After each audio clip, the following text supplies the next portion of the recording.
The views expressed on Talk Real Solutions, hosted by Tyrone Thompson at talkrealsolutions.com, are the views of Tyrone Thompson and do not reflect the views of talkrealsolutions.com, YouTube, or etc.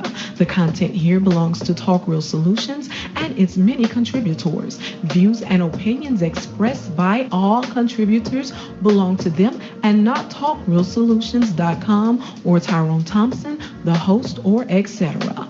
All data and information provided on the site is for informational purposes only. Talk Real Solutions makes no representations as to accuracy, completeness, correctness, suitability, or validity of any information on this site and will not be liable for any errors, omissions, or delays in this information or any losses, injuries, or damages arising from its display or use. All information is provided on an as-is basis.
Okay, we got something going on.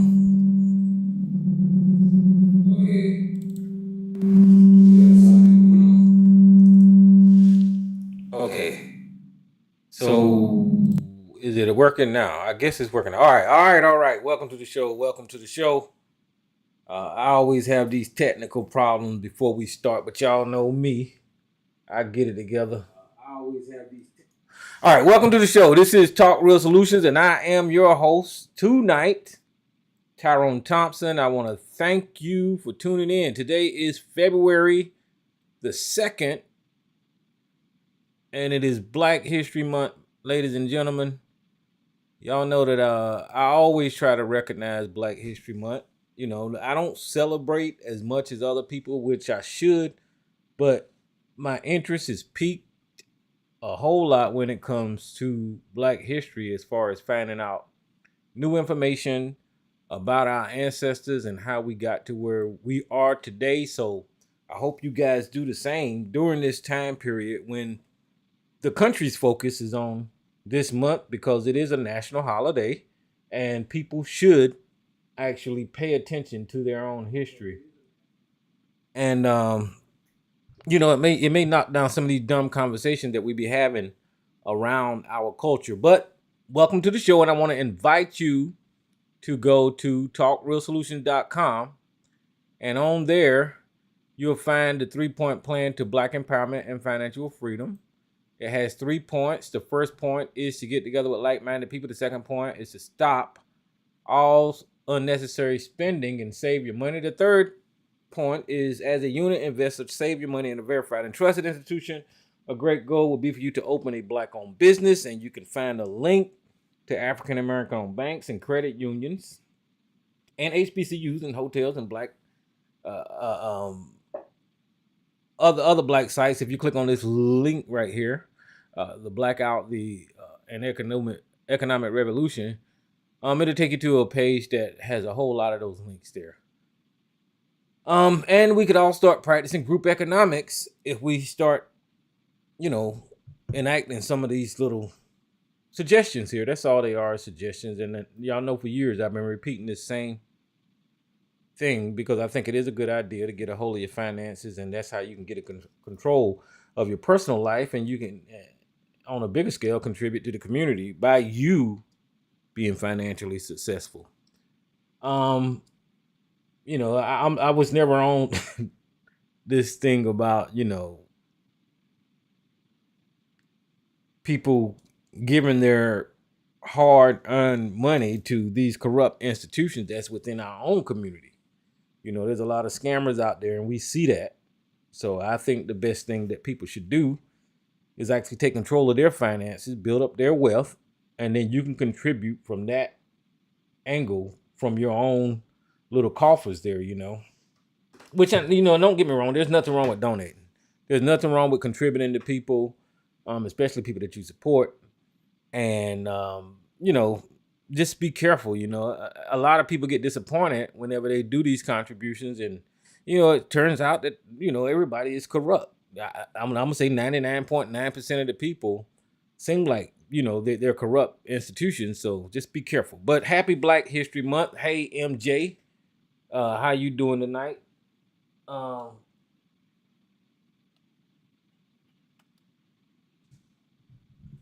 right, so I don't know where to start at. What else I need to do? Oh yeah, if you want to call into the show, then you can call in at the number in the description box is 717-908-1834, and the access code is 917-324.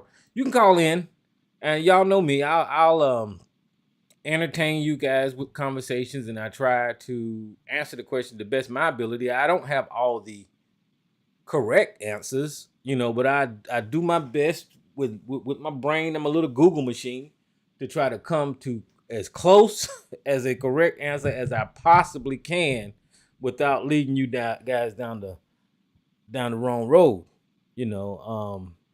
So it is a conversation because interesting conversation because there's a lot of people got a lot of different perspectives out here, and the way they see the world is interesting to me to have that dialogue back and forth, so we got that. Guys, it's been a terrible, terrible, terrible week, year, time for Black America.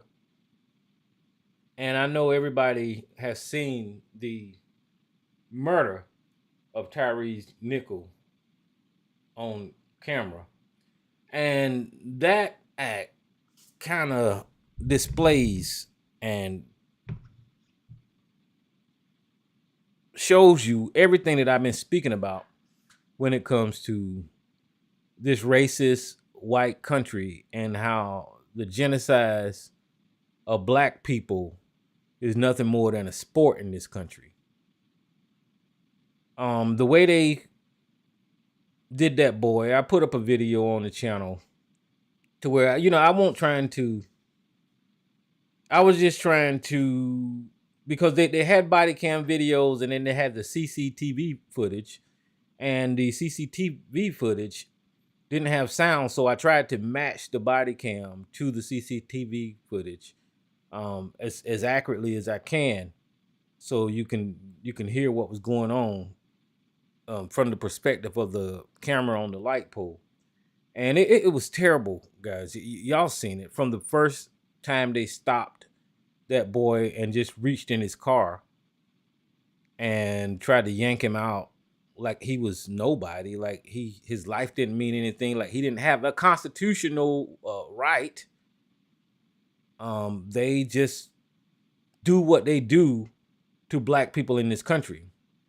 These conversations I've had with Sarge in particular about how the police treat Black people, even though you have event after event, evidence after evidence, like Sandra Bland,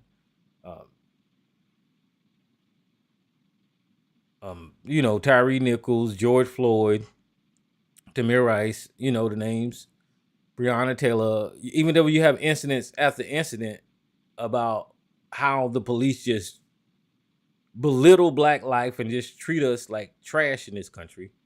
I was trying to have a conversation about how out of control the police are, how they don't follow the law, and they over police our community, and why it is important that organizations like Black Lives Matter and other Black organizations point this out. Why it is important in 2023 that you have a racist governor in Florida trying to shut down the conversation about Black history, and you have a racist political party that has made up this fight about critical race theory and saying that they don't want their white children's feelings to be hurt by being taught American history. It is important that we be vigilant and we stay persistent when it comes to calling out the genocide, the brutality, the torture, and the terrorism of our community, because that's what the police force is doing to the Black community. Throughout history, the police have targeted us, and this treatment has never stopped. We're looking at these social media events. We were looking at these events on social media, and we're all in awe at how far they will go and how brazen they are. And a lot of people is seeing this for the first time, right? A lot of people are seeing this for the first time, and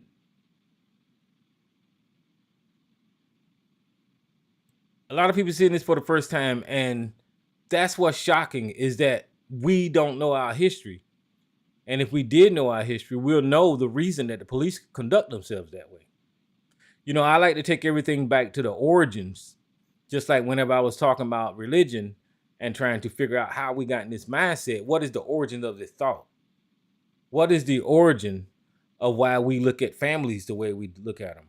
What is the origins of why we live in neighborhoods that we live in through redlining and all that kind of stuff, right?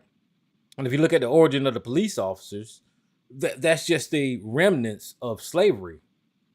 When people say that, slavery is over with and nobody today is in chains and all that kind of dumb shit to try to downplay the fact that slavery has an effect on our lives today, when you look at the conduct of the police officers and the police force, that ain't nothing but an evolution of the slave patrol, and they're still conducting themselves in that same manner when it comes to targeting specific community hours and actually treating us a certain way. That is a fact. And that's what you see when you look at the Tyree Nichols video, is because that is a Black person, a Black young man. He don't have rights when it comes to them interacting with you from jump. From jump, he didn't have any rights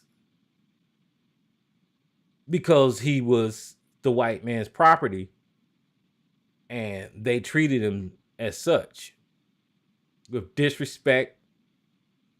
They murdered him, and it was one of these things to where it is clear to me, looking at things from my perspective, how the police just they're not going to give you the same respect that they would give a white person. That is not going to happen in this country. We can talk about police reform. We could talk about how, policies need to change. We could talk about defunding the police. We could talk about all of these things, demilitarizing the police. We could talk about all of these things, but the core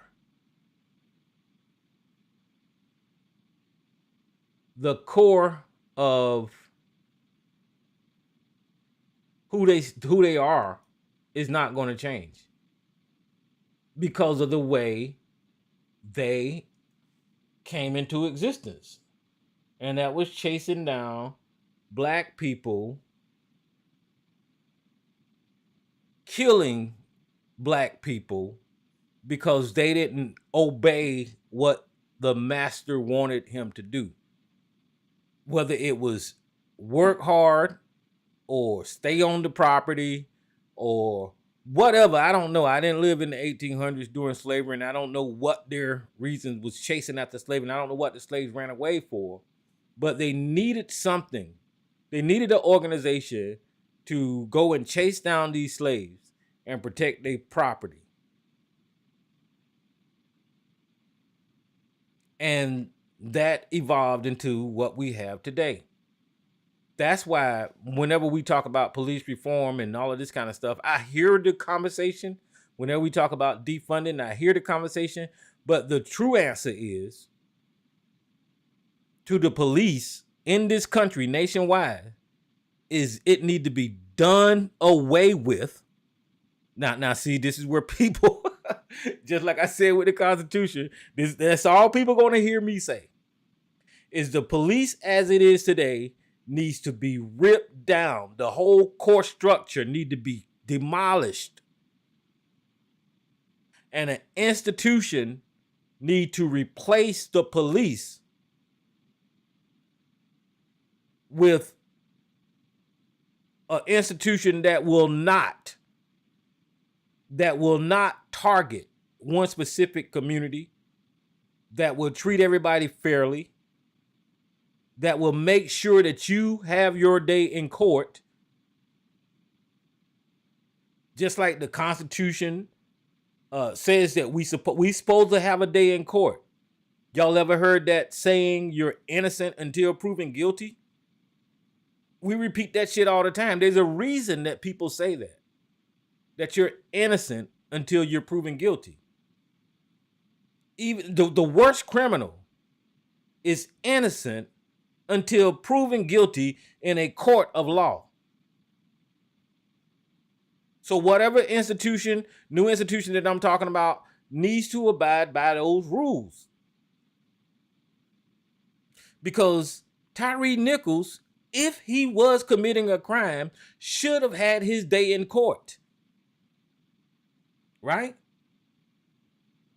If Tamir Rice was committing a crime, he should have had his day in court. George Floyd should have had a day in court. Laquan McDonald, Tamir Rice, all of these people, these unarmed, innocent black people that are victims of genocide by state-sponsored terrorists in this goddamn country, should have had their day in court.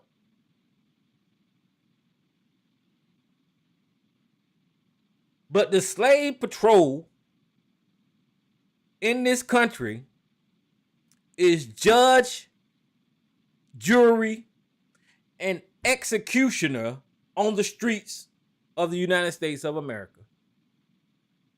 You, as a black citizen, is not afforded due process because of the origins and the evolution of the slave patrol in this country. That's what we've seen with Tyree Nichols.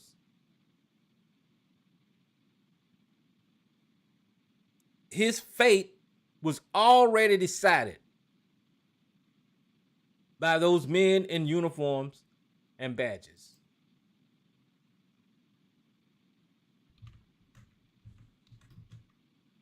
His fate was already decided by those men in uniform and badges.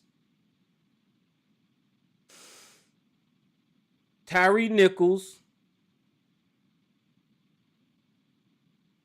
freedoms and his rights were taken away from him. And I'm going to pause there for 1 second, because people keep asking the question, why is Benjamin Crump always involved in these cases? And this would be a perfect point to insert why Benjamin Crump is involved in these cases, because that was a violation of his fucking civil rights. And that's what Benjamin Crump is involved for. You see? Whenever you see Benjamin Crump involved, you know somebody's civil rights have been violated.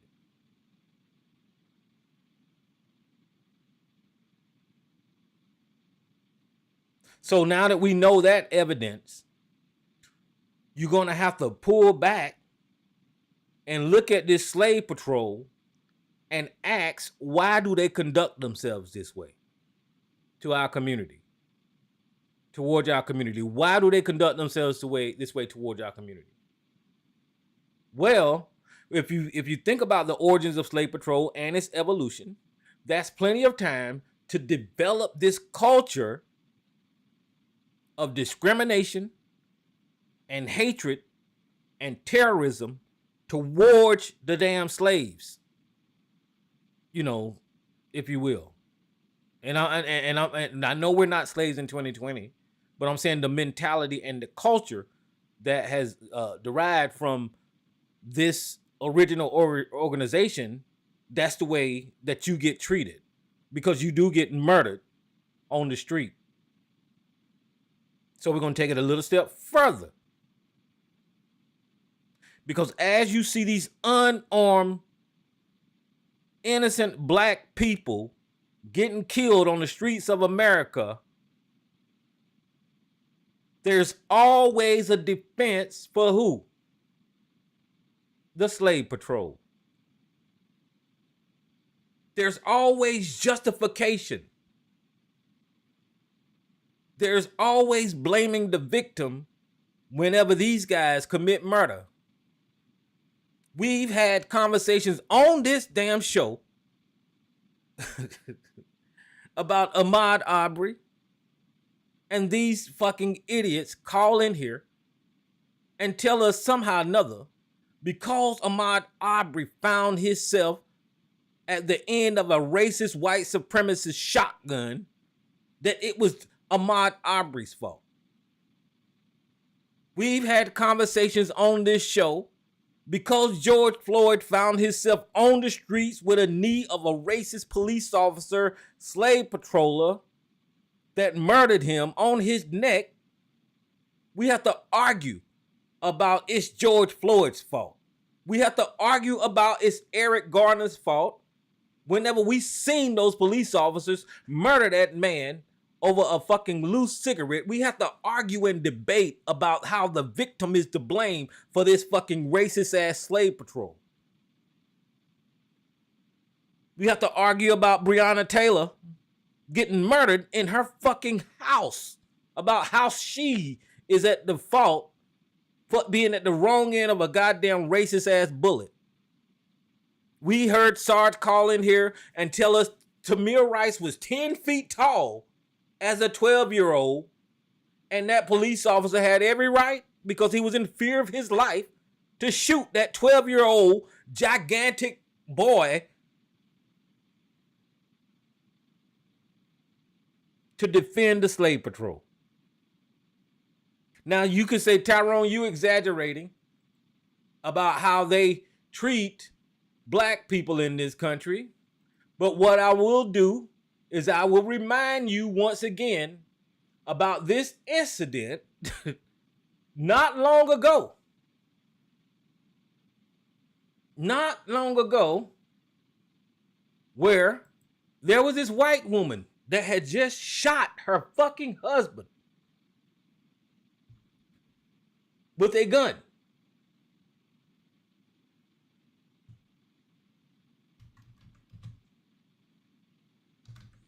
And the police is standing there with this lady in their crosshairs.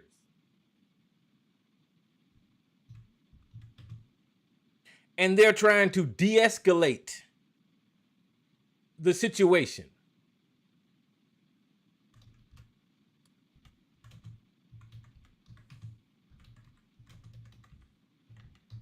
So that's what I'm doing now. Is I'm looking for the audio, for the fucking video, so y'all guys can hear. This year, that the police confronted a white woman with a weapon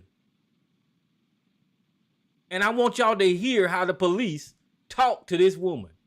I want you to listen. Listen to this.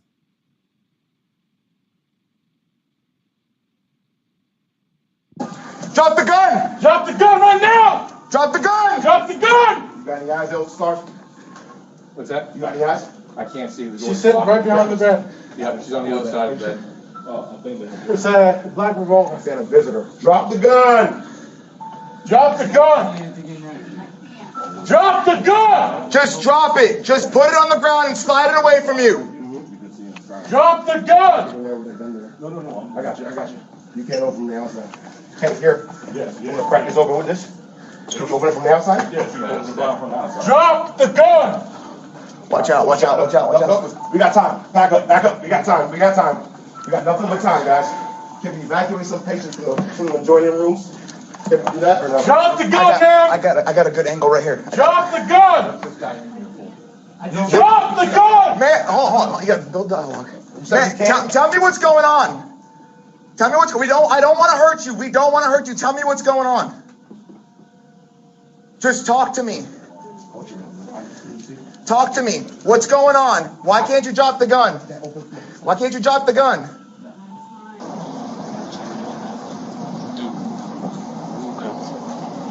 And at that point of the video, what you see them doing is wheeling this white lady out in a wheelchair to go arrest her.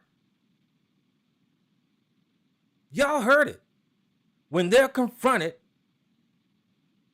with people that look like them, that has weapons, that just committed a fucking homicide, you hear how they try to de-escalate. You hear how they say, we got time. We ain't got nothing but time to preserve that white life.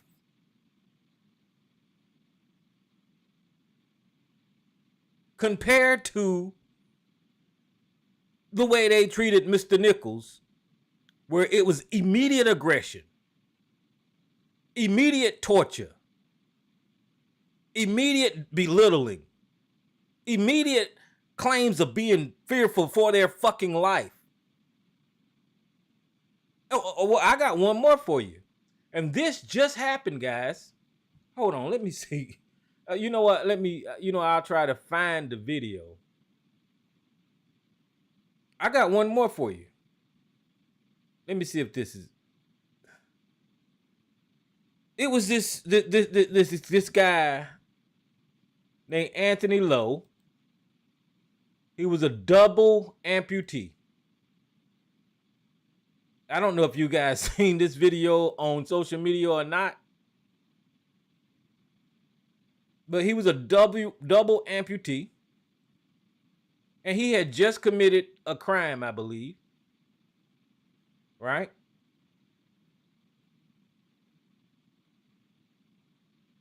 He had just committed a crime. He had stabbed somebody.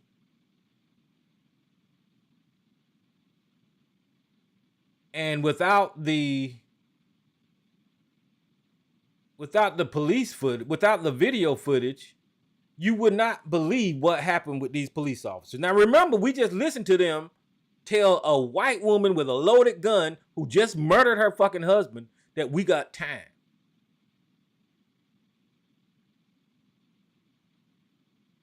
But this double amputee,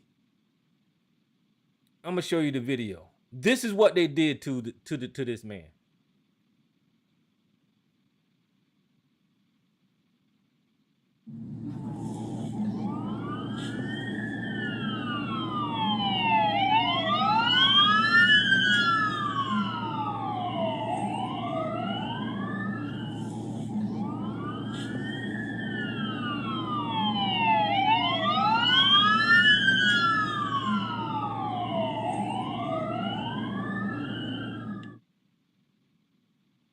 As y'all can see in the video, that the man's trying to run away. He don't have any legs. He does have a knife in his hand, but he is not threatening those police whatsoever. He's trying to get away from the police officers. And guess what happens next? They shoot this man, this black man with no legs, in the fucking back, murdering him.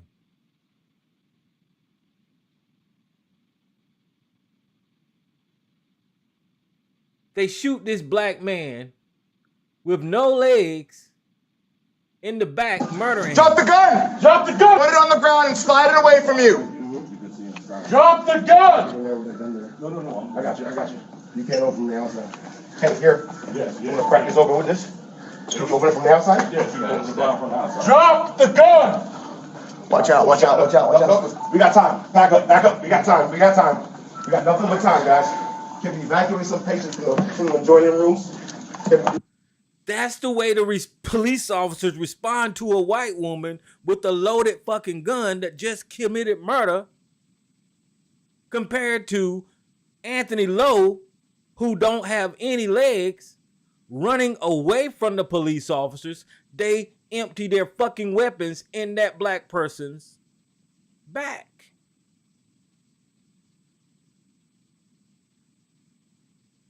Like I said, it's slave patrol. They're committing genocide in this damn country against our community.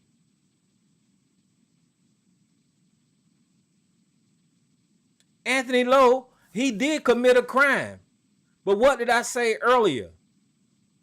You're innocent until you're proven guilty in a court of law. And when police officers show up, their job is to ensure that you get in front of a damn judge so he can make the decision.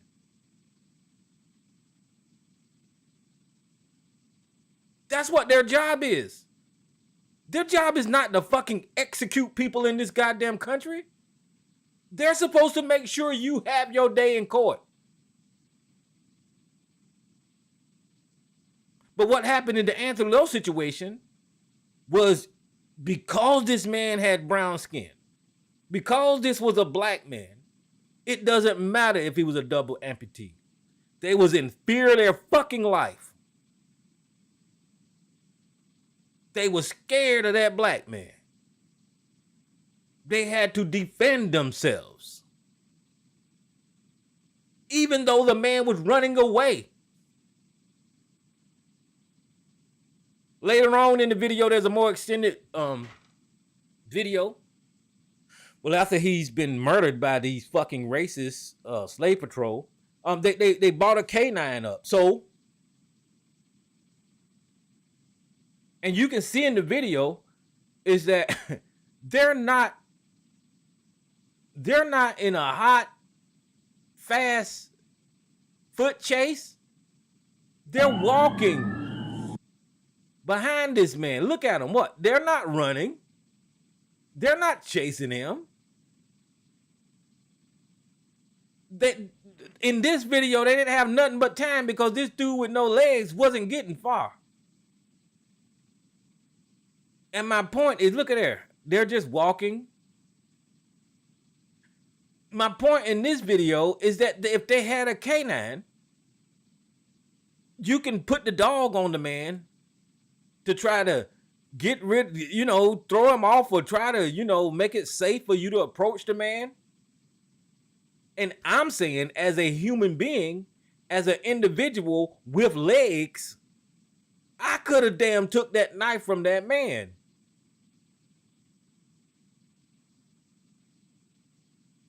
They've got batons.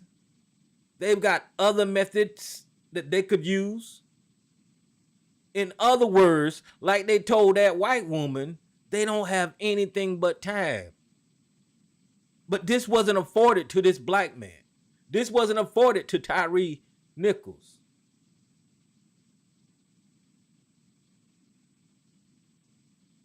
This country,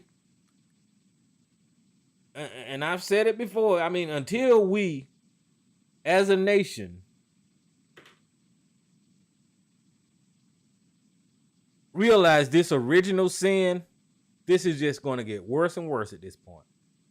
The original sin and correct that original sin of injustice and inequality and not even having a conversation about how to transition from slavery to a free people. Neither side had the conversation about how to transition from slavery to a free nation. Neither side had that conversation. So basically, mentally and subconsciously, you're parked in a position to looking at the other side like you originally seen them, right?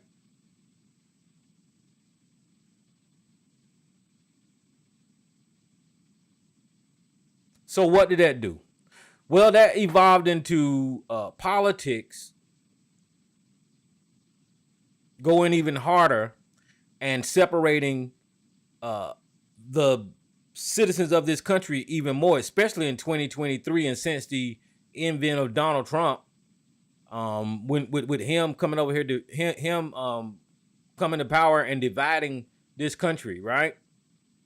And if you look at today, where you got the racist Republicans like Ron DeSantis and Marjorie Taylor Greene and Lauren Boebert and Matt Gaetz and Fox News, when you got them on this anti-critical race theory message, that is basically saying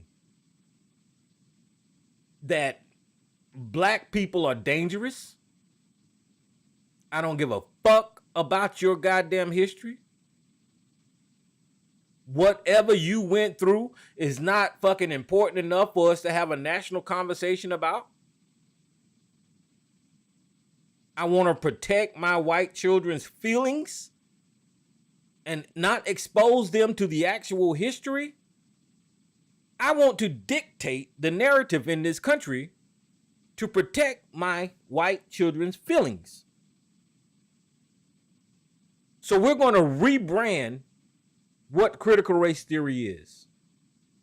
And we're going to tell everybody that is scaring white kids, that is hurting the feelings of white children in classrooms.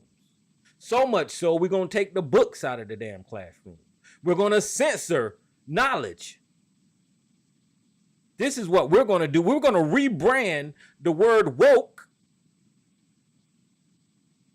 So when people hear it, they would prefer to be asleep like ABC. He want to be asleep. He want to take his goddamn melatonin and stay asleep all the goddamn time so his white daddy can run over. They're going to rebrand CRT, rebrand woke, get Governor DeSantis down in Florida to just ban black African-American AP courses.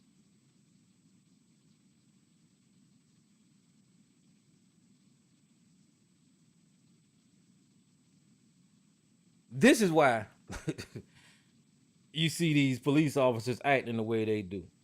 Now, I seen conversation on social media, which was the dumbest conversation. So I figure I got to break this down for the dumbasses. I seen conversations on social media saying that the police officers in the Tyree Nichols case were black police officers. True. They black as hell. You can't get no blacker than them damn police officers that murdered that boy. So you shouldn't be, you can't say race was a factor in that murder of Tyree Nichols because they were black police officers. Now that is one of the most dumbest, misplaced comments that I've ever heard when it comes to racism in this country. Now, y'all know I take it from another angle because I call people like that, you know, the C word that rhymes with moon. That's what I call them. But I'm going to try to be a little bit more articulate for you so you can understand why what you seen was racism and white supremacy in the Tyree Nichols situation, right? Yes, those officers was black. Yes, those officers was a part of the black community. But when those officers clocked in, that was a system that was designed from the origins of slave patrol. Those black police officers did not own one of those damn cars with the sirens on it. Those black police officers didn't even own them goddamn uniforms that they put on. Those black police officers didn't own that equipment. Those black police officers didn't own those guns, those nightsticks. Those black police officers were in that system of racism and white supremacies that allowed them to be supplied with the equipment to inflict terrorism on its own community. So I know that's kind of level 12 shit for some people. But yes, they was black, but where was they working at, basically? Yes, they was black, but what organization was they a part of? Basically, there ain't no black police organization in this country. You see?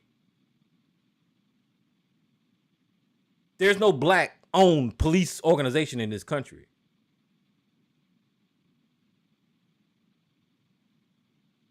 So yes, they was black, but they was working for the system of racism and white supremacy.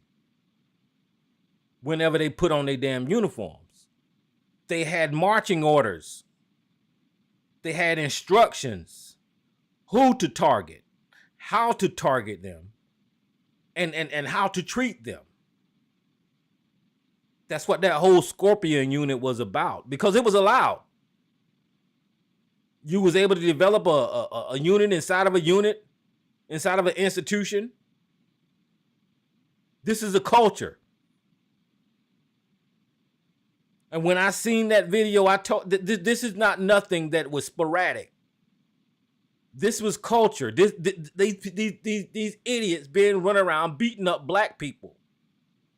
I told y'all last week that they got a video of one of them where he stopped several black people and just made up lies to beat the shit out of black people. Right? This is the culture of all the police fucking goddamn stations in this damn country. But now, like I said last week, which is unfortunate, these black people are going to be the face of police brutality in this country. When you seen a Chauvin with his knee on that young man's nest. When you seen Chauvin, these black people are going to be the face of police brutality.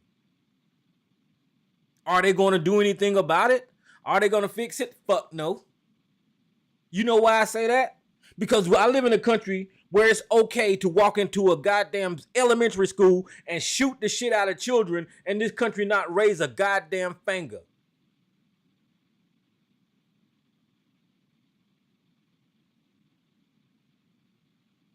I live in a country where children are murdered.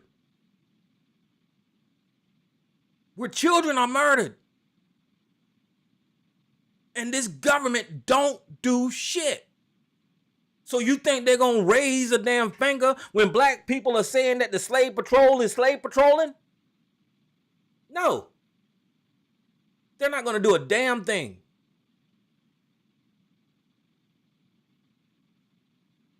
It is sad and disgusting in this country that we have to watch black people unarmed get killed while you listening to a white fucking lady who just committed murder shoot her husband and police begging her, telling her, trying to we ain't got nothing but time, trying to de-escalate the situation, and she got a weapon in her fucking hand.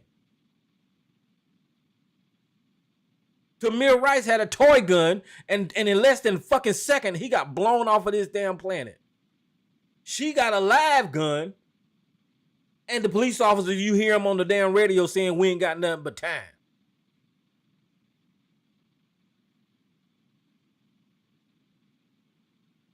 They're not going to de-escalate when it comes to black people. There's not going to be a conversation or policy pertaining to the police to try to rectify any of this bullshit. Nothing is going to get done. Nothing's going to get done when it comes to the police office in this country.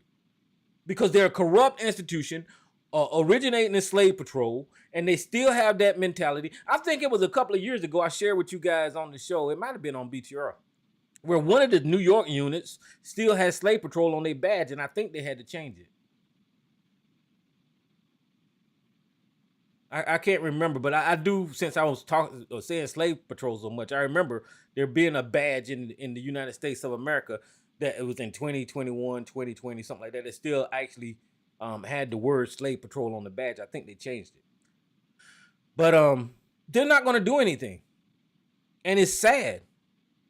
And here's the problem, is that we could talk about defunding, police reformation, demilitarize, all that is not going to happen. Here's what needs to be done. Like I said, that whole institution needs to get fucking ripped the fuck down, tore down. New motherfuckers need to get hired. That whole fucking goddamn institution need to be done away with. Need to be ripped apart. There's nothing left. There's nothing good about police in this goddamn country. Nothing. Not when there's a history of them locking up black people. Not when there's a history when we get stopped by traffic stops that we are most likely to die from fucking a broken tail light. There's nothing good about that institution. So whenever you asking black people, well, why is he running? Why the fuck you think he running? He want to live. It's called survival. That's what it's called. That's why they running. That's why they getting cussed the fuck out, because they kill black people. Well, why are you so emotional? We don't trust you. That badge means death to black Americans. All he had to do was comply. Comply with what? Dying? So just die.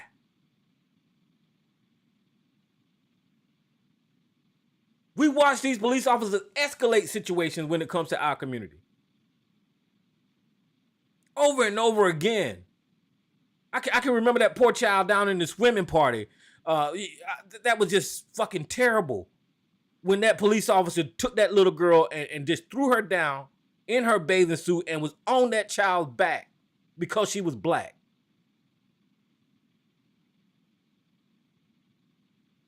Just incident after incident, to where whenever black people are involved, black people get blamed, police officers get off, and then they get away with fucking murder every fucking time.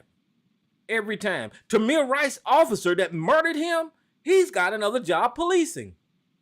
Can you believe that shit? We just watched a double amputee get shot in the back while running away. Non-threatening. This just happened.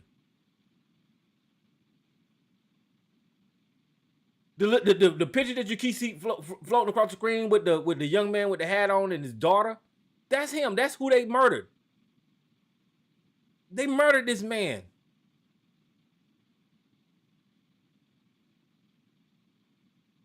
And then we're going to sit around and well, Joe Biden is going to address police reform. Fuck your police reform. Shut these motherfuckers down. Penalize them. Listen, that's what I was getting ready to say. You don't need no police reform. You don't need any of that bullshit. You know why? Because this country has laws.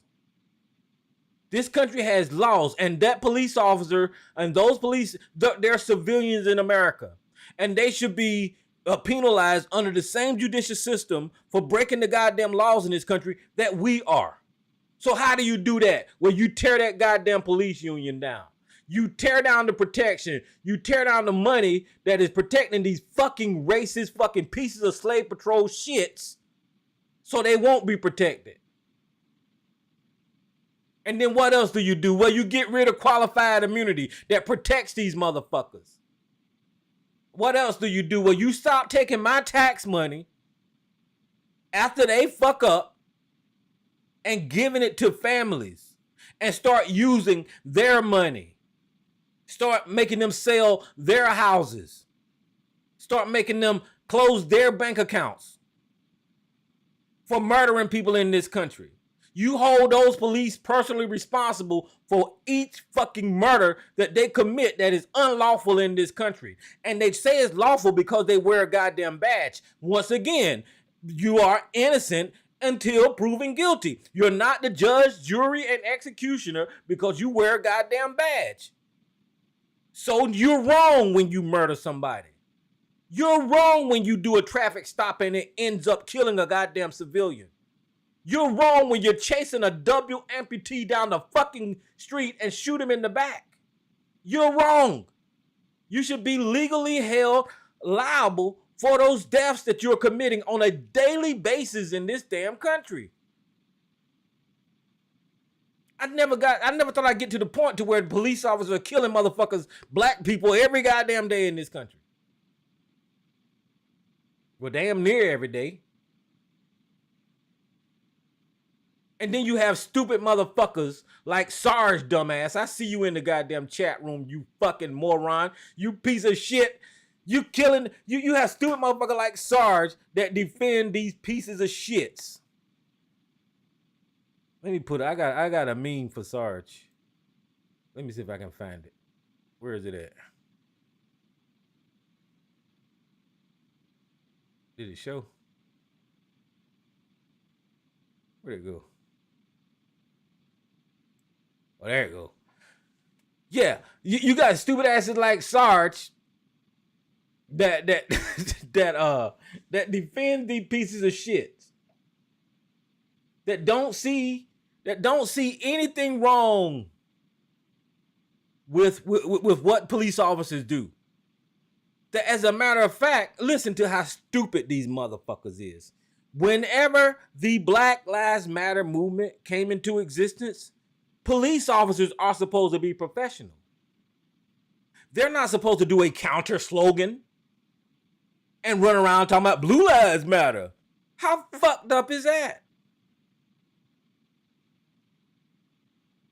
Black lives don't matter. Blue lives matter. This is how you know they're slave patrol. This is how you know they're racist. This is how you know they don't give a fuck about black people. And it's Donald Trump and people like him that give dog whistle messages, right?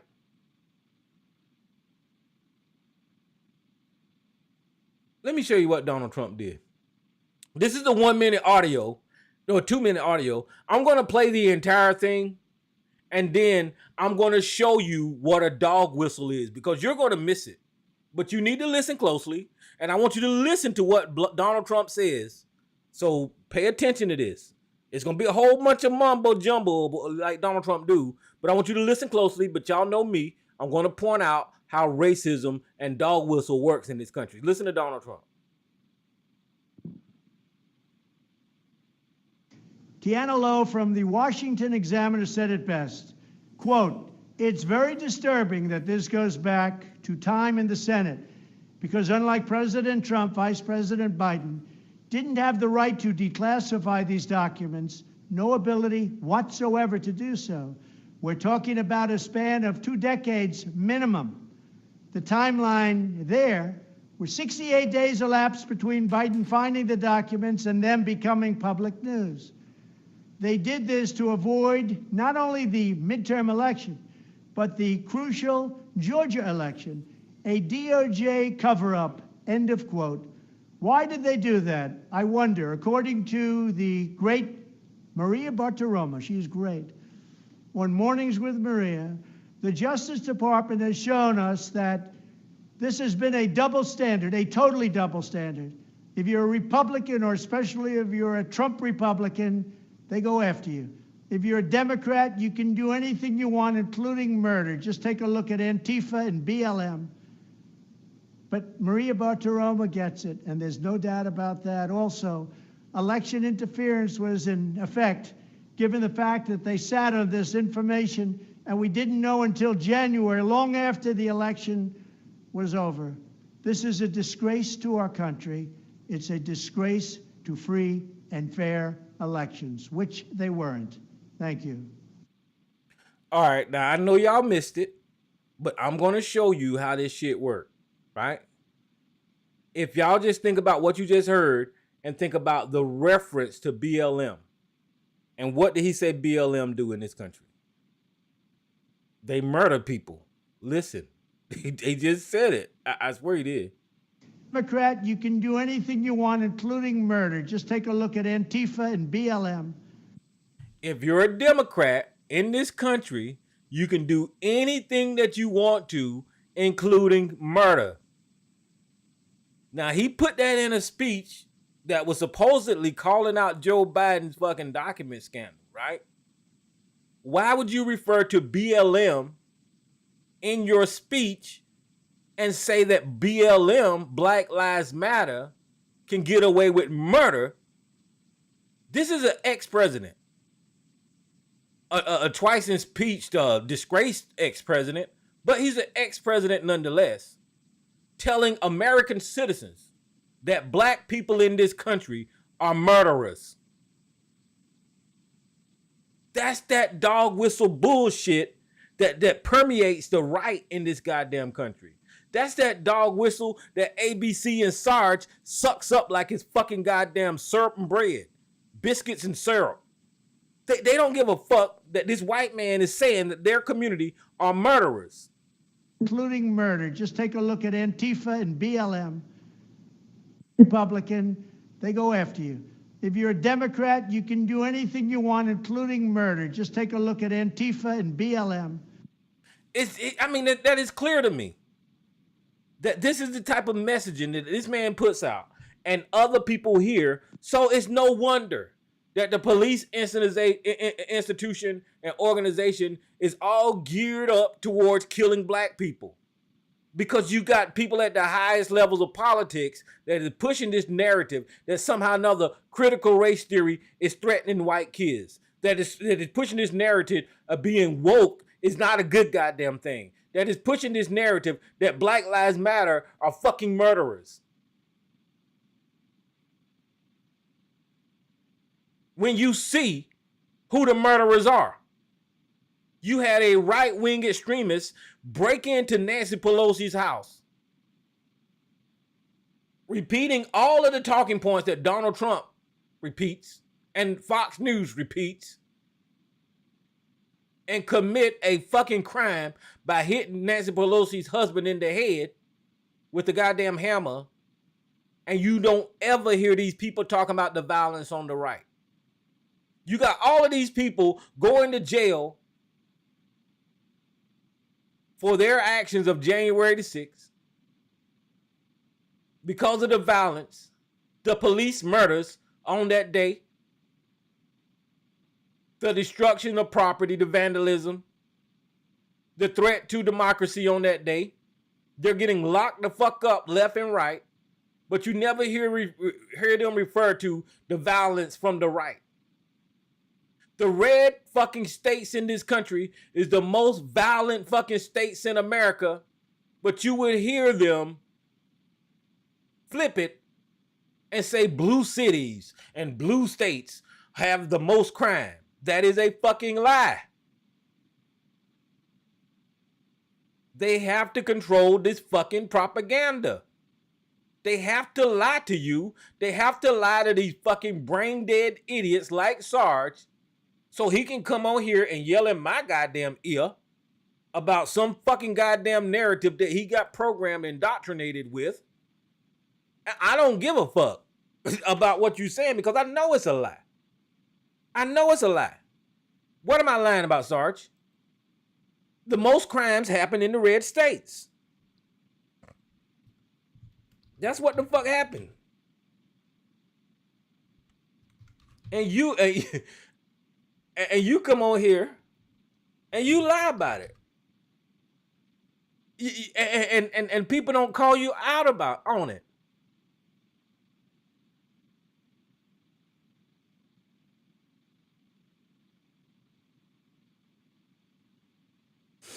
People don't call you out on it.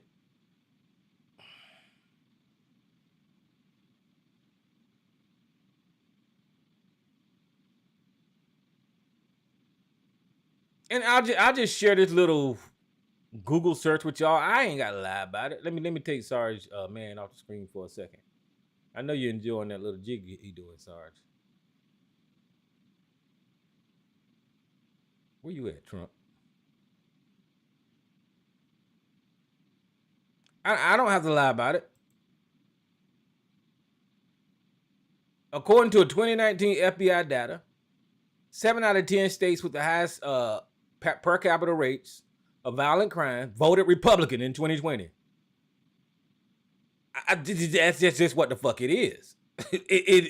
You cannot make this shit up.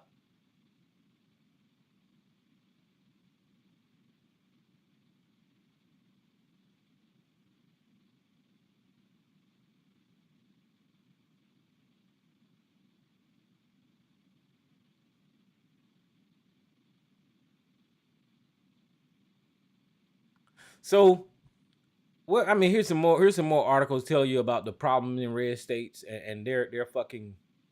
I mean, it's just what it is. What it is. You guys lie to change the narrative. You lie about police and say how good they are. You lie and you deflect away from the problems in this country when it comes to your own crime rate in red fucking states. There's an issue that you got a narrative that you like pushing, and somehow or another the Democrat states are just fucking murdering people and all of that kind of bullshit.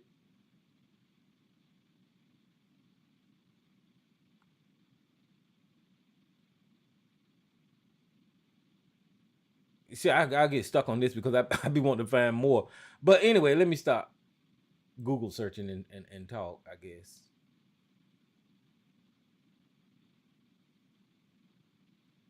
Okay. I think we back on. I'm focused again. All right. So anyway, it's 10 o'clock, and at least if you're on the line, you can push 1. I'll open your line. I'll shut up. But here's the bottom line, guys, is that white America, because of the way that we ignore, well, not we, the Republicans, white America, because of the history that they have in ignoring race, the problems with guns in this country, the problems with police in this country, because they ignore all of those things, the situation just get worse and worse and worse and worse. It just do. And there's going to be no resolution in this country. The only real resolution in this country is going to have to be a revolution. That's the only resolution to what we see is going to have to be a revolution. Sometimes you're going to have to uproot this system that has rooted itself in discrimination in this country. You're going to have to uproot the idea that people are different because of the color of their skin. You're going to have to uproot the idea that these philosophical ideas really mean something in the grand scheme of things.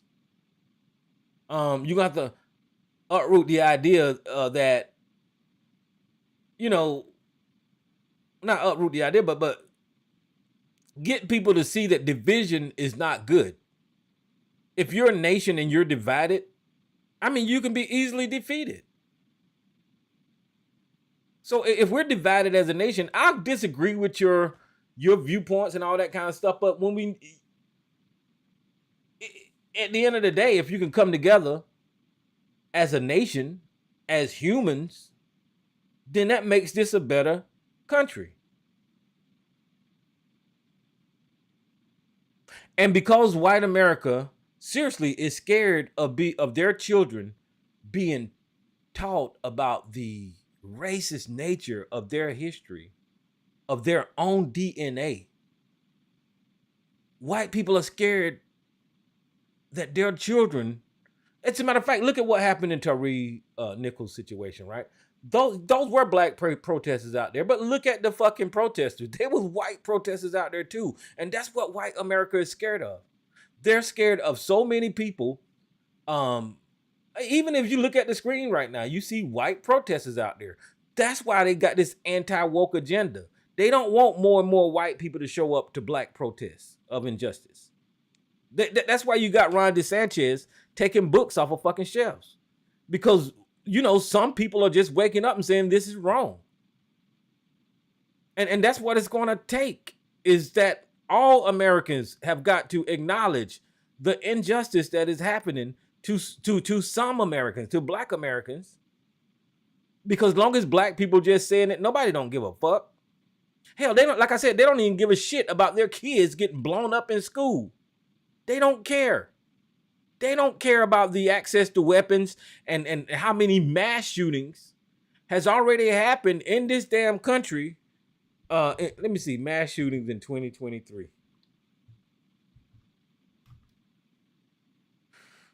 Oh, mass shootings, not mash.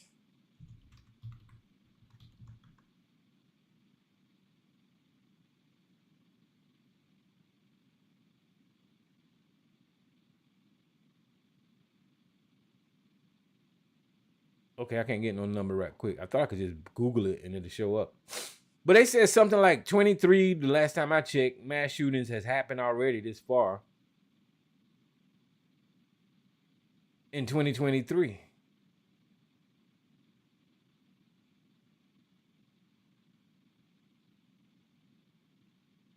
Hold on, I'm gonna just do. Okay, Lisa, I'm gonna get you in line. Let me just wiki. I like the wiki. I'm gonna see if wiki is keeping up with it.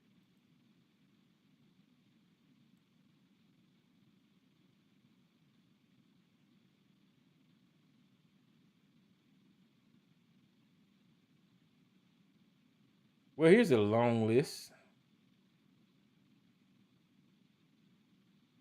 This is 2023. 5 injured, 4 injured, 1 dead, 2 dead, 1 dead, 1 dead, 1 dead. And these are all in 2023, guys. 4 dead in Yakima, Washington. 7 dead in Half Moon Bay, California. That must have been that mass shooting. Monterey Park. That's the one we heard about. In Galveston, California.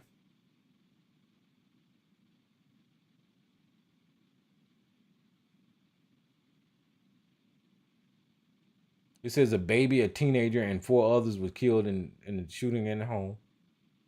Rockford, Illinois. All of these mass shootings happened this year, guys. This is nuts. Look at that, 52 mass shootings, 98 dead, 205 wounded, and this is just fucking February. This is nuts.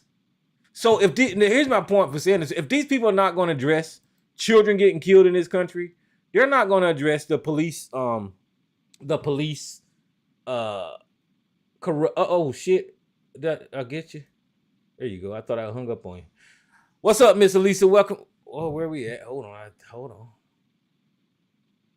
There we go. All right. What's up, Miss Elisa? Welcome to the show.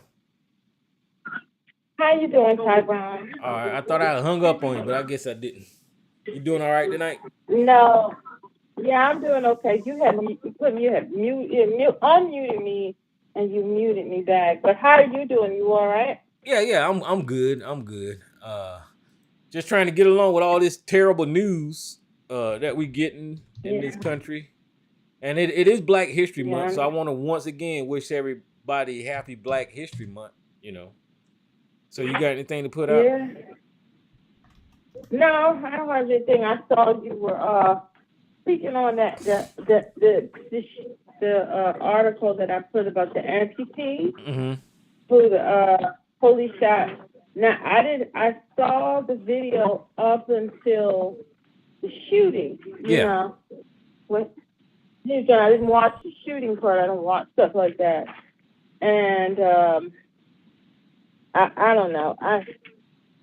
Now I'm saying this week, I just don't think that they didn't have to kill that man. But that's just it. I thought some people were saying he had a knife. But I thought they carried tasers. I mean, did they try to tase them? I didn't get to the actual shooting part. But I didn't read anything They about they them did try trying to to tase tase him. They did try to tase him, but they said the him. tasers didn't work. He just kept going down the street. But that's like you said, that was still wasn't no excuse to shoot him, even if he had a knife, because the man didn't have legs. Elisa, I'm not saying anything about people that are amputees, but there's not a whole lot he could have done, with no legs. I don't know. It just seems like it's just run and a jump kick would have put him out of Yeah. put him out of commission. But that's how I'm looking at it. I didn't even talk to my brother in the past couple of days because normally that's what he would say. A run and jump kick would have just run up on him and do a kick that would have put him out of commission, or run behind him and as he run off, pick up the wheelchair and throw it at him. I know that might look bad on video, but pick up the wheelchair and just throw it at him. And that would have knocked him down and maybe he would have dropped the knife. And they trained those K9s to attack people with knives. That's why I brought up the K9s. Yeah. So, I mean, they could have brought a dog out there or something. There's a lot of things that could have been done. I hear people say, well, he had a knife, he had stabbed somebody, they couldn't let him go. Well, he wasn't going to get away. I heard some people saying he was not going to get away. So, to me, I'm not a police officer. Him swinging a knife, I would be scared too. But I don't know, me not being police, I just pick up something off the street. If I could find a brick or something heavy and throw it at it, knock him out or something. It's just so many things, I think, that could have been done other than just to gun that man down in the back, They couldn't let him get away because he had already stabbed somebody. But he committed a crime. That is not even debatable. He stabbed somebody, but my point is he should have had his day in court, and his life should not have been decided on that street corner. No, it just seems like there should have been something that they could have done. It doesn't seem like there's something that could have been done. There's a lot of things that could have been done before they took the deadly force. That's just my opinion. And I heard other people were saying all kind of things that could have been done. As long as nobody was in front of him, around him, where he could harm anybody. There's a lot of ways. If you're trained you're trained to deal with those types of situations.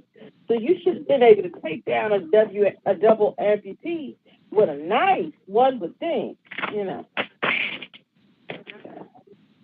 know, it just looks horrible. And it's just every day. And like you said, the mass shootings will not stop. You heard about the one that they caught down there in California who was going to do a mass shooting. He had all those rifles and stuff, and they was able to foil that one.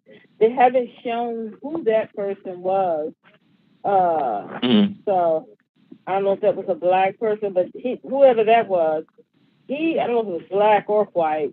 I can't really. Let me see if I pull up the name, because we was talking about it, but they're not showing any pictures. Because this person was going to kill a lot of people out there. Well, they just let him get away with it. No, they foiled it. He's been locked up. But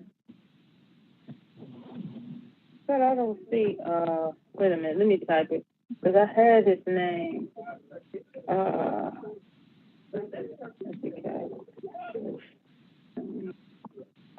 Mass shooter. Wait a minute. Well, I'll find it before the story is over. But they caught him, so that and all the weaponry, artillery, and stuff he had up there. He was going to really do some damage on the top of that apartment building that he was living in. He was going to do a lot of damage. So it's a good thing that they caught him, because they had just had 2 mass shootings in California. They didn't need another one, so it was a good thing that he was caught. I don't know. It just seems to be getting worse and worse and worse and worse. I don't know what to think. and then listening to Trump. Trump will not go away, and always has his ignorant mouth over into everything, making matters worse. And people who follow him and look to him as their deity, their daddy, their granddaddy, and he's just making matters worse and worse and worse. So I don't know what to think. I'm still looking for this. Well, the people that follow Trump is just stupid. That they ain't even no excuse for them people no more.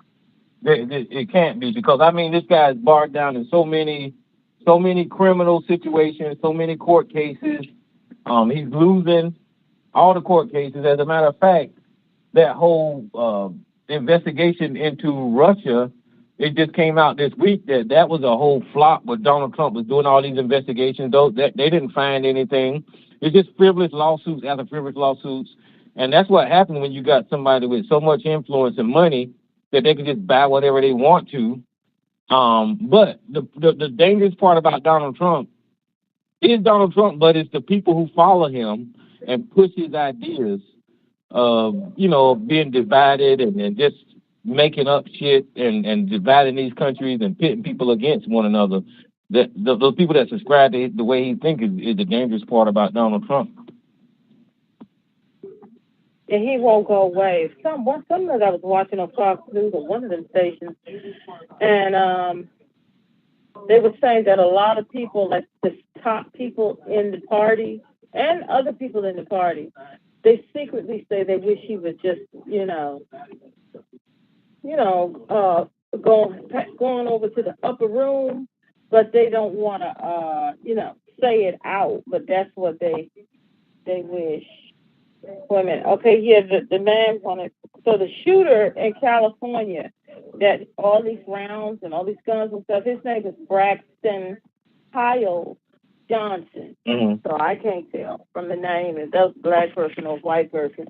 But these mass shootings, they showed all that stuff they found up there in that apartment. Thank God some of the people who were in the building, around the building, had called the police on him because he was threatening people in the building. So they called the police, and when the police went to go stick at him, and they arrested him, for making threats of whatever it was he was doing. And they saw all that stuff he had up there in that room and had these high-powered rifles pointed down to the street. He was about to get busy. Had people not paid attention to that. So, make you scared. Well, Sarah said he got a whole room full of ammo and all that kind of shit too. So there ain't no telling if Sarge is gonna start popping off around here, trying to shoot a whole bunch of people. No, I don't think he will.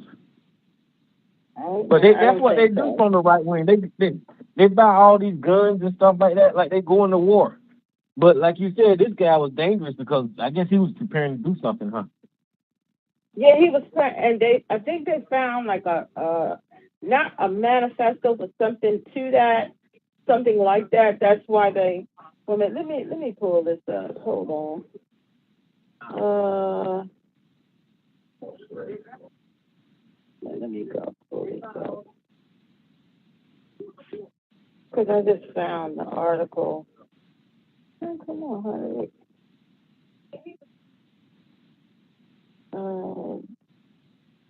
Okay, here we go. A potential mass shooting reported in Hollywood. Man arrested with high-powered weapons seized.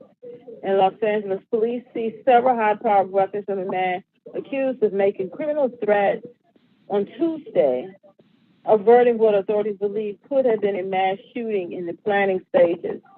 Police say Braxton Johnson, 25, was arrested in Hollywood after officers responded to a report of a possible man with mental illness acting erratically. Braxton was arrested on a complaint of making criminal threats, the Los Angeles Police Department said. A search warrant was then served at his Lamina Hollywood on Gordon Street, where officers recovered several high-powered rifles, shotguns, handguns, and a large cache of various munitions. And he was up on the 18th floor. Yeah, this that he was going to get down. And it's just thank goodness that he was acting too crazy. And like when a lot of people's like, well, dude, crazy, just say, but they took the time to call because I guess he was threatening people in the building, so they called the police on him. Thank goodness the police came and that they took the time to arrest him because he was about to just have a big mess out there in Hollywood. So,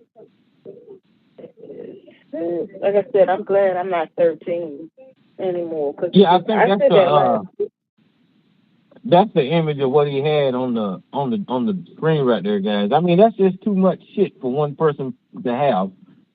In this, have look at all all that. this, look at these big old weapons. What the hell is that for? Why does According he to Sarge, have I all guess he's that? gonna kill some boar hogs or something. But that's for Yeah. humans. That's all that is. This And is why does he have this is that? crazy. To kill humans. That's what he was gonna do. Thank goodness he was, and all the ammunition and stuff, they was able to put a stop to that because it was about to be devastating out there. Had he not been caught, and I thank the people who took the time instead of just saying he crazy. They took the time because plenty of people we be with someplace, even where you live or whatever, and somebody acting kind of nuts, and we just go they crazy. Just come on in the house, just ignore. Thank goodness that I know I'm calling the police. And the police showed up and locked him up for acting irrational. And so that's one time that people took the time to call the police. Because I used to be real quick to call the police on people, but then after the police, not after, once we realize how the police are, and you don't know who's gonna show up if you call. Yeah. So I'm not hesitant to call the police. If somebody threatening me, I'm calling. But just on every little thing, somebody acting a fool, I'm not quick to call the police because you don't know who's gonna show up. It is what it is, and, Right. we're not the only people. A lot more people are like that now. They're more hesitant to call. Now, somebody threatened me, I'm calling. Yeah. But somebody acting real threatening, yeah, I'm calling. But just somebody acting crazy, no, I'm not gonna call the police. Hopefully they don't get too stupid because you don't know who's gonna show up. That's the problem. And a lot of people are hesitant to call. They're very, except for Karen, most people are hesitant to call the police now. Well, that's what they do is they use the police as a weapon because they know when the police show up that the police is automatically on their side. That's what they do. I mean, that's just the police institution. It's just corrupt. I guess, I used to say they're good police officers and all that kind of stuff, but at this point in time, it's too many instances of these police not doing the right thing. It's way too many. But I still believe that there's a lot of good police, and there's just a lot of police officers that sit there. Let me collect my check, not really doing much, just trying to get through the day. I believe it's a lot of them that's not trying to escalate a damn thing because they just want to get through the day. Somebody acting stupid, then they have to put in work. But I think a lot of them is just, they just look the other way. There's a lot of good ones. There's a lot of brave ones. But those that are thugs in uniforms, they have messed up the institution was wrecked from Jump Street when they started it. When they started the police force and patty rollers and things like that. But now you have I don't know if it's a minority with the percentage of them that are bad and rogue, but they have just completely screwed anybody who's good. They just made it bad for them. They made it bad for the whole. And they costing the taxpayers all kinds of money. People are getting beaten and killed, and it doesn't take that many to destroy one. They say one bad apple is more than one bad apple because it's a mindset. That blue wall is a mindset. And like you said, it needs to be ripped. The whole thing, the whole police institution, how it can be done. But really, this country needs to, if you could just pick up, the whole folder, just rip it in half, and let's start from scratch and see if we can get the right type of policing. It's not going to happen, But that is what needs to be happening because it's a mentality. Like I saw a lot of people with some of the sisters, not a lot, but some was like with the black officers that killed the Tyree guy, and they were saying, well, it's black on black crime. No, I don't. That's not black. It can be more than one thing at the same time. Okay, I think we can all agree on that. It could be some things can more than one thing can be true at the same time. Well, yeah, I mean, and that's stupid because we see black on black. Yeah, black crime. We see black on black yeah. crime. We see black on black crime happening on the street corners and all that kind of stuff. So that is black on black crime. But whenever the black people have police cars, whenever the black people have police guns, and that ain't black. That's a system. That's a system that is committing that crime. Even though the officers are black. Yeah. Yeah. I agree. What they did was they committed black on black crime. They committed a crime. And because they're black and the person that they beat to death was black, yes, it was black on black crime. But in my opinion, what behind it is systemic police brutality, police, everything when it comes down to that organization. That's what that was. That's what that was out there. And then they committed black on black crime. But the whole thing, how it got started and how it escalated and how it got, that was systemic police brutality, police training, the whole mindset. That's what caused it. And then they found themselves committing black on black crime. So it's two things, but it's not black on black. It's not what that was. It ended up that way, but it's a screw police system that started it. What that was. I heard people was getting mad with what's that fat dude name? Jason Whitlock. Jason Whitlock went on Tucker Carlson or somewhere, and he started saying because of the single black women and single households that this is why they. What the freak is this man talking about? How you gonna blame black women for these corrupt ass black men in this corrupt ass system taking this boy's life? That was a stretch there. Whenever they were talking about it was black women's fault. It was a stretch, but Tyrone, you have to look at it this way. Everyone is aware. Jason Whitlock too, and he's far right. So he's got to take the onus off the police, the police, the institution of police. So that's first thing he got to do.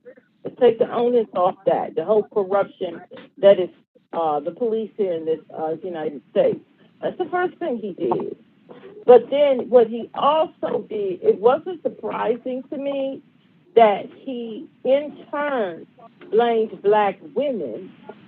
That wasn't surprising to me because everybody, not just us, him and everybody else that's on social media that, has eyes and has ears, everyone sees in our community that the black woman is blamed for everything, including the plane crash that killed Helen Keller a long time ago.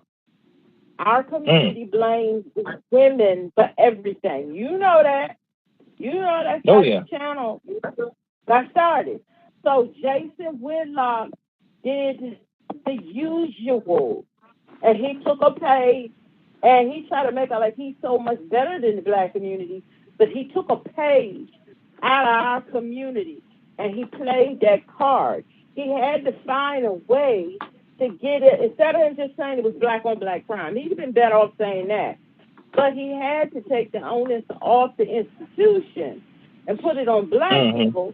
So he took a page out of our community where everything is blamed on the black woman. So I wasn't surprised because I'm going to be honest. I was waiting to see who was going to do that. I was waiting for it, and you knew it was coming on. I knew it was coming because Tyrone, we blame for everything. We are the worst thing walking on the planet, and we are blamed for everything.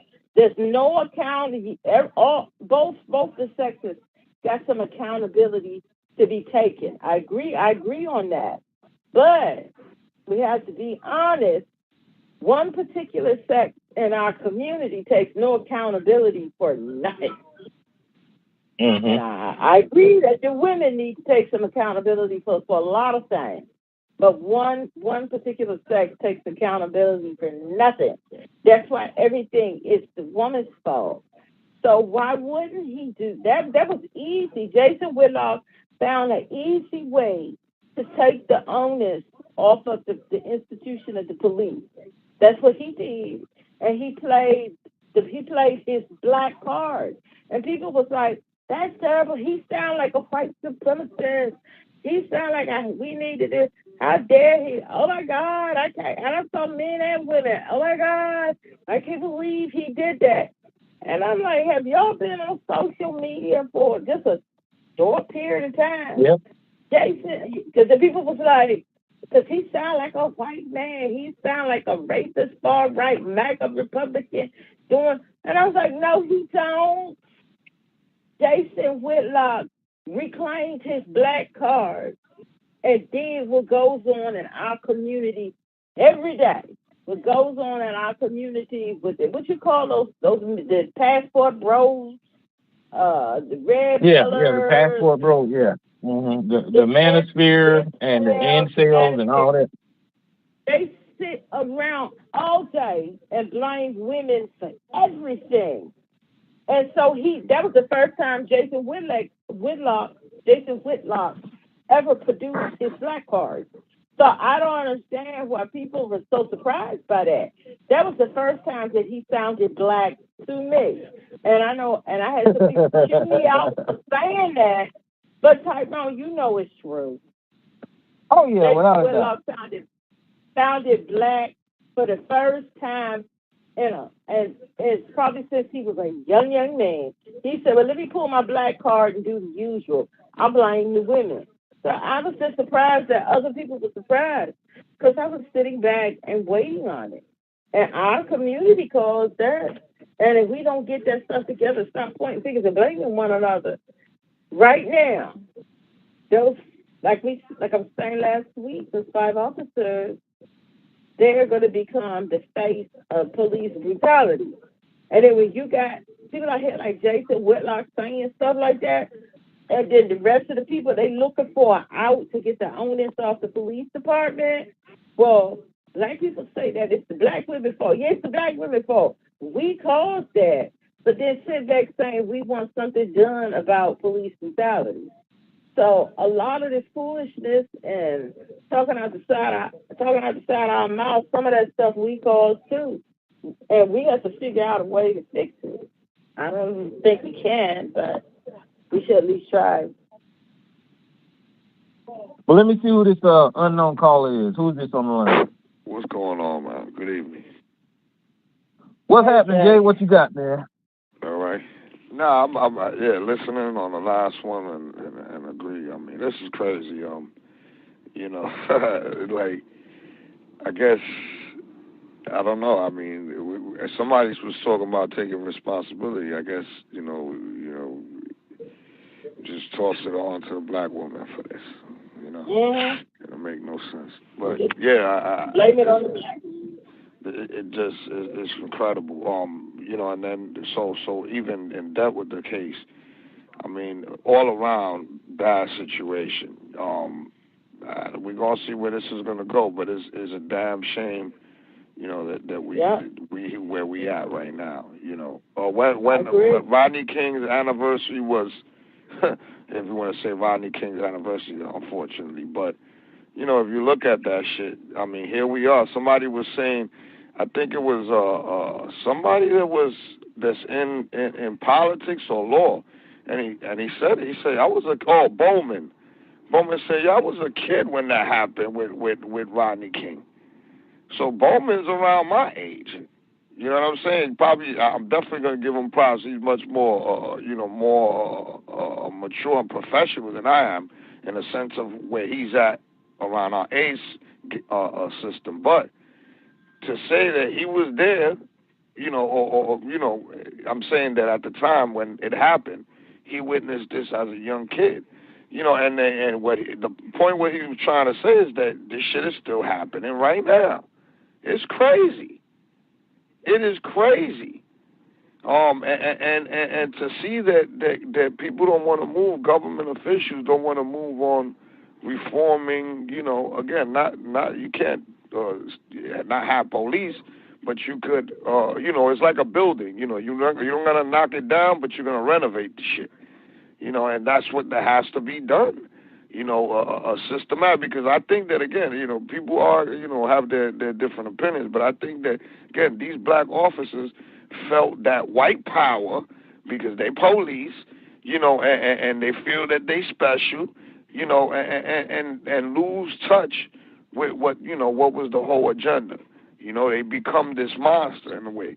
And I would say, you know, when I say the white mentality, because the way the system has been put up, which is police department, and then how, you know, officers has acted, not all, but a lot of them, you know, and over the years, you know, that has emboldened black and Hispanic cops and Asian to abuse, you know, either their people or people that's in other communities, you know, that don't have, or you know, or just even just of color that might have. So I'm just saying that the interracism is thanks, again, these black officers. I believe that there's a contribution of that whole white mentality of the system, of the police department, of also saying, well, I could get away with it because they're black. You know, not I'm saying the cops that are black. I'm saying, well, he's a black kid or black man, and we're going to get away with this shit because it happens all the time. You see, that's another thing why emboldens police officers. That's why they have to do a reform. Not all cops. Again, reforming to make sure, oh, well, you know what, if I do something, you know, I might be liable. Now, I know that realistically they're not going to do that because I heard some experts, and you got to be realistic. Like, people are not going to join the police department signing a fucking, you know, a thing that you're liable.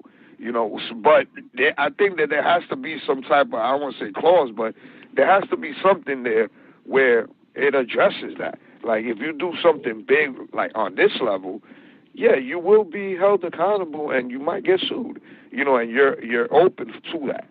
So I think that they have to relook at that, however they're going to have to do it. But, you know, that's what's going to happen. And I think nothing's going to change until it starts knocking in their backyard, you know, unfortunately. So I think that no politics, because you need them numbers, right? I don't think that we have enough numbers to do this reform in the way it needs to be done because a lot of these people aren't on board. You know, they play on with the cops. Oh, you know, like what they were talking about. Oh, you know, we love the police, but then they did January 6th, right? You know, so, but then it's convenience for them. So I think that you see now that it's coming about, oh, well, now we need to reform the police. Y'all the ones that's talking about that, you know, oh, January 6th, you know, that we were justified to fight the cops and all that shit. But now it's time to go fight them, you know, reforming. They don't want to do that, right? Oh, now the police is cool. You know, it's just weird how these politics is. I think it's more of a convenience thing. What benefits me, what doesn't affect me, and that's how they move. So when it affects them, they move. When it affects their money, they move. And I think that's the main shit, unfortunately. And again, it's sad that we still here. Like I said, what Bowman said was clear, because I was a kid, and I remember that when what happened to Rodney King, and here we are. I mean, he survived it, but he was close to being dead. You know, maybe if they say he was high on drugs, maybe the drugs is what kept his ass alive. We don't even know. But the whole thing was that, you know, here we are, 30 plus years later, and this ain't not only 30 years. We going back and back. How many people got beat by the police and killed, and nobody knows about that shit? You know, they marked it off as something else. So I mean, they gotta reform. You know, and I don't think that the reform ain't gonna happen until enough of these people are affected in their backyard to make that move without thinking about it. Right now, we're gonna have a fight. They're not moving on anything. You know, but you know, you got to keep fighting. Like I guess Reverend Al Sharpton said, you know, you got to keep fighting into, you know, because again, it's baby steps. Again, unfortunately, but you know, you got to keep pushing because if not, ain't nothing gonna happen. So, you know, I say it again, the emboldened mindset of, you know, of the racism mentality, you know, that sometimes some of our own people take on. You know, I've witnessed that in Miami many times. I said that in the past. Like, you go down to Miami, you see the light-skinned Cubans treating the darker-skinned Cubans like shit. You know, and a lot of the white light-skinned Cuban are police officers. They like to be cops when they come here, or they're born here, so they're more Americanized. So they think that they're doing something. You know, they feel Americanized and feel like, well, the ones that are darker or, you know, from my homeland, they're the enemy. It's weird, man. They feel like they're part of something that they're really not part of.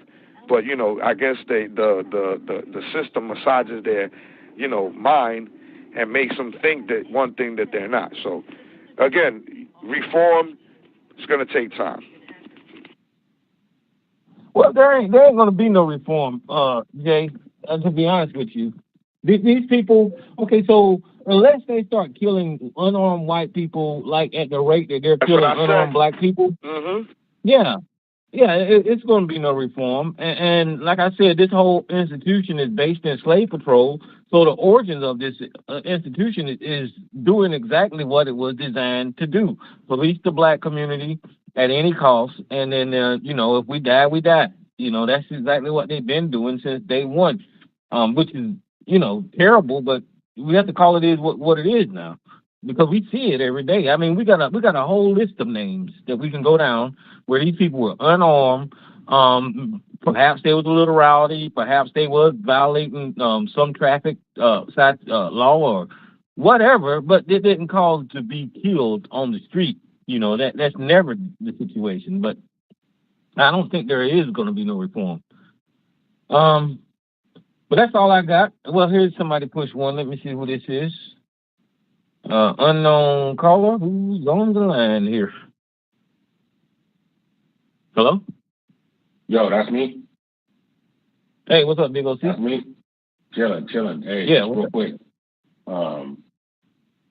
Man, like I always say, how come it ain't never a motherfucking the gangbanger that gets beat up by the cops? You know what I'm saying? How come it ain't the nigga that's terrorizing the neighborhood already? The nigga they know got the guns and shit. They whoop a nigga that you know ain't a threat. Well, they get beat up all the time, Big OC, but we just don't never hear about them cats. You know? Who, the dope dealers, they get beat up? Nah. Yeah, listen. Now that this has happened this just happened to Tyree Nichols. There's a lot of people coming up and saying that Scorpion Squad beat the shit out of him. No, but I think he's saying more of the actual street gangsters, the real gangsters terrorizing the street. They always, like, when you hear these kids, if you think about it, you start looking at the backgrounds as they still try to criminalize these guys, right? But what's crazy is that you never really see their background as a real street criminal. Like, all these guys that have gotten killed on Fortune, like I said, they really don't have, even if they got a record, they're not out in the street like a gangster. Like, if you want to talk gangster shooting people, and when you hear these things, they you can see that they're almost like targeted. They try to pick their target, and they know they don't go into it. Like I said, the only time they go into the hood to go take out gangsters and all this other shit is when they come heavy, and that's like when they do sweeps in certain time. But when all these stops, again, what I've seen is that these guys they're not no threat to the police. You know, I mean, really, that's what I'm saying. Jay, my question is, has the black police officer done anything to further the mindset that white people have about black people? Are they in there contributing, showing that, hey, we're not all gangbangers, we're not all this, we're not all that? Do they have any influence in that? And to be honest with you, I don't think they do. I don't think Right. they do. You're right. Because they're not. I don't think they're changing nobody's mind. I don't think they go home and say, "Yeah, well, there's some good black guys I work with." You know what I'm saying? I don't. Right. I don't know if that's happening. Do they consider the black cops the good black people? I wonder. No, of course they don't. Well, you know that they may, because they get along in that culture, that organization. They may look at them that way, but when it's all said and done, we've heard about police officers pulling over black police officers just because they're black police officers. If they're not in that uniform, or if they're not in that institution at the time, then they just look at them as another nigga. But remember that one brother that got pulled over in the uniform? The one that was the high-ranking dude, and he got out the car, and he had the uniform on, and they looked at him crazy, told him to get your dumb ass back in the car or some shit. They talked to him crazy. They're like, what the fuck you jumping out the car for? He's like, 'cause I'm one of you. I'm just trying to let you see my uniform that I'm one of you. But they still talk to him crazy. And they were under him. So I believe the culture is of disrespect either way. The culture is of disrespect. And like somebody told me, the police don't know the laws. They don't. You can't learn the laws in the time you go in the police academy. You can't learn the laws in that time. So in Germany, learning policy and procedure. In Germany, I believe it's 3 years. They give them a training. 3 years. 3 years. Well, I mean, these police officers, they can. It's the whole. Listen, it's politics behind this stuff, and it's a whole narrative about how black people are in this country. That whole CRT thing got something to do with it. The mentality that black people are evil and violent, and they need to be more cautious when they approach us, and all that kind. This whole country, and all of that too is relating to police officers. That's why those boys are the way they are in the Tariq Nichols situation, because they are already positioned to attack black criminals in a certain way, violently, fast, furious, just angrily. They're already positioned to attack black criminals like that. So it's the way this whole country look at black people, man. Well, also with a heavy hand. A lot of times it's with a heavy hand, because like I said, people think this is brand new. This shit's been happening for a while, and people got beaten. A lot of people didn't get killed, but there's a lot of people that got their ass beat, broken bones and all type of shit. Police got away with it. They got away with it for years. You start looking at the record books, and you start seeing how many people got injured.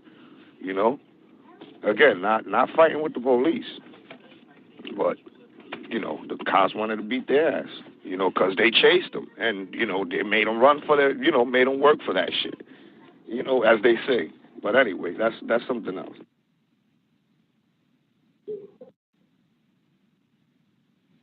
All right, you got anything else, Big OC? Nah. I just, for a minute, my whole thing is, I don't know, man. Let me tell you what I'm not gonna do anymore. I'm gonna try my best not to shit on black folks, man.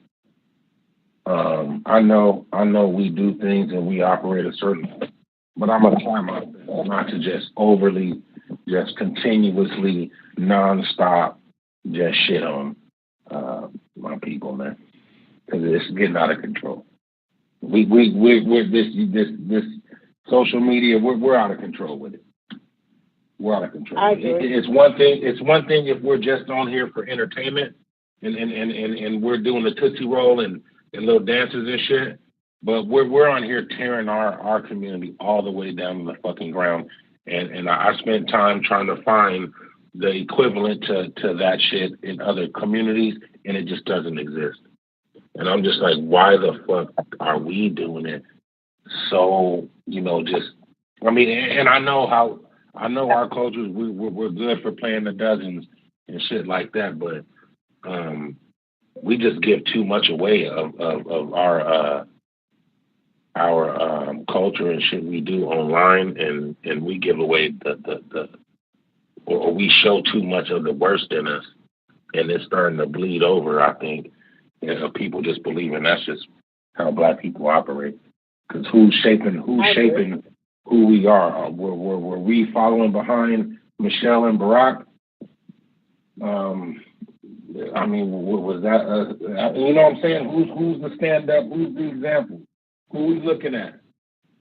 Who we looking at? That's setting a higher standard, you know, for us in general. You know what I'm saying? I'm not saying we need to follow somebody, but if the police gonna start to have respect for us, we gotta start doing something different. And I think it's easy for us to stop shitting on each other. That's just words. We can stop that.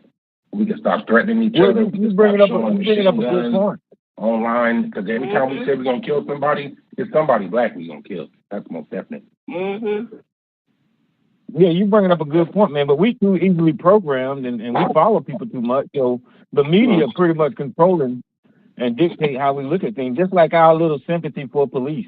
we have sympathy for police for a reason, and that's because society has told us over the years that they're the good guys, and it's hard to break with that mentality, you know, and actually see them for what they are. Oh no, Carla, who's on the line? Hello, it's Gigi. Hi, everybody. I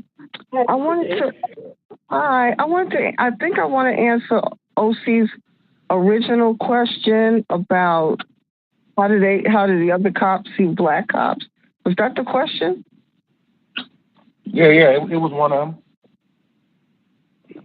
Okay, can you ask it again? Kinda. It was just more like, are Black cops changing the minds or the attitudes of how white cops feel about Black people? No. Like, are they an example? Are they an example? Do white cops say, "Oh, look at these Black guys? They're some real stand-up guys. They're a real credit to the race." You know, that's what they say. But are you guys a credit to the race while you're in the police service? I think it goes both ways. It's usually you're an exception. You're not the regular Black person. You're an exceptional person in some kind of way. Like, even though you act and you were raised with your people and you're okay and you're good folks, I think they see us as an exception, or they see you as you're a criminal. You're a criminal too. It's just a matter of time before we figure out what kind of crook you are. Wow. I'm serious. That's some foul shit. It's like, oh well, you're gonna fuck up some way somehow. Like, you're damn. A crook. You're a crook, and we'll find out eventually what's wrong with you. Yeah, because you couldn't possibly be honest and just working for a living. Right. That's, you know. Sorry. No, that's some real shit though. That sounds like the honest answer of the way they look at it. And you know what's funny is because when they have the little golf outings or the barbecues or the going hunting or whatever the hell they do, we don't go. Right. So, that's how you know if they cool with you for real. Like if they invited you to your family shit, you know, they let you they say, you know what, you can stay in my house if you want. Shit like that. If they don't invite you, we're not going. We're not going hunting. We're not doing that. No. Now, there's probably 1 out of 100 that might do it, but whatever happens to him there, he ain't going to come back and tell the rest of us. You know, like the guy that tell the rest of us. If you come back, you're not going to tell how many times you were called a nigger or whatever. So, I don't know. I don't know about those guys, but it's an exception. You're an exception. And unfortunately, that could go to your head, too, because you'll start thinking you really are an exception to the rule, and you need to go sit down with your parents and they can remind you who you really are, you know, but I don't know. That's it. I'm done. All right. We got Brother Joshua. Welcome to the show, man. What's up? All right. Sorry, I was eating some ice cream. Sorry. Oh, But yeah, thank you. Well, yeah. I want to kind of say this. The little C has said something that kind of is what I think about, but I think about it opposite wise. And my thing is that I've always said, where are the tough Negroes at? I mean, the Negroes who would shoot me, the Negroes who would shoot you, Tyrone, the Negroes who would shoot people on the phone. And I say this because you got dudes out here who will hurt me. But we see these cops who do the shit that they do and won't do a damn thing about it. They won't say, hey, man, this is not cool, man. We should look up on these cops or whatever. They never do that. Never do that. You see, so I'm more inclined to believe that to Big OC's questions, the cops, they'll fuck them up too. They beat the shit out and do these so-called tough Negroes, gangsters. They do them the same way. They beat their ass too. They beat them down too. Because as long as those dudes who are out there practicing this toughness, as long as they don't get the mindset to say, you know what, we're going to start doing what they do to them, like they do to poor people, they're not worrying about them. They're not worrying about those dudes. They're not worrying about them. They're not worrying about them. Why are you mad at them? No, yeah, I think you missed my point, GG, and I think if you don't see my point, then there's something wrong with you. There might be, but I don't get it.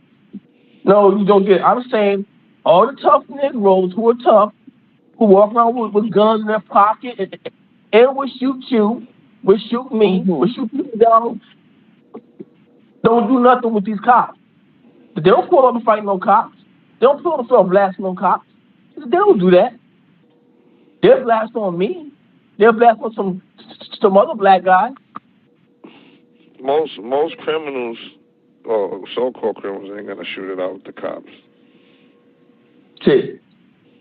So I mean, that's how I look at it, Tyrone. We got these dudes around here walking around with all this toughness and shit, Tyrone. And I say to him, I look at him, I go, bro, I mean, we got these cops blasting on people that don't have no legs. You shoot black men that don't even have legs. You shoot them down. Oh my God. Oh my God. You see? Ooh. You know what I'm saying? You shooting black men don't even have legs. I don't think I'm in a wheelchair. I don't think your solution about the words of people that will shoot us is going to resolve what we're looking at as far as the culture of policing. You see what I'm saying? Because I mean, even if you did get the gangbangers out there to fight the police, that don't mean that your grandmother or your sister is not going to get pulled over and harassed by this same institution. Well, it's one thing in Tyrone, and what I do know, and what I do know what will happen. They're supposed to think twice, and they think about what they do first. They go, okay, y'all. Okay, now this is gonna cause a chain reaction. If we shoot some of them, they're gonna shoot some of us. See, so, and I tell who proved that. The Black Panther Party. They proved that. They had a lot of shit. That was organized. Okay, so what I'm saying, at least the Panthers are, now that we look back through history, and we in fact say, the Panthers say, see, we was right about them motherfuckers, huh? You see, so when the Panthers had their shootouts with law enforcement, bad law enforcement, when they had their shootouts, believe me, they came back with just a little more respect. It's okay now, we're going to talk. Yeah, I know we're going to talk now because we did some shots to some of these damn cops. See, okay, so I get what you're saying about the Panthers, right? But let's look at the trajectory of what happened with the Panthers. Yes, they had shootouts. They had disagreements with the police officers, right? But look at what happened. They started getting reinforcement from the federal government, from COINTELPRO, and they started going in people's house like Fred Hampton, killing them. And then that led to the dismantlement of the Panthers, because when they was faced with violence, they came back with more violence because they had more resources. You get what I'm saying? Yeah, but I'm saying that we also see now that they're not diplomatic. Now. Okay, they're not diplomatic when it comes to black people. Now, they're a little diplomatic when it comes to other white folk, but when it comes to us, they're not diplomatic. Okay? We saw that in Huntington Park, California, this week, where the brother in a wheelchair gets out the wheelchair, don't have half of his legs. He's running from the cop. He has a knife. He starts to run from the cop. They still gun this dude down. This guy had no legs. Yeah. Yeah. You see, so that was crazy. Yeah. Yeah. Wait a minute. Hold on. Everybody be on pause. Wait a minute. Listen, Gigi, are you laughing at that whole situation with the man with no legs? What kind of sick, sadistic? What is wrong with you, Gigi? It just looks like okay. I made myself not watch Tyre Nichols, but I accidentally saw that one. I don't know where it came from, and it just. And that was funny to you? No, you just can't believe what you're looking at. Like, you feel like it's a prank. Oh, okay. And you got to tell yourself, no, this is really happening. And then the worst part, I think, if I'm right, the reason he lost his legs was because the cops threw. Right. I've seen that story too. Yeah. I don't know if it's true. Trial or something. Right, or something. I don't know. I don't know if it's true, because I didn't. It's like it doesn't look real. So my thing, Tyrone. Okay, I got you. So let's let Joshua finish. But Joshua, before you go, let me check who line I just opened. Who line is this I just opened? Hello? May. Greg? Oh, hey. Okay, May. Okay, so we're gonna let, what's up, May? We're gonna let Joshua finish, and then May, you go right after Joshua. Go ahead, Joshua. And you know, that's what I'm saying, Tyrone. Is that the best solution I'm talking about? No. But realistically, that's what some officers understand, is that when you start shooting them back and start taking them out, and his wife and his children can't see daddy come home, is at the morgue now, that's changing the game a little bit. That's going to make them think, oh, okay, they shooting us back. Okay, so some of us might not disagree with that, man. I just disagree with that. Okay, that's fine. You can disagree. Okay, who's going to be the sacrificial lamb? I didn't think that you would agree with me. Period. But my point is that these so-called these tough. I would say this word. These tough niggas out here, the tough niggas in the community.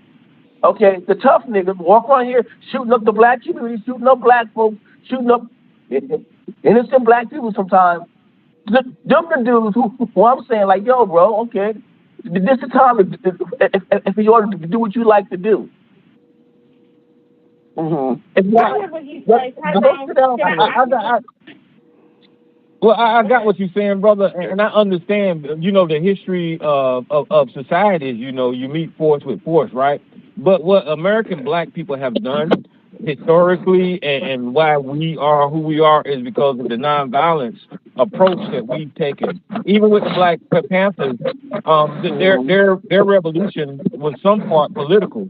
And, if and that's where it needs to be. If we had that's Joshua chewing on his ice cream, I guess. I want to mute you for a second. Ice cream, but even if you look at the Black Panthers, their revolution partly was political, and that's why I tried to have a political conversation on the show here. But people always push back because we're so we're so turned off with politics that you don't understand that if we take over politically, you actually take charge and you can dictate shit. Power. But because people have been, they always they trash the Democrats, they trash politics, but at the same time, Look at what rich people are doing. They're voting. Look at what the Republicans are doing. They're voting. Look at what Donald Trump is doing. He's trying to control politics. Look at what Fox Media is doing. They're trying to control voters. And that's why we hear their message stronger than our message, because we've been turned off with politics, and we're not taking control politically, so we don't control shit, because everybody's telling you how bad Martin Luther King was, or how bad, it is the Democrats, or the Black Caucus is, and all that kind of thing. Yeah, I mean, it's so politics is the answer, but not this violent revolution, because you're going to get a lot of people killed. Right. But, Tyrone, Tyrone, can I just add this? I get what Yahshua was saying. They're tough on their own. They're terrorizing the neighborhoods. And they just, and in the music, they talking about killing a Negro and stuff. So I get what he's saying. But if they were to start doing that, they would get all us killed and burnt out. Yeah. We just don't have the numbers for that. We don't have the numbers. We don't have the allies for that. That's another thing. I know you won't go, but let me just add this right here real quick. As we talk about the solutions, like that's coming out of Washington right now, the George Floyd Policing Act and police reform, right? Those are political steps that people are not willing to take to change police in this country. So what I'm trying to say is black people don't have enough participation in the system to make those policies happen. Nothing's going to change. Hey, Tyrone, but go ahead. Say one thing. Go ahead, say what you're going to say. Yeah, go ahead. No, I was going to say one thing, but Tyrone, just to follow with that. What you just said is that's idealistic. Okay? We understand that. Black people have been playing the politics game for a long time. Black people have been diplomatic for a long time. Black people have been trying to do things judicially through the system for a long time. Okay? But the problem is they don't want to change the police culture in America based on the fact they know it's going to harm black people. Because they look at the police as their protectors, protecting them, not necessarily protecting other black people. Because truthfully, when black folks call the cops, for help, sometimes they come out, and sometimes they don't want to do shit about it. They just say, well, this is a personal, they figure something out to say. So I'm saying we understand in this system that we live in, judicially, politically, whatever the case might be, we understand that the police, that when we say reform, the police are the George Floyd bill and all that stuff like that, we understand that these police, they don't want to change that culture because, in fact, they know it's there to keep us supposedly in line. It's supposed to put fear in us, not them. That's why they call the cops on us for dumb stuff, because they know the cops going to come out and hurt black people. If the cops would do their job and be fair across the board, they wouldn't call the cops. They see a black man jogging or stay in the park, they wouldn't call the cops. They know the police ain't going to do nothing. All right, so let's get Maze in there. Let's get Maze in there. Hey, how you doing, Maze? I'm just fine. The problem would be if black people were black people and stood together and stopped liking this and just stopped liking people that's trying to do stuff to make a change, they'll turn their back on them and turn on them too. And say, well, this person, I don't like them because of this. You can take a governor, you can take a president, you can take anybody, or those women that's mayors and all of this. They don't stand with those, and then those people that's terrorizing the community, the police know them. That's why they don't care, because they don't usually have you heard of them shooting those type of people? Mm-hmm. No. They don't even mess with them because they know them. Mm-hmm. And then again, when I was talking, Jay, was I right or was I wrong? When I was talking about them 5 that news media you stuck up there to put in your head for you to have a conversation about, and there were some more people. Right, other people involved. That's right. So I want that person that was saying that what I was saying was not right, but I was right. So when they come back on again, I want them to explain it to me, because I know what I be looking at. I don't know what they mind would just focus on what the news gave them to look at. And the media is part of it too. The media make people hate us. And you talking the one over there on Fox?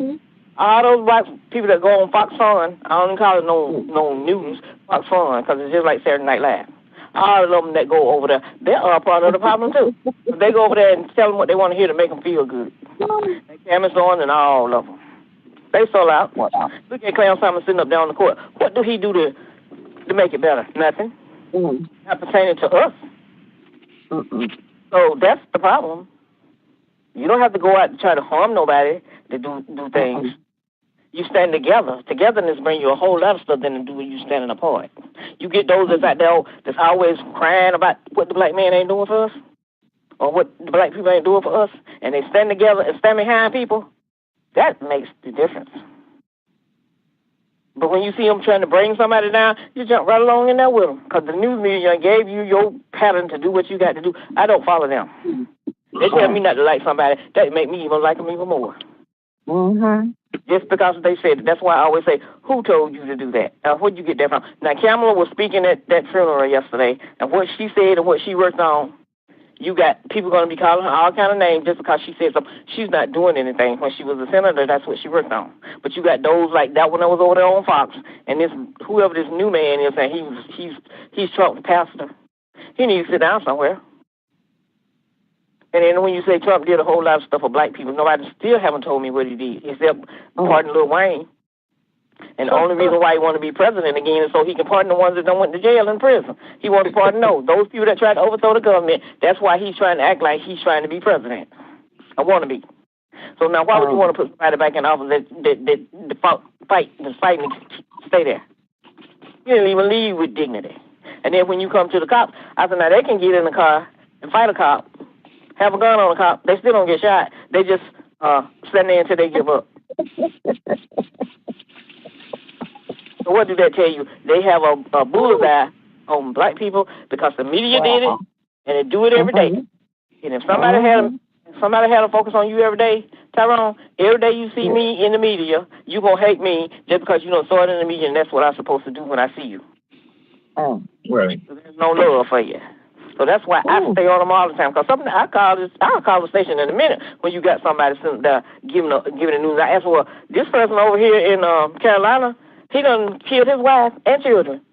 We don't know about it unless we live there, been through there, got a friend there. Why this news don't come up on TV so we can see it? Yeah, you talking about that dude down here in South Carolina, right? Yes. That lawyer? Yeah, he didn't do it. I was looking at him. I said, that man killed his wife.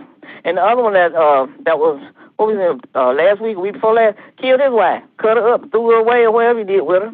Well, we supposed to overlook that. Those are crimes. Then when a man went and shot his own you group of bringing up a people. point. Yeah, and then they tried to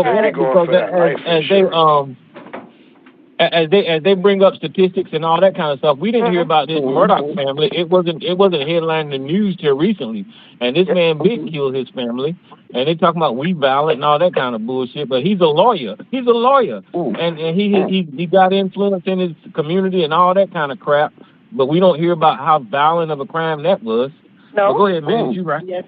So if we watch out how they do the media and we fall for it, and then we have people like some of them that come over here want to scream and holler and repeat what they said over there on Fox cartoons to us, like we supposed to sit here and then get mad with us because we don't care nothing about it. Fox cartoons. That's what I call it, the Fox Saturday Night Live. I mean, every night live. That's what it is. And you got person sitting there that somebody that hosts over here want to be like Tucker, let the nut come on and talk, and he just sit back and look with a funny smile look on his face. I'm glad he's being sued. So maybe we should start suing too. We don't do that. We don't sue nobody. If people can sue for being depressed on the job because a black person looking at them, they can sue, but we can't. So maybe we start doing that. Maybe that'll bring a change too. So that's the way I see it and how I feel. But somebody said, I want to bring somebody else into the picture about what happened to that guy. I was looking at the whole tape when it first started, and I wanted them to go back and look at it, and I saw somebody. I said, y'all see what I'm looking at? They told me the same thing. He said he didn't see it. With the white hand? No, somebody that was on here talking, Rick. I think his name Rick. And I was explaining to them what they had brought to them to look at with those 5 black men that first, and you wasn't focusing on nothing but those 5. Right. You got to stop, look, and listen, and pay close attention to what you see. So the media even go back if no black had did nothing the whole week, they'll go back and put something 3 months ago and stick a black person's face up there. So why do you think people walk around looking at you like they're afraid of you? Because black people are not the only one going around doing stuff to people, but they make it look like they are. They are killing and stealing and robbing people too for them opioids. And when they can't get the drugs that they want. So I don't know why people just even put that in their soul and their system to look at it. And then if we start liking each other, we can get along better. And stop hating each other and looking at us the same way the white man look at us. So that's why I think the ones over at Fox do, like Kevin Owens and all of those people. So that's my opinion, and that's the way I see it. So yeah, have a good one. Cool. Yes, ma'am. Thank you, Miss May. Wow. Oh yeah, but you know, I understand with like Yasha's frustration. Hell, it was my frustration for a while about, you know, shit. We need to do something. But I mean, there's that. The like street today, guy that is not organized. Listen, the street guy is not worried about fighting. You talking about? He said it in the beginning. The street dudes is not, and you know, they're not there to fight for a cause or whatever. They're worried about getting money. Most of the people that's probably doing street shit is probably about money. You know, they're getting money. They're not concerned with community and none of that other shit. And they're definitely not going to be fighting with the cops unless they need to, in their mind. You know what I'm saying? They're trying to make money. That's their goal. But they do have a purpose. Their purpose is to fill the prison. There you go. As long as you committing crime and killing each other, and as long as somebody else is, shit, the prisons will be full.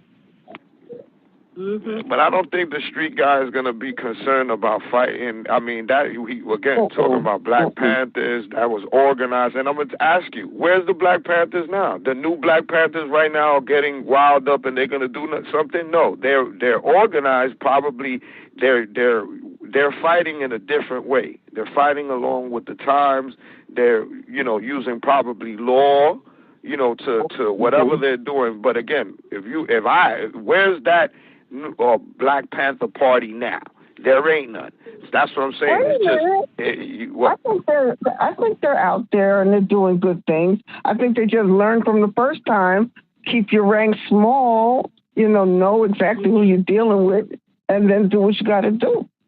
No, on the level that he's talking about. The new Black Panther.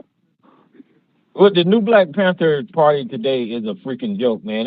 I don't even know why they even co-opted the name New Black Panther Party, because they ain't anything like the Black Panthers, to be honest with you. As a matter of fact,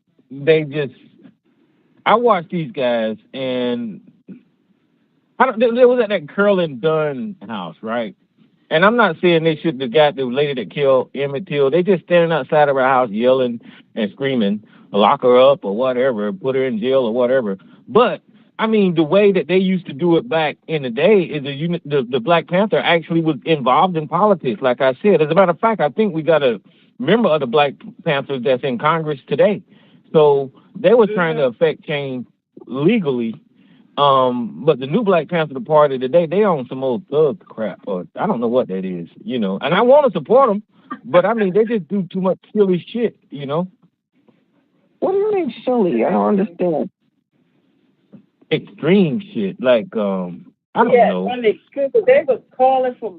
I forget what was going on a couple of years ago.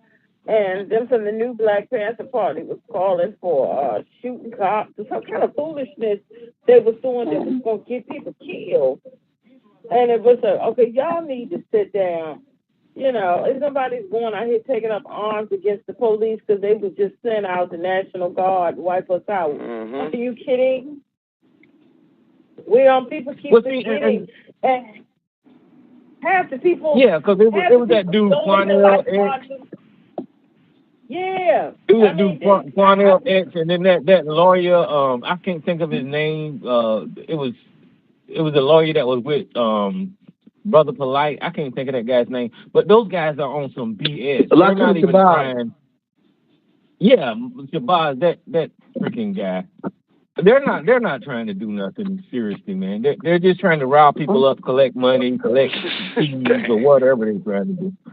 You know, They might, I don't know, Tyrone. Some of them, I think there's some true people in it, but I think the overall, they just was on, and they was on some dangerous stuff for a little while that was going to get black folks killed.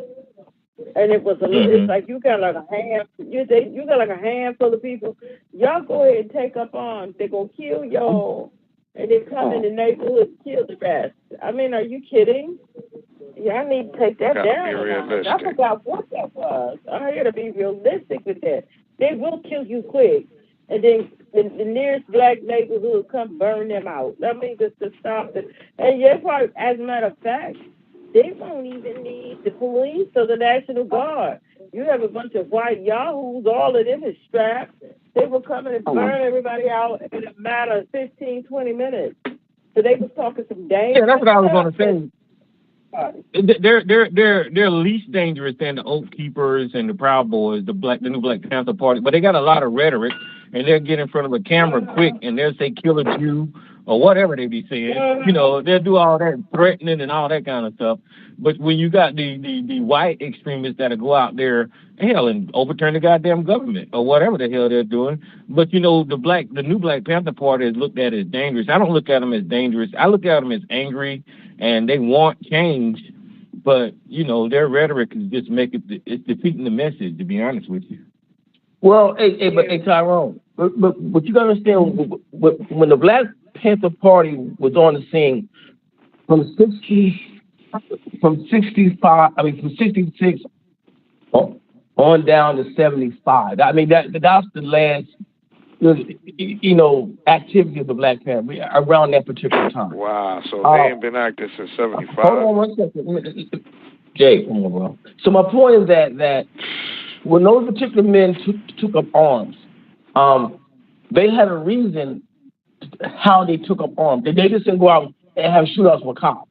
But because the shootouts they did have with police were warranted because the police aggressed them. So they just, okay, you don't want to do this. Because the mindset changes in human beings when they know you're going to shoot back. That mindset changes quick. Oh, these dudes shooting back. They're not just going to just give their guns up. I remember the new Black Panther Party, this police officer walked up to like 4 of them and took their guns. When they did that, I was done. I said, bro, you let this cop walk up to you and take your gun? That's when you say, okay, you let him have it. Okay? Believe and die. Hold on, let me make my point. They believed and died. The Black Panther Party of yesterday, they believed and they died for what they believed in. That was the point. See, it wasn't nothing this, I'm just going to go out and talk some rhetoric. Them dudes believed it. When Huey Newton stood in front of that cop with his shotgun, he told the cop, pour yours and I'll pour mine. Somebody got to die, right? This is what I'm trying to clear up with you. I'm trying to clear up with you. You're saying that instead of letting the cop take your gun, there should have been a shootout? Is that what you're saying? My point is that again, yes, I'm saying it because in the old Black Panther Party, you weren't going to walk up to them and take their gun. Nah, that wasn't going to happen. You see, so my point was that when they did that, well, when we chorused, I said, man, I'm done with them. I'm like, man, I'm done with these dudes. You let the cop come and take your gun. He didn't jump a fight. You're done with them. You weren't with them. So no, I got what he's saying. That's mine. Yes. So my point was that but that's how I was doing it, and like I was stating before about Huey Newton. When he told the cop to pull his gun in front of all those people, and that cop couldn't do it because Huey had his gun too. So he said, somebody got that. Do it. Not pour mine, not pour yours. I mean, you pour yours. The next thing was saying. You just said it. That was 67 to 75, bro. Right, They're not right. working like so, wait, that. But I'm saying this is my point, bro. Now, who you know that's going to volunteer right now? Look, right now that's going to do it. I doubt it. He can volunteer now.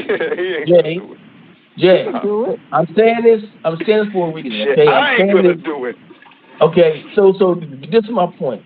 Now you're laughing and Gigi's laughing, but No, but you know what? Because we gotta be realistic. This is my point. As a black man, we are the laughing stock, bro. We're the laughing stock. Seriously, bro. We are the fucking men. We're supposed to be the damn men. We are being punked. Jay. This is not funny, bro. We being punked. And you wonder why sometimes... Hold on, let me finish my point. You wonder why sometimes our women don't respect us. Because they say, Negro, you being punked. Shut up. So that's here we go. We can't blame the black woman. No, black woman. Hold on, bro. Okay, so, but listen, I really got to... Hold on. I really got to check this line, Joshua. I'm allowing you to talk, but I got to check this caller. Who is this caller? Hello, Brother Anthony. This is Brother Anthony. Hey, what's up, Anthony? Tyrone, when Yahshua is finished, I want to say something when he's finished. Okay. But you know, I'm pretty much done with this conversation. I'm not mad at nobody, but I'm just so I'm so sick of brothers. I am so sick of these tough niggas. I'm just so sick of us talking about how tough we are when it comes to each other. I am so sick of that. I am so tired of that. How we can beat each other down, how we can shoot each other down. We need to be organized. We need to get organized. That's what needs to happen. Mm-hmm. But we are being punked, and people think it's funny. But we look like excuse my language, we look like bitches. We do. Like a bunch of bitches. It doesn't look good. It doesn't. That's why I gotta say Tyrone, man. Thank you, bro. All right, so we're gonna let Lisa go, and then we're gonna do Anthony. Go ahead, Lisa. No, well, I was going to say, I understand what Yahshua was saying of the old Black Panther Party versus the new, but they didn't have to take their guns away. They found an easier way. Now, no shade. They found an easier way to take them out and get rid of them. They infiltrated the group. They sent in their kryptonite and they infiltrated the group. That's what they did. They didn't have to take their guns. And I'm not going to get into what the kryptonite was, but we all know. So that's all I got to say, Tyrone. What's up, Anthony? Welcome to the show, man. Yo, you can keep moving around. I'll get in there. All right. But listen, Yahshua, I don't think I don't think black women are looking at us as weak. Because you said that because we don't push back, that black women look at us as weak. Because I mean, I think I don't look at it like that at all. I'll just look at it from a perspective to where, like I said, the slave patrol evolved into what we see today. And because slave patrol was based off of policing black people and keeping black people oppressed and all of that kind of stuff, that's what we got. And that power that grew from the police over time, they're just exerting that power on the community like they always have.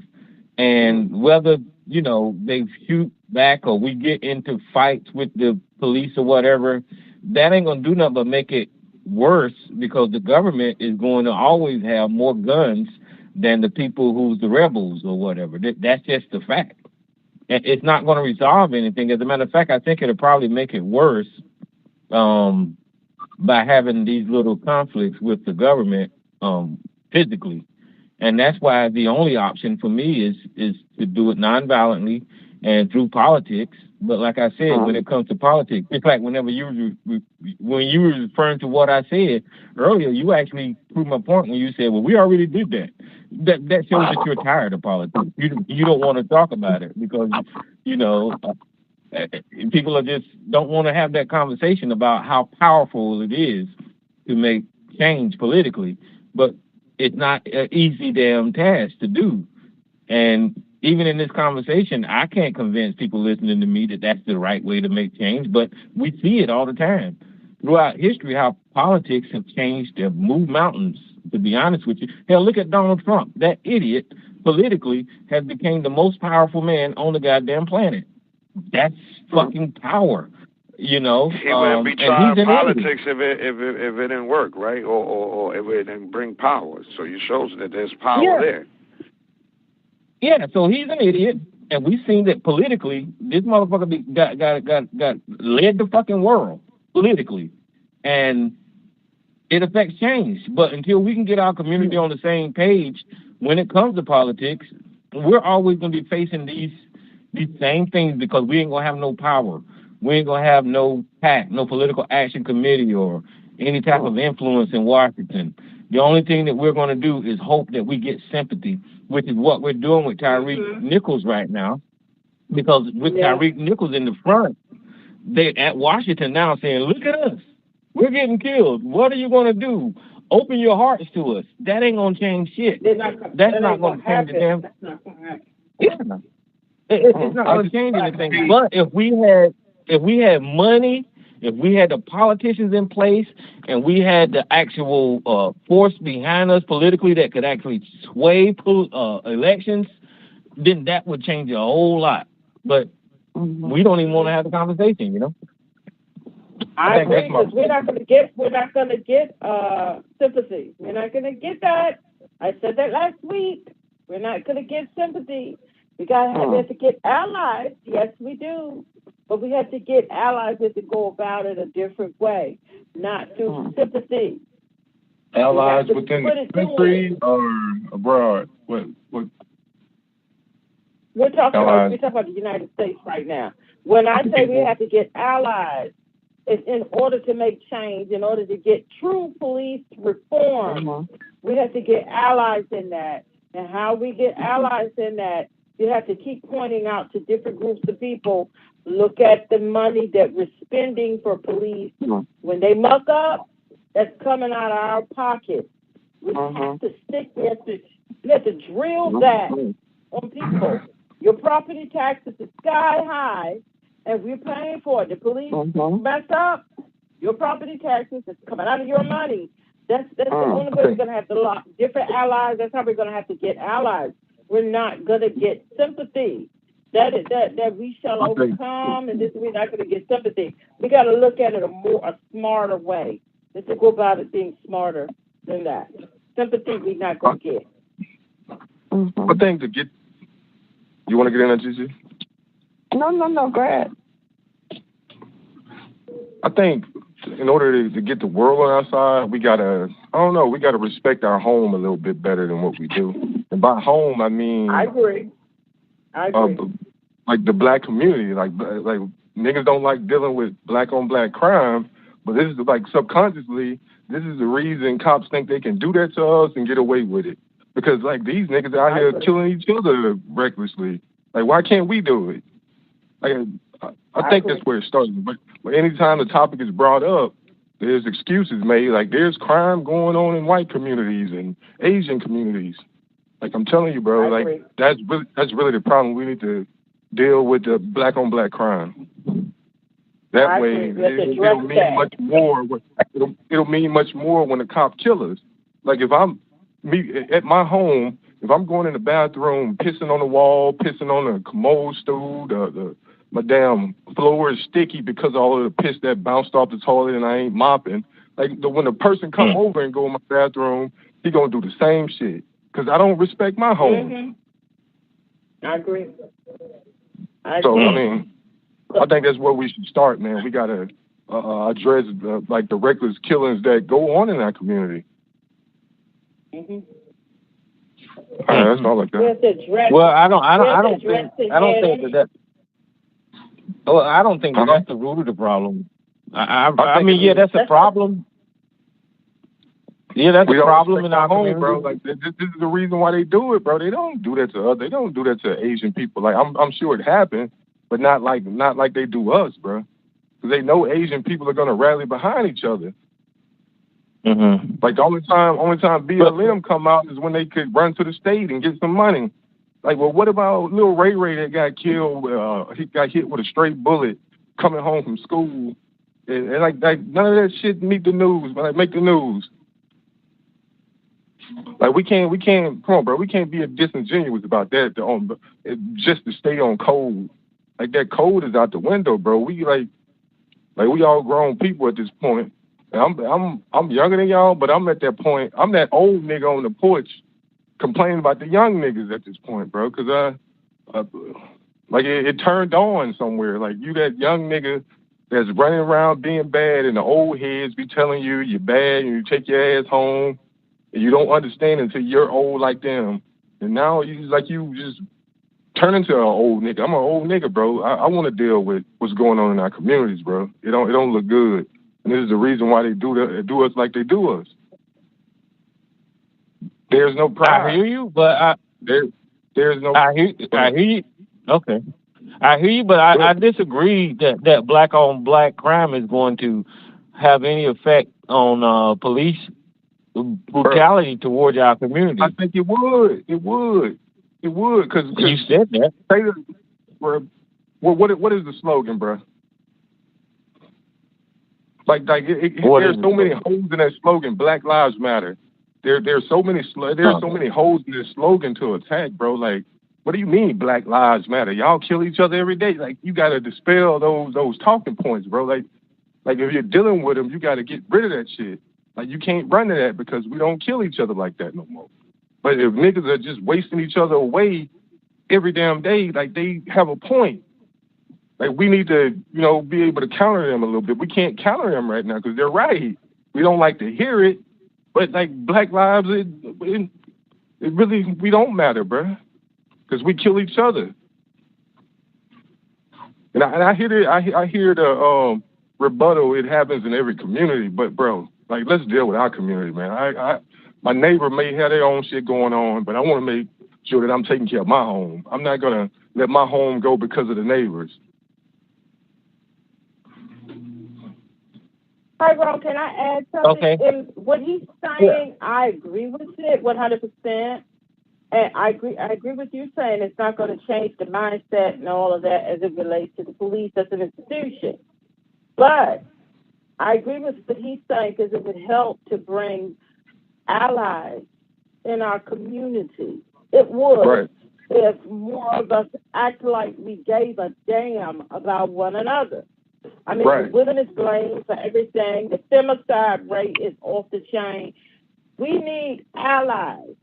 And the allies has to see that we do give a damn about one another, because you got people telling me how they hate Martin Luther King, and I mean, a lot of us is just doing the most out here. If we was to start acting like somebody shoot up little Ray, he was in the playground, he was in his backyard playing, and a stray bullet because Negroes was out there acting up. We got to come out in full force against that. Full force. We have to come at it. Yeah. We have to come at it hard. And I do agree with that. And I just don't think we're not doing that.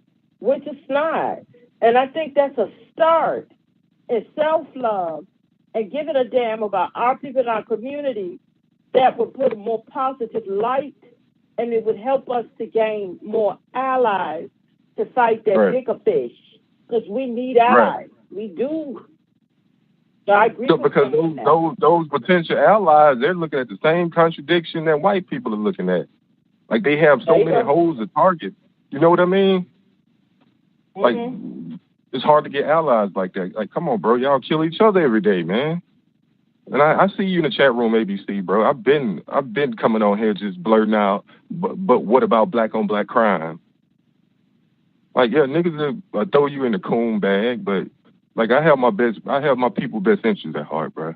Like, the people that are really down with you, they're gonna tell you shit that make you mad, and like, but they're keeping it real with you, bro. We push a lot of those people away, and we put them over there in the corner. You don't want to deal with those people, but those people are the ones that are gonna make you grow, bro, because they're giving you that real, while other people are just going along to get along just to keep you around.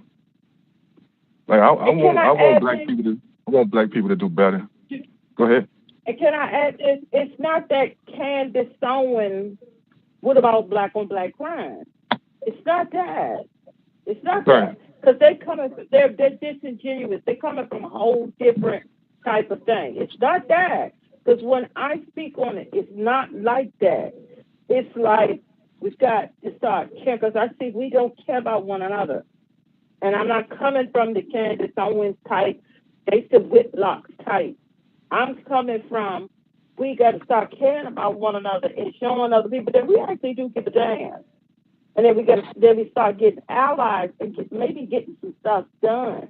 And our people hate to hear black on black crime, but it depends on where the person is coming from with it. That we need to might listen to that a little bit more. Right. All right. So what I was saying is that, yeah, the black on black crime is an issue, but crime in other neighborhoods in other demographics is their issue also. But whenever you're looking at this system that we saw, whenever we're looking at this system that was my okay, now damn it, Anthony, I shut up and I let you talk. So can you please not cut me off? But y'all running up. Okay. People kill each other in the Asian community, and like, dude, we're talking about the black community, man. Go ahead. Okay. But what we saw with Tyre Nichols was a culture of systemic corruption in the police organization that killed that boy. And the same thing that with the guy that Yasha was talking about with no legs, that was the police culture that is used to killing black people. You're saying because black people kill each other, that gives the police more reason or to not care about killing us also. And I disagree with that. Because the police is systematic and is subconscious. Like they just we don't give a damn. Like why should they, bro? The analogy of me, how I take care of my home, like that, bro, it happens that way. I'm not gonna respect your house if you don't respect your house. Like it's like natural, dog. Like I come in your house and that shit is clean. I'm gonna make sure you didn't tell me about the pissing and everybody you batting over pissing. I got that. So let me finish with what I'm saying. You know, stop batting pissing people over to your house. I don't want to argue, my point is, I'm not gonna argue with you. But like I said, the whole way this country was founded was based off of black people being less than. They constructed laws around it. We had conversations the other week about how Jim Crow laws and separate but equal, all of that stuff evolved into the way we get treated in this society today. Yes, we have criminal behavior in our community, but during slavery, was it black on black crime? During Jim Crow, was it black on black crime? You know, you got to look at the system that is put in place to oppress us and actually start holding those people accountable instead of being like Jason Whitlock and saying, you know, the reason that those cops showed up out there beating up that guy was because of single moms or black women. We got to look at who and the system that is actually committing these offenses against our community. You know, where the victim mentality come in, bro. That's where the victim mentality come in, bro. Like we're helping them to exterminate our own, bro. Like and a nigga that would come out his mouth and say something like that, he's called a coon, not the niggas that are exterminating their own people. Like I that's really the problem, man. Like we give clout for the wrong shit in the hood, bro. Like killing your own people. Okay, so explain to me. That's cool. That's coon shit, bro. Like you explain to me how black on. Huh? Okay, well listen. Explain to me how black on black crime contributed to Tyre Nichols' death. I'm not, bro. I'm talking about police brutality. Period. Okay, so to explain to me how black on black crimes contribute to police brutality, then. Man, when you're, it really doesn't matter what color you are when you're a cop, bro. It's about blue. So those black cops, they're thinking with a white supremacy mind state. Yeah. I'm kind of, excuse me, I'm kind of agreeing with Anthony because I don't think those black cops. Yeah. I don't think they would have beat up a white person like that. No, I saw cops bag up. They had a gun bagging up, telling them, please, like, stop. Like, dude. Yeah. Like, really? Well, no, I got an audio on here where a white woman is just shot her husband, and she's sitting in the hospital with the gun, and the police officer is saying, just calm down. We ain't got nothing but time. I mean, yeah. I don't care, bro. I'm at a point now where you can call me. Go ahead. I'm sorry. I'm saying that woman was lucky the right police showed up that day, because there's some of them out there would have killed her quick. But she was kind of lucky. We understand. We understand. We treat each other different in all cases. We treat the restaurants that we own. We treat them different. The stores we go in, all business we doing with black folks, we just treat them different because I When think you we say assume. different, what do you mean? Let's be real clear. Not different. We don't treat them the same. Okay, this is what I'm saying. This is what I'm saying. Regardless of the level of income we're on, we're all able to get ghetto. We're all able to get ghetto. But see, here's my deal, Big OC. And Miss Lady, I'm gonna get you. Let me say this to Big OC. Here's my deal. You're absolutely right. We do treat each other differently, right? But that's a cultural thing, right? But we shouldn't be inviting. Hold on. We shouldn't be inviting these cultural arguments into these systemic oppression arguments, saying that, that's part of the reason. But I agree with you. We do. You're going to ask to get let me get a deal, man. Can you take a couple of dollars off for me? We do that all the time. You're absolutely right. Anthony is right. We commit crimes amongst each other more than anybody else do in our community. So you're absolutely right. But what we're witnessing on these videos, to where the system is shooting a double amputee in the back, I mean, that is something completely different, Most definitely. I mean, it's no different than the video that wasn't too long ago. It was the brother in the car. The cops told him to get out the car. He said he can't get out, and they snatched him out. But the dude couldn't walk. He was handicapped. His legs didn't work. He told him he couldn't get out, and he couldn't get out. But they snatched his ass out anyway. By his dread. We see it. Yeah, we see it, and we understand it. And at the end of the day, if those particular cops want an issue on that particular night, they're going to create one, or they're going to make it one. So I think there's sometimes nothing. What you just said right there. Sometimes there's nothing nobody can do. Yeah. Sometimes there's something the person who, like you say, oh, what could he have done? Sometimes it's like nothing. There ain't shit he could have done because the cops fucked them up. They could have stopped. At any point, they could have stopped. And right? And Miss Lady, I know you're gonna go, but let me say this right here. There's rumor out there that Tyree Nichols worked at FedEx, and one of the police officers that pulled him over, wife, ex-girlfriend, worked at FedEx, and somehow or another that stop was supposed to be to intimidate Tyree Nichols. And they're saying that, it got out of control because if you look at that video, they've got one cop where he's texting on his phone and they blur out the telephone, right? So they said that he sent a picture of Tyreek all beat up to his girlfriend during that stop. Now I don't know. That is just allegedly, but that's out there too. But Miss Lady, welcome to the show. Oh no, is that Miss Lady? But I still want to deal with black on black crime, though, bro. I think we're scared of our own people. I think that's mainly the reason why we don't like dealing with the shit we do, because we don't have a problem talking shit to white boy, old cracker ass white boy, but niggas don't want to deal with niggas.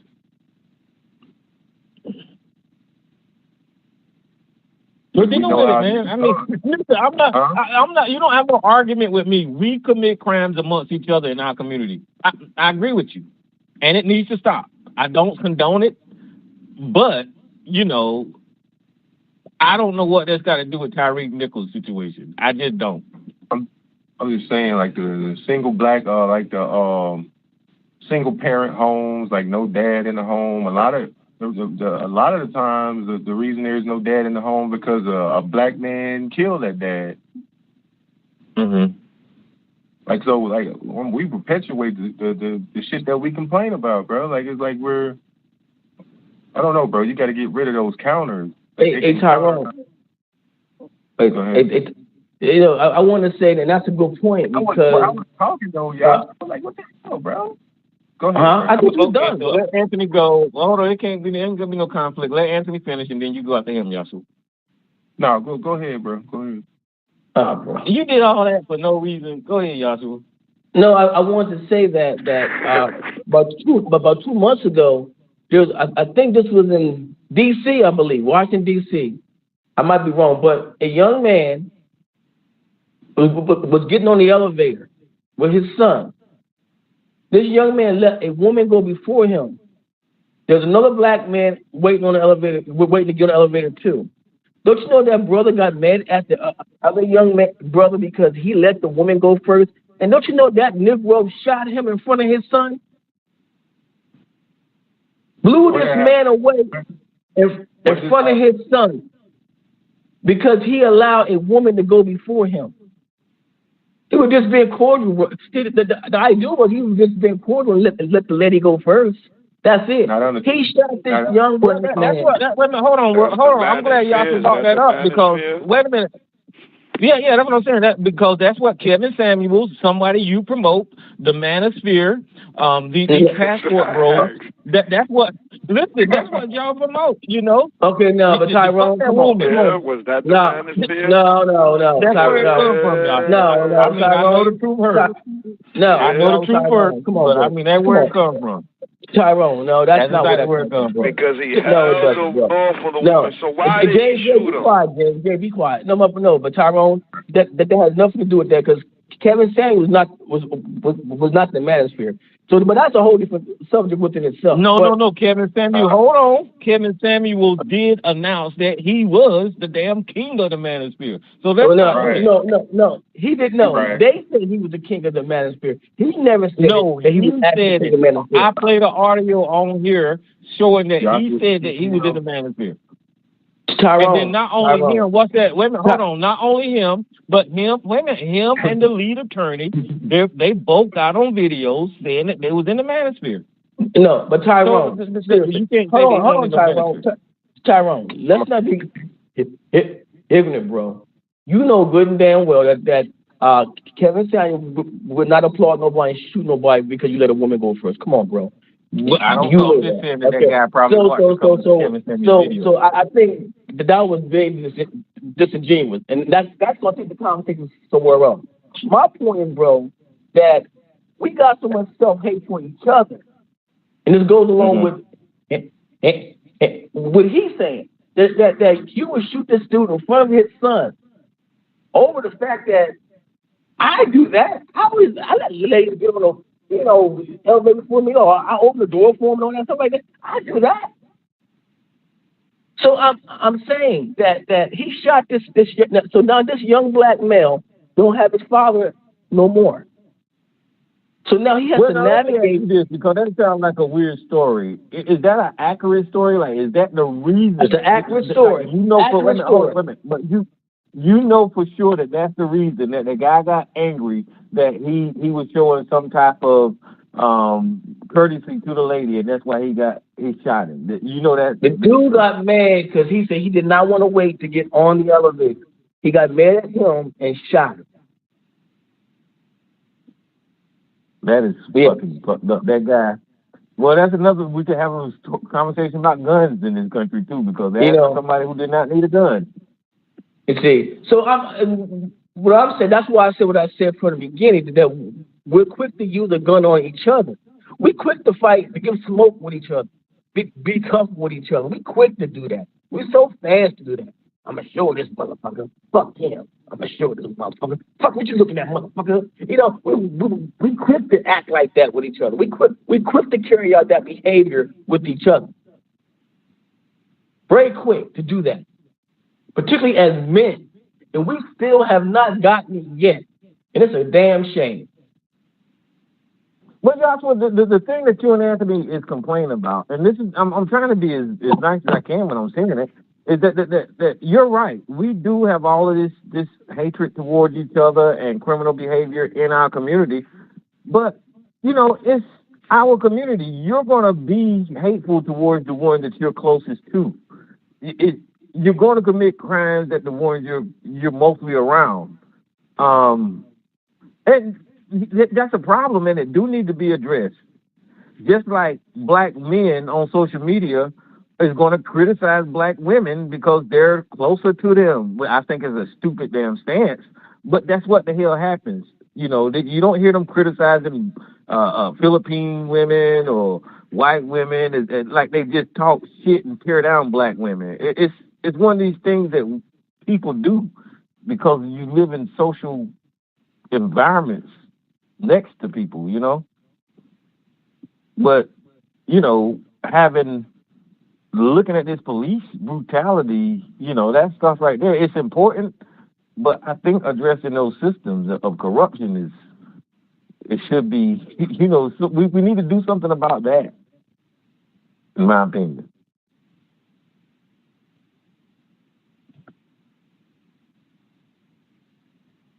Oh, did that drop off?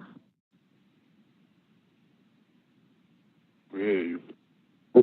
Oh, okay, shit. Everybody got all quiet and shit. I don't know what happened. All right, well, Lisa, I guess we done made it through another news night to where we ain't got a damn news story ready. That's fine. It's all good, though. That's It's all fine. good. There's all kind of stuff going on. It probably need to be discussed. It's okay. Oh, yeah. It's okay. Hey, Tyrone. And then, you know, go ahead. Hey, T. Go ahead. I'm sorry, man. I Yeah. found that story, bro. That story was in Detroit. It happened in Detroit. Yeah. Okay. Well, yeah, it just seems unbelievable. But, I mean, you found the news story. I mean, that's just, wow. You know, that's incredible. That sounds like somebody who was got serious issues that would do that. So that's what I have to put it on. Anybody one that would do that, there's a lot more going on than just he did that because dude, you know, it got to be more going on than just that. I hope so. Yeah, and like I said, let me find out who line this is open. Who line is this open? I done had all I can stand. I can't stand no more. Oh, what's up, sir? Let Joshua say what he got to say, and then you can go after him. What's going on, man? Oh yeah, Go ahead. yeah. I mean, and let's not talk. And then we can talk about the mental illness in our community. That's something else that we haven't fully addressed in our community. There's a lot of people walking around and they're mentally ill. Okay, they look normal. Mm-hmm. They look like nothing wrong, but they got some mental illness. You see, and it's because of our experience here. It's because of the circumstances in our community. It's because of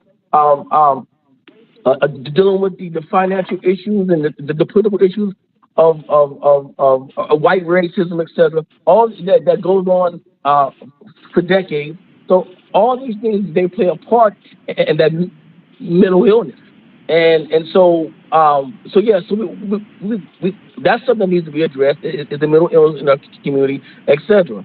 And yet, if for that guy to do that, yes, it could be something that's going on with him. You see, it's like to me, he was itching to kill somebody. You know what I'm saying? So yeah, that was crazy, man. Yeah. So and you're right to look at that. You're right to look at that child that witnessed it and all that kind of stuff. Well, that was just stupid. There, that was just. Yeah, and guess what? Now that young man had to grow up. Now he's gonna be dealing with some mental issues because he watched his father get gunned down. Now he's gonna deal with some mental issues. You see. So I'm saying that yeah. So that's all I'm gonna say, Tyrone. I'm back now. Okay, yeah, you're right to bring up mental illness. I just opened up the line of somebody that's really mentally ill. What's going on, sir? Okay, Doofus. Look, I'm just going to listen. Look, all I want to do is relate one bunch of facts. Then I'll just back up. 'Cause I'm not going to argue with people who literally can't see reality. Now, if you want me to say it, I'll say it. If not, I'm just going to hang up. What is it going to be? Why do you threaten to hang up, though? I mean, you called in to talk. I'm not hang up. I'm saying I don't want to be arguing with irrational people. Y'all going to be irrational, not listen to facts. Now, you can say... Okay, I got it. Listen, I'm going to do this right here for you. I got this. Dispute the facts, but don't tell me I'm crazy or mentally ill. Okay, I got jumps off in the hip yard right now. Jay, do not cut. All you want. Let me help you out, sir. Shut up. I'm going to help you out right now. Let me help you out. Jay, do not cut Sarge off. So there you go, Sarge. See there? Because Jay go get you. Thank you. The necessary muting, will you? Will you? All right, now I'm going to say it, then I'm going to be gone, because I'm not going to be arguing with crazy people. All right, look, back. 60% of the homicides in the United States are black people. 96% of them killed by other black people. That is a fact. It's not my opinion. According to the dead bodies and the medical examiner's report and the offenders that the police are looking for or have arrested. Next, the top 10, 85% of all homicides in the United States, that's by total percentage, are committed in 31 of the, if I round it off to even number, 3,300 counties in the United States. 31 of them count for 85% of the homicides. Top 10 cities for murder: Chicago, Detroit, Philadelphia, New York, Baltimore, Houston, Dallas, Phoenix, Los Angeles, Memphis. All demon rat cities with heavily black or largely plurally black populations. The homicide problem is overwhelmingly concentrated there. Now, finally, the homicide rate in those 31 counties, if it was the same as the other 2,970 or so, the United States would have one of the lowest homicide rates in the civilized world. Next, 52% of counties, 52%, with no reported murders covered 10% of the population. 68% of them didn't exceed one murder in 2020. 2.6% of all murders in 2020 were there in those counties. Most murders took place in the worst 5% of counties that year. 31 counties reported 42% of the murders in 2020. That's where 21% of the entire U.S. population lives. The worst of them contained 31% of the population and 56% of the murders. The worst 5% contained 47% of the population and 73% of the murders. It's all big demon rat cities. Now, you can talk about the United States has a problem. It doesn't. It's in areas where demon rats reign and black populations live without their fathers in the house, and we better start telling the truth, and we better start looking at it. And, Brother Anthony, you and I don't agree with a goddamn thing, but you're on the right track. Stay with it. Don't let them scare you off it. Okay, well, hold on. I want you to hear something. Hold on. I want you to hear something. Listen. Drop the gun! Drop the gun right now! Drop the gun! Drop the gun! You got any eyes, Elder Stars? What's that? You got any eyes? I can't see. She's sitting right behind the bed. Yeah, she's on the other side of the bed. Oh, I think that. It's a black revolver. I said a visitor. Drop the gun! Drop the gun! Drop the gun! Just drop it. Just put it on the ground and slide it away from you. Drop the gun! No. I got you. You can't open from the outside. Hey, here. Yes. You want to crack this open with this? Can you open it from the outside? Yes, you open it down from the outside. Drop the gun! Watch out. We got time. Back up. We got time. We got nothing but time, guys. Can we evacuate some patients from the adjoining rooms? Can we do that or no? Drop the gun now! I got a good angle right here. Drop the gun! Drop the gun! Man, hold on. You got to build dialogue. Man, tell me what's going on. Tell me what's going on. I don't want to hurt you. We don't want to hurt you. Tell me what's going on.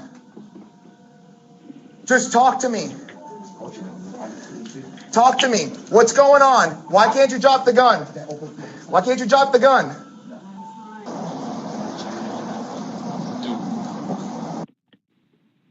That was a white cop, white cops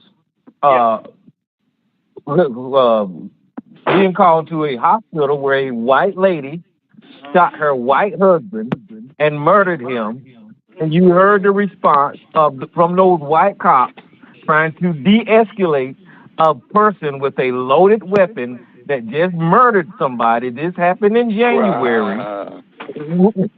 Whenever you see these cops run immediately up on these cities, these Democrat cities, and murder black people like they did with Tyree Nichols, like they did with my man Anthony Lowe, like they do with Tamir Rice. And I mean, you saying that the high crime happening in black areas where we see how white people get treated whenever they commit the goddamn crime. I mean, so I heard what you're saying with all your damn political stats and all this kind of stuff, but in this country, white people commit the most goddamn crimes. The red states have the most goddamn murders. And you are so goddamn indoctrinated to blame black people that you want to call in here just like Anthony talking about what the black people are doing when these goddamn people are killing and murdering at a rate way beyond what the fuck we do. Listen, motherfucker, you got their last name because they murdered your goddamn ancestors. They raped your motherfucking ancestors and they branded you as a legacy with their goddamn last name. So I hear you. But goddamn it, you ain't gonna convince me that these people are not motherfucking murderous, genocided, fucking goddamn terrorists. They just are. Who's this unknown caller? I ain't trying to convince you of a goddamn thing. I'm just trying to tell you full of shit. You're a narrator. Okay, whatever. Now, goddamn it, I'm telling you the goddamn truth, and you know it ain't got nothing to do with what name you got for some slave owner 150, 180, 200 years ago. It's got to do with what's going on now. Because I don't feel a damn thing. Hold on. Before I get this caller. No post-traumatic slave syndrome. And most black people don't either. So knock it off. Let me ask you this. Okay, so let me ask you this. You just heard that phone call, right? Do you think that was an appropriate... If you will let me. Just let me know when I can. Yeah, let me ask the question first and then you can respond. Do you think that there was an appropriate response to someone who just killed somebody with a loaded weapon? Go ahead. Okay, listen to me. Anytime the police can bring any suspect in custody for any crime without killing them, that is an appropriate response. Now, do you want me to say it again? Because I'm not going to say it any other way. I agree. All right, now let's go on with this double amputee, because I know that's what's got you revved up. Now, look, I didn't approve. I looked at that tape. I would not have handled it that way at all. I did disarm a knife-wielding suspect in an alley because it was a mattress propped up against the garbage can, and I picked it up, charged him with it, and took the knife away from him. Okay? But I'm not every cop. I don't expect every cop's not going to handle everything the same way I do or any other cop does. Look, they may completely be wrong. He did have a knife. He was trying to escape. Yeah, I think it's bullshit. They should have took him down without killing him. But goddammit, just don't tell me because one or two cops do something that is representative of all police because it isn't. Okay, so hold on. And I've got this on caller. Let me say this right here. Sarge, what you just stated is not my position. It's not because one or two cops do something, right? It is a repeated action in this country that if you're black and unarmed and you have an interaction with the police officers, you are so much of a threat that they have to murder you. That is my point, Sarge. Okay. There was a gentleman named Solomon in St. Louis who murdered two cops and another white person in a gas station. The cops had him surrounded and took him prisoner without killing him. I could cite incident after incident after incident after incident where the police had a black murderer surrounded and didn't kill him. Took him in the cuff. You kill white people. So don't give me this nonsense. You focus on the ones where it does happen. I just gave you a complete... Okay, hold on. Let me check this call. I'll give you 3 for every one you can give me. I'll give you 3. No, you can't. But and I'll give you the name, dates, and time. And the police report too. But it wouldn't matter to you because you're a narrator. You're not fact-based. Who's this unknown caller? I just opened this line right here. Whose line is this? That was me coming back, Tyrone. Oh, okay, okay. All right. Well, Sarge, listen. It's just the organization that you support, that you made a career out of, originated chasing down slaves and capturing them and bringing them back to the plantation. That's a fact. Do you agree with that? No, because I'm giving you another fact. There's 17,688 local and state police agencies in the country. I only work for one of them. So don't try to say, all of them were slaves. There wasn't no slave catchers in New York City. Not to any significant degree, because there weren't enough slaves around when the New York City Police Department was founded in the early 20th century. 18th, 19th century. That's bullshit. That's completely bullshit. Okay, so listen. 17,600 something so police agencies, Sarge, and you're going to tell me you got to stop doing this, motherfucker. Bullshit. Okay, Sarge, listen to what I'm saying. You don't know history and the origins of all police in America, no matter where the 50 states is, originated with slave patrol. Now, if you don't accept that about your goddamn No, organization, you're making it up. That's okay, a now, lie. hold on, brother. I'm not done. So you don't cut me off. If you don't accept that about your organization or institution, that means you're in denial. You're in so much shame of how your fucking organization was started or where it started from that you don't want to accept the goddamn true history of the institution that you was involved in. Now, that ain't my fault. That's your goddamn problem. So, I mean, you can deny it all day long, Sarge, but it doesn't matter whether it was New York, fucking Wyoming, wherever the fuck. They originated in the South chasing after motherfucking runaway goddamn slaves. So stop it, nigga. You need to stop. I don't know what the hell wrong with you. The origin of the United States police system begins with the origin of the British constable system in English common law. Yes, some police agencies did also round up slaves, particularly in the South, but in the North, after the 19th century began, there wasn't enough of them to make it worthwhile. So you're going to talk about all right, guys, listen, and then you just make things up because some of them had a basis in slave catching. Okay, guys, listen, I'm not going to argue. I just, like I do, I Google on the goddamn screen. You can read it. Shut the fuck up, nigga. I'm talking to the people right now. On American policing. What have you got? I am talking to the people. You got Google. I'm talking to the people right now. Shut the fuck up. Look, guys, y'all can read it for yourself. The origin of the shut the fuck up. Shut up. I know it hurts, nigga. The origins of the modern day policing can be traced back to slave patrol. The earliest form of slave patrol was created in the Carolinas in the 1700s. Sarge is talking about after the 1700s. Anything after the 1700s got its origin from this fucking slave patrol. Now, I want y'all to understand that he's trying to dismiss the fact of the origins of the organization that he was a part of, right? And just because he don't like the idea that he was a part of an organization. Listen, there's a lot of things that I was a part of that I don't want to be proud of. I'm not proud of that the Army was discriminating against black people, that they denied the fucking black GIs fucking the GI Bill. I don't like that, but it's part of its goddamn history, nigga. What? And I accept that. You should accept. Shut the fuck up. You should accept the fact. No, they didn't. Say what now? They did not deny black GIs the GI Bill. Please, stop it. Sorry, come on, sir. We did stories about this. My father got it. All of my relatives did. None of them reported any problems in getting the GI benefits. None of them. Sorry, we did stories about this. BA health benefits, all of it, they got.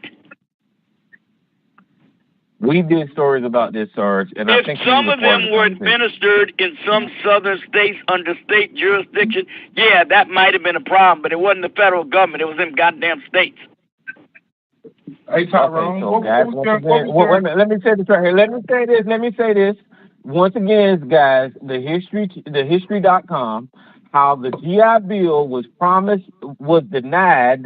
Hold on, let me get the headline here. There, I want you to describe. Was denied to millions of Black World War II veterans. Now, listen, Sarge, I'm not making these claims without proof. So you can't say that the GI Bill was not denied to black fucking veterans because there's a history of it. So stop saying and misleading people. God damn. When did the GI Bill originate, Tyrone? What year? What year did it come into being? Go ahead, Anthony. Let Anthony talk. 1944, Judge Tyrone. 1944. That's when it came into being. Okay, well, there wasn't no GI denied it before that date. And post-war, there were no black people that couldn't get the GI Bill if they showed they were honorably discharged on their military records. Okay, so go ahead, Anthony. The audio clip you played, that actually helped my point, though. It helps my point. Like the white cop, he handled his people with care.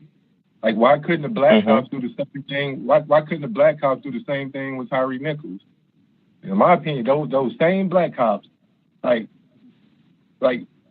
But let's say Tyree Nichols was a white boy. They would be that cop in the audio. Because they wouldn't do a white boy like that. So it really goes back to my point.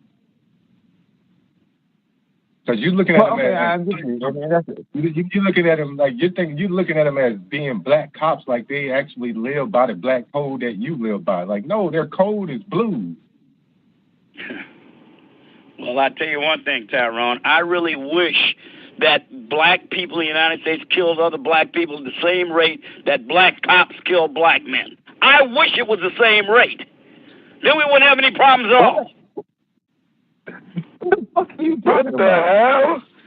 What? Negro, let me say it again loud and clear so you don't miss. I wish that black murderers killed black people at the same rate that you say cops kill black people. That means we would have a non-existent black murder rate.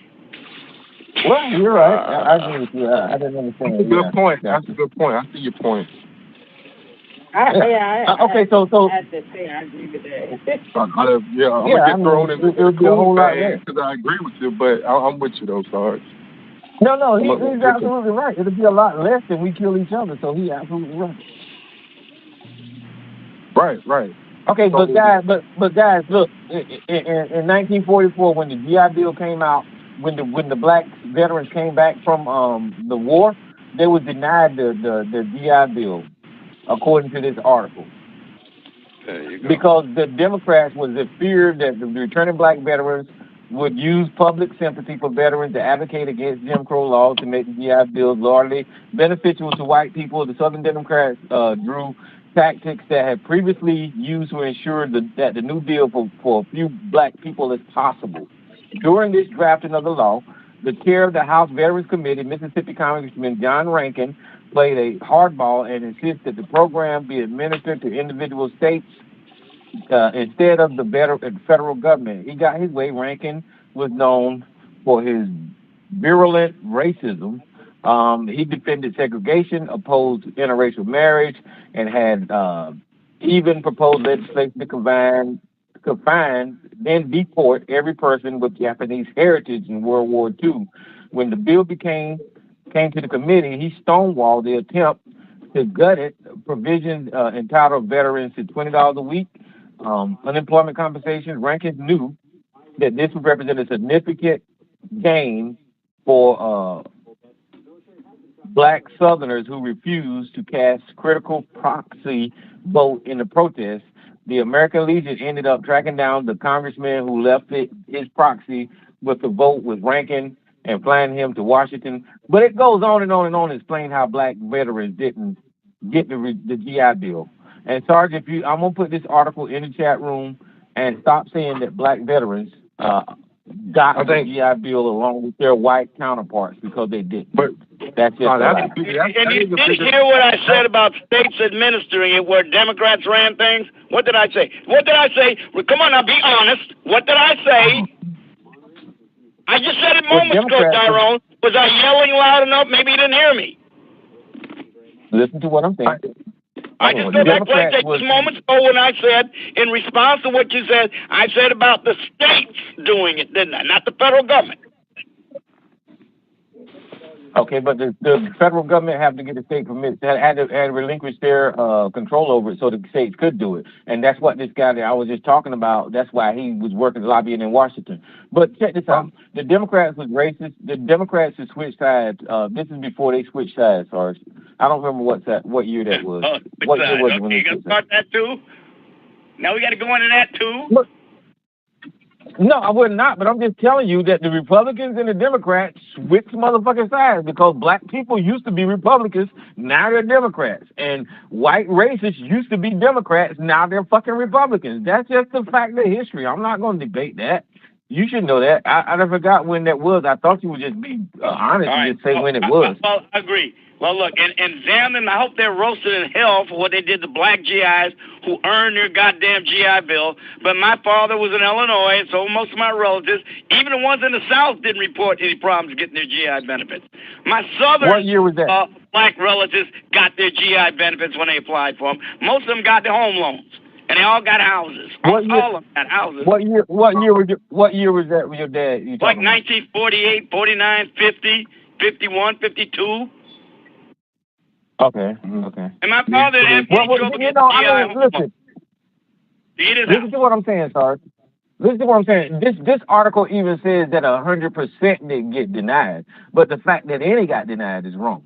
Do you understand? Well, I agree with you there, okay? But look, hey, there was a lot of bigotry back then. You and I both know it. And I even talked about the states that would do it, the Southern Democrat states.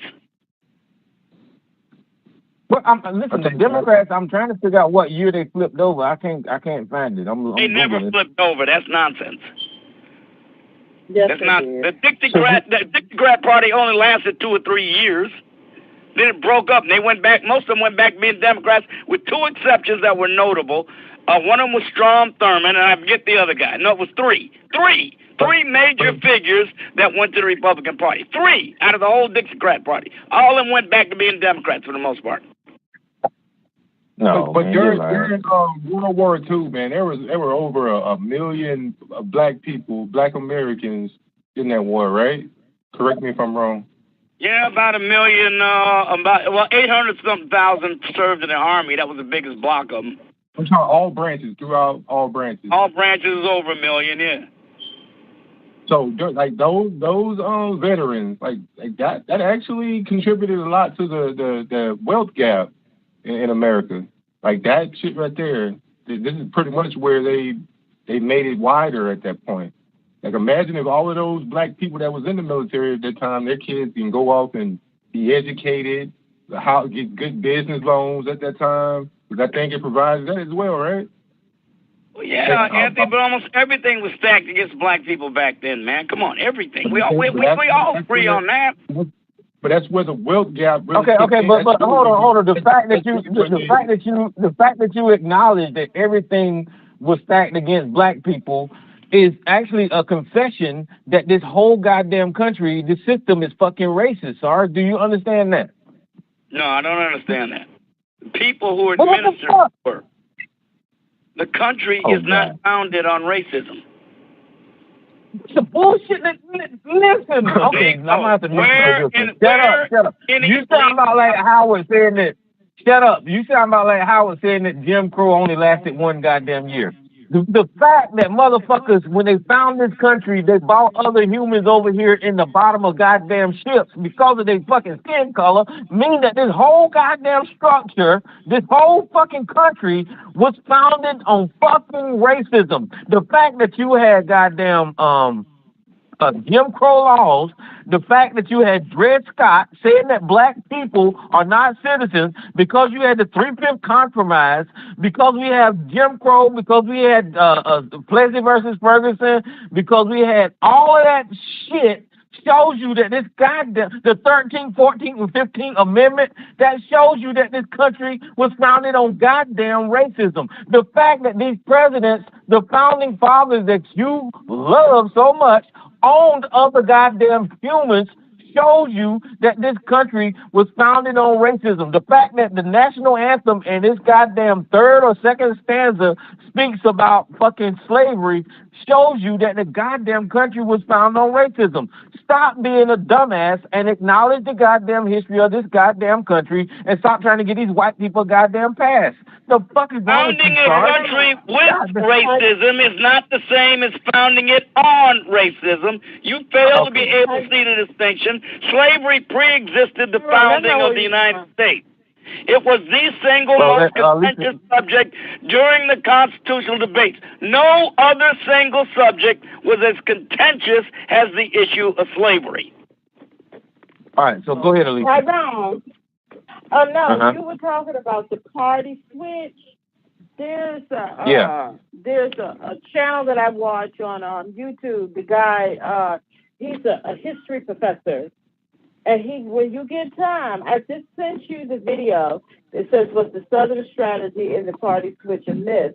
He breaks down step by step by step by year how the party was, how it was a switch, and everything he has in there, it cannot be refuted.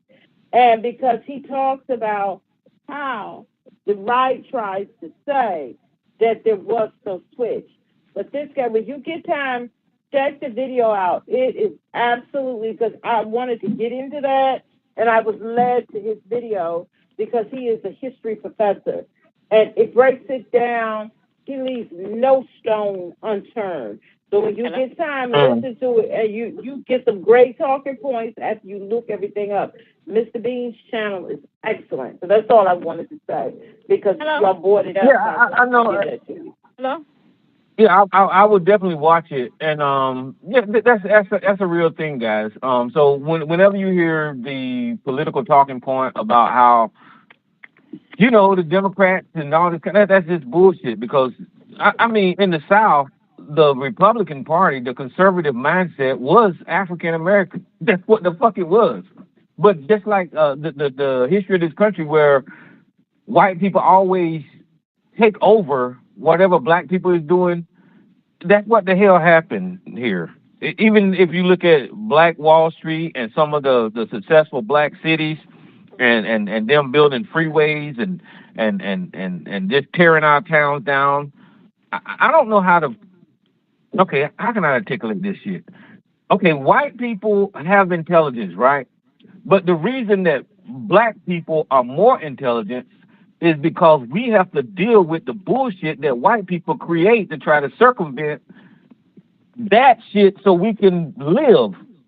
And that makes us, I think, more intelligent than they are. Just me. Now, this is me, basically, because we have to deal with the bullshit they create and then follow the rules that they create, at the same time manipulate ourselves around that shit. You know, it's one of these things to where, you know, whenever they switched party, there was a reason that they took over the Republican Party. And that is because of the core principles of that party that black people held. And they tried to, you know, take them over for themselves. And they did, you know. And they successful at that shit. So, but I will watch that video. Yeah, well, I opened somebody.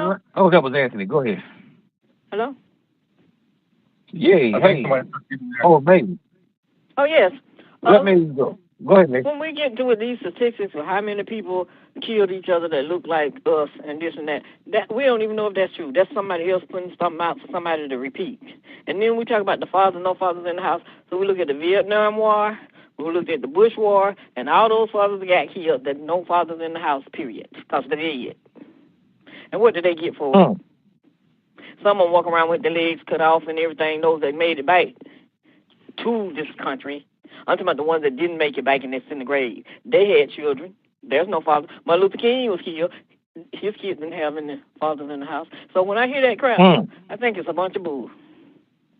Fewer than 6,000 black men were killed in the Vietnam War. That is not even 1 year of black people in the United States. Less than 6,000 black men were killed in the Vietnam War. Sarge, you got to let me finish. Just make things up. Sarge. I'm not making up anything. I'm just making it up. Let her finish? Less than 6,000 black men were killed in the Vietnam War in 11 years. That mess started from somebody. Sarge, you came on here and said and threatened to hang up if somebody cut you off. Now you cutting Mays off. Can you please let her finish? Damn. And as I was saying, he always talking about the Democrats and the Republicans. That man that he loves so much was a Democrat, and he switched over to be the Republican Party. So I guess if he switched over to, since he so wants to be president again, why don't he just go on and switch over into the Democratic Party, because the two are the same. But he don't get that. Yeah, he always spouting out that cartoon show. I mean, well, you're trying to imply that the reason there are black fathers because some of these black men were killed in Vietnam. That's not true. Some of the people that came back from World War I couldn't even ride the train, couldn't even do nothing when they came back. But your family, I had family that was in the military. The number of dead black men killed in the Vietnam War is 11 years. Didn't equal 1 year's death toll in the black community. Not even 1 year. And today they're still not treating them right. They're not treating them vets right. That's why they got a lawsuit, because they've not been doing it right. So what are you talking about, Sarge? This is 2023, and they're still not being treated right. So you roll on back over there and watch the Cartoon Channel, and don't bring that mess up. You roll back over there with your Holocaust of dead black men in the Vietnam War. You just roll back with that too. Sorry, now you know Maze made some points now, so you need to stop. So that contributes to there's no well, you know, she won't deal with it. She doesn't take responsibility for what she says. When you point out what she says, is it true? She just keeps on babbling. What do you expect me to do with it? Because there left no fathers in the home from them wars. What are those kids supposed to do? Again, she doesn't take responsibility for what she says. She just says something just babbles supposed to be responsible for them? Now, who's responsible for that? You, as a citizen of America, since their father got killed in the war, was you supposed to step in and go and be in somebody's father, in somebody's house? But no, you won't say, no fathers in the home. She's still babbling. I said something very specific what you said. Like you are causing the I problem. understand every word she's saying if you stop cutting her off. No, she didn't make any You don't points want to to me. understand it. It's like I'm saying, it's people like you that's part of the problem. And you don't even understand it. You're just like Clarence Thomas. Babble, babble, babble, babble, babble. She'll do this the rest of the night. When somebody tell you the truth, you just can't take it. So don't come telling me nothing about no fathers in no house. Because a lot of them are in the graveyard, sat in some military cemetery. That was my point. Well, yeah, I mean, that's just that fatherless home is just a right-wing talking point. That's and I've been trying to stomp that down. Yeah, because all the black men were killed in the Vietnam War. That's why there ain't no black father. Yeah, right, Maze? Right, Maze? You're right, sure. Since you love to do statistics, how many fathers done left the house that don't look like us and ain't in the house and had 3 or 4 wives, but they got children in different houses? Do you have a statistic on that? Since you always want to use that boat, just float. Come on, man. So find out and let us know, okay? Then you can talk about that conversation. That was my point. Whenever we put black on black crime on the table, man, it always starts an argument, man. Why do we? Like, I'm not arguing. I'm just giving my opinion. Throw the code out the window. That black code, like we don't need it right now when we're what like kind if of black you have code? your what where black you code don't want to hold black people accountable in public. I'm holding them There's accountable. nothing wrong with holding black people accountable. I hold black people accountable every day. Every day. Right. And those that put their own people down for no reason, just for the sake of doing what somebody got them doing. No, I'm gonna hold them accountable too. Like the P&B Rock dude. The dude was sitting down at a restaurant eating with his girl and his baby, his daughter, and they wasted him right there. Didn't even think twice about it. Didn't even look in his daughter's eyes and say, "Nah, we can't do this." Just wasted the nigga, man. Yeah, that's like, bro. We as people, we create a lot of single parent. No, we don't create nothing. We do. The only thing we create is a lot of dads are killed on the streets, man. A lot of them killed on the street. A lot of them killed in the military. Hold on, Anthony. Listen, let me say this right here, Maze. Whenever you look at single parent home, right, and then you go look at the prison occupation of black men, there's a lot of black fathers in prison, right? Yeah, so this institution, this organization, you saying that we create single parent homes, we do to a certain extent, but they locking black daddies up all the time. You know, they're in jail. I mean, that's, as a matter of fact, we have the most black men in prison on the planet. Do you understand that? I hear you, Tyrone, but I used to be, I wouldn't even say that. I used to, like, when I was growing up, I wanted to be a street nigga, a gangster, if you will. I wanted to be a gangster, bruh. But I had got to a point where, like, when it was time to do some shit, I'm thinking too much, bro. I'm thinking about his mom, his kids, that he would. I realized I wasn't built for that shit, bro. Like, right, but I'm saying though, if y'all want to talk about black fathers, if y'all want to talk about black fathers, there's a place right now where they occupy a whole lot of black fathers that got locked up in a system that is targeting black fathers to lock their ass up, right? So if you're concerned about black fathers, let's talk about the system that is designed to keep their ass in damn jail. Right. Yeah, but let's do our part. Let's do our part to counter that, though, bro. We gotta. You're making. That's when you go into that victim mentality, bro. Like, what are we doing to counter that? Like, okay, hold on. He got a good point, right? What we're gonna do to counter that, right? Wait a minute, hold on. Let me say this right. He got a good point. We're gonna use Tyreek Nichols' situation. Tyreek Nichols was driving his car. A police pulled him over, snatched him out of the goddamn car. How you gonna counter that? Bro. I mean, yeah, man. Shit kind of messed my head up, bro. But we kill each other at a higher rate than cops do, bro. We can't. You don't want to do no heavy lifting. You don't want to do no heavy lifting. I Oh, agree with you. bro, we gotta be able to deal with it, bro. We gotta. No. I know. I don't know what you got to not be able to deal with. It's what this media tells We us gotta to be deal able to with. deal with that, bro. We are our. We are not the our biggest own murderers on enemy, this bro. planet because We if you hate look each at what's other. going over, these Hold on, countries man. are fighting each other. And what happened in the Asian community? We're indoctrinated No, Anthony. into white What happened in the supremacy. Asian? What them people that when Like that man shot they the taught president? us that the Malcolm X speech. I'm telling you, man. Malcolm it's X is still, dead. you can use Ain't nothing we can do. it. He He's gone, dead, and but we can't relive that it. who taught you to hate yourself speech? Like on the real though, bro, we look at each other like we look at each other through the white man's eyes. No. You word yourself through his eyes. I don't look at you nobody through their eyes. I don't. And again, a lot of this shit is subconscious, man. We hate each other because of what we were taught. Really?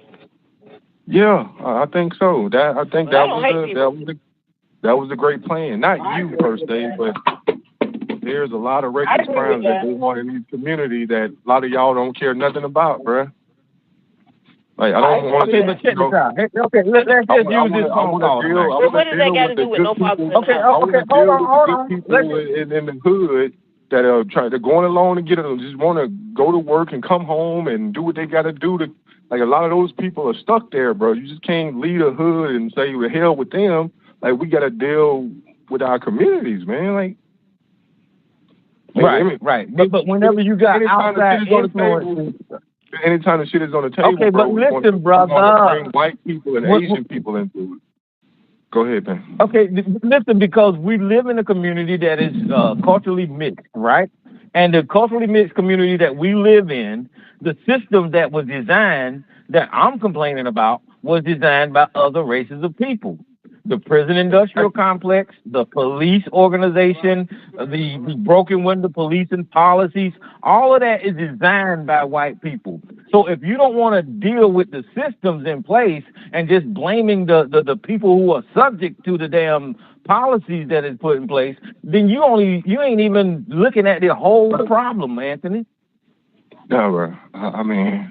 what kind of legal system would you design for black people, Tyrone? I'll tell you what kind I design for it. Okay, Tyrone, you can give you a little babble after he does You want me to tell you? I don't want you to. I want you to tell me after Tyrone tells me his.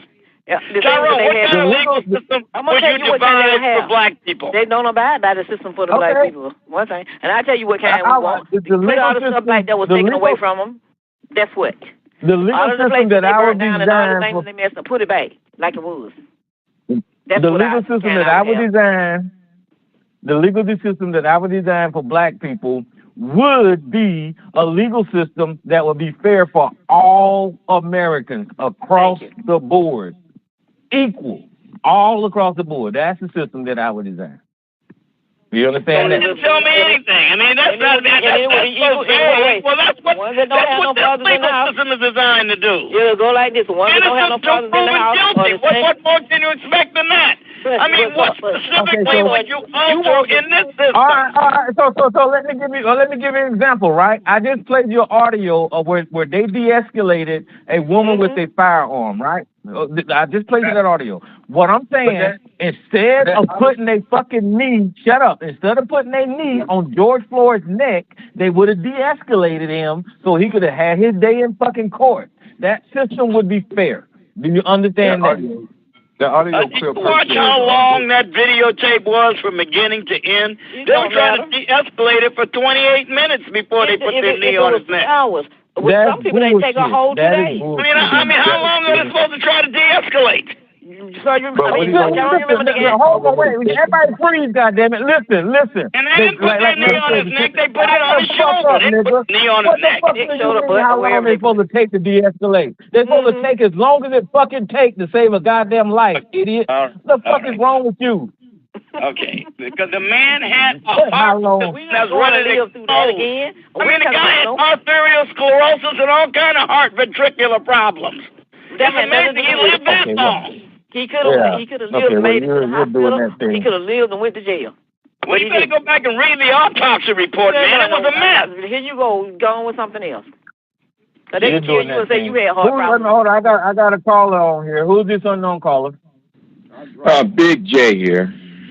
What's up, Big J? Before you get started, Big J, let me do this right here. Mr. Lisa, appreciate you doing it. You're standing tonight, and I'm going to open these lines, and Big J, you go. Q&A session is over. All participants are unmuted. Yeah, but nobody, you know, I've been listening for y'all for about, I don't know, 10 minutes, I guess. But you know, but none of y'all ain't talking about the economic factors, like like how the early '70s black unemployment went up from 1971, 72, and it just came down in 2016, 2017. I mean, that does factor in on why there was no fathers around. Because the more economic stable a society is, the more marriages it would be. And none of y'all factored that into the conversation. Y'all just do the classic, slavery, classic Jim Crow and Vietnam arguments. It is, economics had broke up the family up. Because if there was a guy that was more economically stable, financially stable, most likely he would have the option to get married. He would have the option to find somebody and create a home with. I don't know why nobody never factored that into the conversation. And I'm going to say this. I wish people would stop doing the whole Neely Fuller argument. No, because we're black, we hate each other. That's the Neely Fuller argument. It's getting old. Mm-hmm. I mean, it's getting old quick because it's based on nihilism and so forth.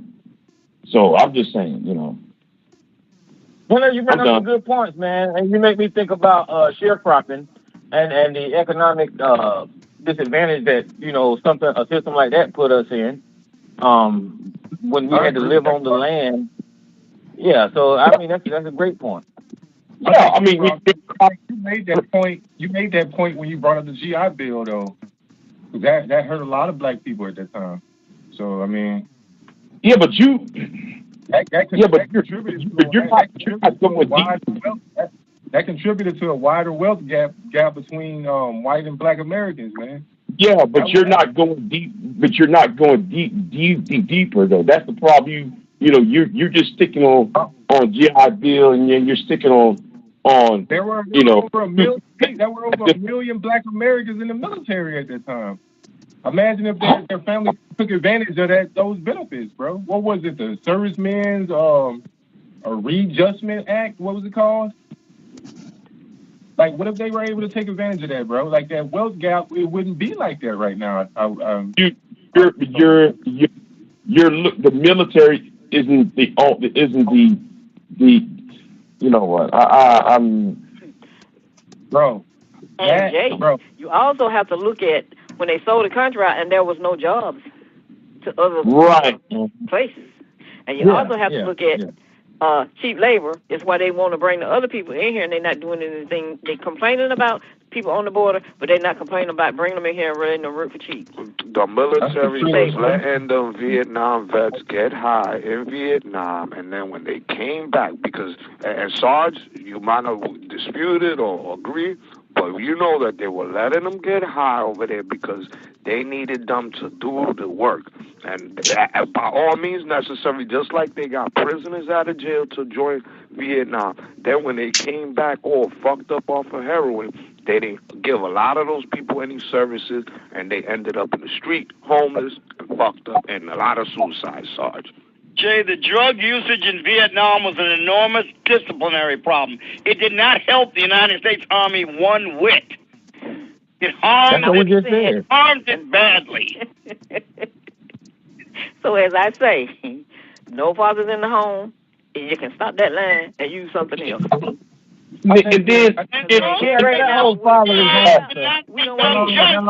don't know where you got this idea that most GIs in Vietnam became heroin junkies. That is a lie, too. And I get tired of hearing Penny walking around talking about the Democrat was this and the Democrat was that. I mean, you say, all GIs were just bunch of junkies. No, they weren't. The overwhelming majority of them were not.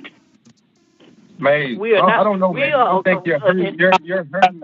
You. If you see here.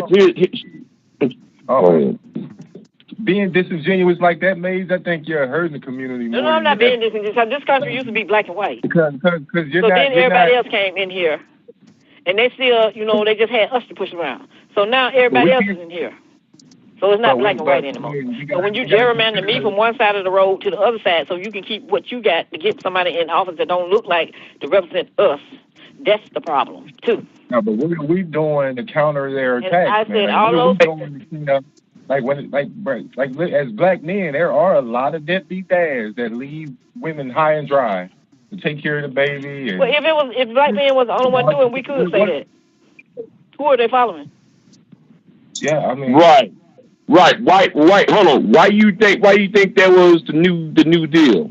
Why you think those food stamps was invented in 1935? Because white men were leaving their wives and going west to the depression. Listen, that whole deadbeat dad thing is some bullshit because the CDC did a report that shows you that black men participate in their child's life way more than white people, way more than Hispanic people. So I don't know what you mean by deadbeat dad when it comes to black men. That ain't true. Like, come on, y'all are being hella disingenuous, man. Come on, bro. I was just How? Explain it. Can I say something? Tyrone, can I say something? Yes, in our community, black people. I'll be quick. I just want to make this point. In our community, we get shamed for being a stepdad. Like black people look down on you when you're, Huh? Like when you want to step up and be with a woman that may have kids, you get shamed in the black community for stepping up and take care of someone else's child. You get called a simp. Wait a minute. What is you? Go ahead. Can I say something? Go ahead, Reba. Go ahead. That study that you were talking about, but black dads are more involved in their children's homes than any of the other races of men. That is true. That study is true. But it just didn't sound right to me. But it is true. But the thing that people overlooked, what the study said was black men who are in the same or similar situations are more involved with their children than other races of men. So that's true. But it didn't say black men overall. No. Black men who are in the same and similar situations, and we know not as many black men are in the same and similar situations as other races of men. So that's the thing that we cannot leave out of that report. Thank you, Lisa. Because I CDC's, I wish people would actually, no disrespect to Tyrone, but I just wish people would actually read between the lines with that study because it doesn't, because people will pay attention to the headline and not the, and not the byline. The byline. So do you agree? Right. So you agree or disagree? I believe that black men are ones that are in the same and similar situations. They are terrific fathers. They're more in tune with their children than any other fathers because of the history that we have. But we have to look at that study and we have to read it the correct way. Those that are in the same and similar situations. And a lot of people took that study and ran with it and said, well, black men are more involved in this, that. And then that's what a lot of people was, wait a minute, because the average black person can count on two hands numbers of homes with single mothers. So that's why it didn't line up when I first heard it until I read the study, and then I read the bylines, the little small writings and stuff. Then it made sense. Yeah, because it's based upon is comparing black men of a certain economic level, or those who the same social economic background. It's not telling overall arching number. What do you mean, ABC? They say what to you all the time? Go ahead, Big J. My bad. But the study is true. The study is true. We just have to read it correctly. It's true, but we got to read it correctly. That is the thing. And so many people took that and they interpreted it differently instead of interpreting it correctly, and which is a good thing. Which is a good thing if it's interpreted correctly. No. I know what's going to happen. Somebody going to take what Lisa said and I said, and they going to ran with it and try making it into their little, they're trying to spin into their little thing. But ABC's not going to be honest in his assessment either, because he's going to think it's titty meat and yoga pants, all that. Rather than looking up, how if you dig deeper, some of the things are deeper than being advertised, and I wish people would dig deeper in what people are, or what they're actually saying, what's really going on, so it'll be more clear on. So that the situation will be more clear, is what I want to say. Hey, what's going on, MJ? Go ahead. Sorry. Hey, No, I'm just going to say it's a good study, and if more people understood it, then more people could get in line with it and do the same thing. But if you're running off not how how the study was done, then you're going to get misinformation, and then everybody's going to think it's one thing when it's not, and you're going to have people not striving or not trying to work towards that.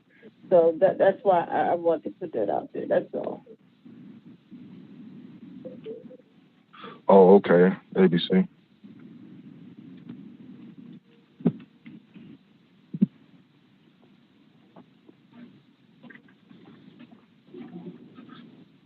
Oh man, I just. But somebody gonna have. Some of y'all gonna have to drop that Neely Fuller argument. Yeah. Some of y'all gotta drop that. It's like what May said. I know somebody said, well, Malcolm, just because Malcolm X said it or someone else doesn't mean it's true today. I mean, about the whole who tolerate hate each other and all that. People gonna commit crime, in the same community where they live in. So it's not really a fair argument. Man, we created at a higher rate though, bro. Than any other. We don't. Oh no, you were told we don't. No. Okay, then go to West Virginia then. Mm-hmm. Because if you gonna bring a black community, not scared of community. I hold my community accountable. A lot of y'all. Like y'all criticize white people all day than to deal with your brother. You're okay with. Wait a minute. The cracker. We cracker white boy. You a said person, but we scared our own damn people. We scared to call nobody that. Like nobody. I call black people out because I love black Americans. Like y'all nobody. Y'all are the homeboys that niggas need to do away with, knowing that you into some bullshit, but he won't tell you to chill. Like I'm telling black people, hey, chill, man. Whether you call me a coon or not, like that's where it's really at, bro. He said that. Like that's what. Huh? But nobody said that. No, nobody said. Not you. Take people out of you. You the one who brought the argument. It happened at a higher rate. No, that's where I'm from. Well, name another community that's higher. West Virginia. Doing the same thing. Yeah, they're doing the exact same. You're right. They doing it up big time. But I think y'all are hurting the community more than you're helping by doing that. Hold on. Slow down. You said at a higher rate, right? Yeah. Was that what's your argument? Per capita. Yeah. Then by that logic, then I'm only talking about the word you said high at a higher rate. So by that logic, that's an untrue statement. Because if you hold on, if you look at black people as a whole, right? Then if you compare it to a state, to the Appalachian area, that the same economic issues. So by that, so if you don't, but they're doing the same shit because both black people of a certain have the same economic. If you compare economically, they are the same as those in the Appalachians. Those white people in the Appalachians. Hold on. You're right? the key. Hold on. Let them pull up. Bro, you can't talk about it. I want you to. Damn. Because white people at the Appalachians have the same economic problems or similar economics as those of the entire black race in America.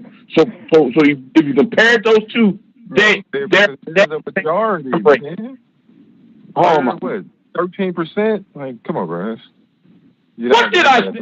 Oh, what? Where am I comparing this to? What is what? Where am I comparing? Where I'm comparing? Yeah, you said 13% of the population. Yeah, where am I comparing it to? Saying that it happens more in the white community. It happens more in the Appalachian. It happens the same. The economics of black people as a whole is similar to that of white people living in the Appalachian Mountains. I would have to look into that and get back to you. I'm not up on that. Do that. But if compare those, y'all are being discontinuous. Damn, you see, you just talk. I get it, bro. I used to be like you, Big J. You want to be accepted. You want to be accepted by the pro-black community and all of that. So you got to see all that black power in the cool. Anthony, I'm gonna tell you where to go look. I don't. Well, I'm telling you where to go look. I'm gonna tell you where to go look. I'm gonna tell you where to go. Oh God! You listen, I grew up at the cool table. Anthony, listen. Go look at the Wonderful Whites of West Virginia, and you look at it and tell me the difference. What you see there and what you see what you're talking about yourself. Just look at the Wonderful Whites of West Virginia, and then you tell me about it. Are there? This is not a. I'm not trying to take you down a rabbit hole or anything, but are there any white gangs out there that kill each other? Yes. What are you talking about? There's been white gangs. That was a genuine question. Who do you think was attacking the Congress? Yeah, man, white people kill white people all the time, Anthony. Wait, but hold on, time out. Hold on. I noticed something. Give me an example. I just did. Well, there's a case going on down here in South Carolina where this white father just killed his wife and his damn son, and he was a lawyer. But gangs, white people gangs like Crips and Bloods. Like, are there any organizations? Yes, they are motorcycle gangs. They are. What do they call them? I tell you what. Hold on. I tell you what though. Okay, Anthony, listen. I understand you said gangs, right? But whenever you look at that one man killing two goddamn people, I mean, get the fuck out of here. You know what I mean? I mean, you can say gangs or not gangs. My point is, white people kill white people all the time. It's just that politically, black people and their crimes have been made into a talking point, and that's what we always repeat. Come on, Tyrone. In our community, it's a badge of honor if your city is the murder capital or the murder capital, bro. Like, who said that? Who said that? Okay, so let me see that. Hold on. Let me see that. You grew up how I grew. I grew up in the hood, bro. Where murder is big clout, bro. Okay, brother, I'm not disagreeing with you. Listen to what I'm saying. There's some legitimacy to what you're saying about clouts and being a bad honor, right? But what you're doing is you're taking street language and talking points and bragging rights out of cultures, and you're saying that, hey, this is the way the whole black community is. No, you're absolutely right. They make rap songs about it. They shut up, nigga. They write poems about it. They brag about it and all that kind of stuff, right? So that's true. But you can't look at that and say that's a representation of the community at large, because you got me, you got Big J, you got Sarge, you got Jay, you got yourself on the phone, you got all kind of black men that you're interacting with, and you don't hear neither one of us bragging about killing people. You get what I'm saying? So you're taking a part of some type of social culture and all that kind of stuff, and then you said this is a representation of black people. That's just not the way it is. What he's doing is taking a segment of the black community and he's taking it to the whole. Oh, yeah. Yeah, I'm gonna say this too, right? We love to use the gangs, black gangs, and there's no white gangs. Like, okay, well, we love to talk about music, all right? Well, let me tell you something. Have you ever listened to country music? Because if you have, you would have what is that? What's that white girl's name? Miranda Lambert talk about killing her husband. Talking about shooting his ass. I mean, how many songs we had country sing talking about? I went in the shotgun. And I shot his ass. How many songs is that? And those songs are pieces. But she got a reason to do it. Wait, hold on, time out. Emotionally connected to him. I get that happen. What about the random killings? I'm talking about the random killings. Time out. You just said she has a reason to. Yeah, meaning there was probably cause. Are you not to yourself? Are you not listening to yourself? You just said she has a reason to. As if.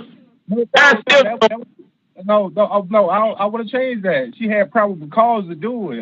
We kill a lot of us kill each other. As if though that matters. As if though that's supposed to change the topic of killing somebody, and that's being celebrated. Well, I'm talking about. And the Proud Boys is a gang, and a whole lot of them are gangs, because they all went up there to the Capitol.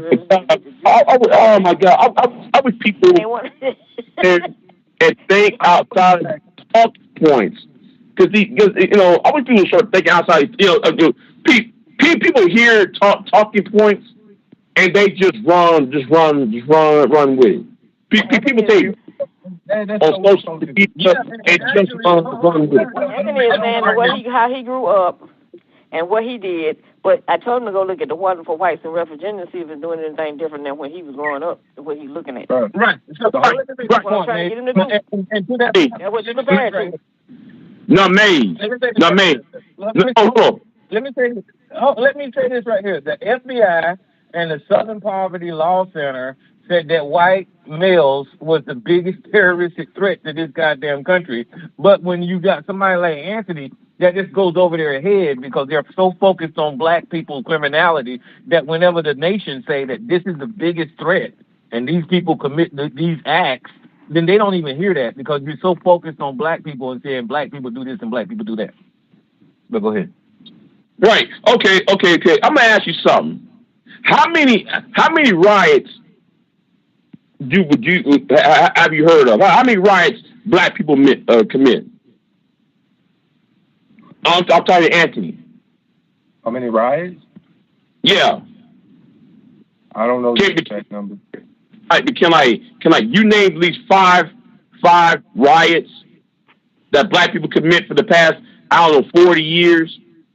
I don't want to do the quiz, man. I want to do the quiz, bro. Go ahead. See,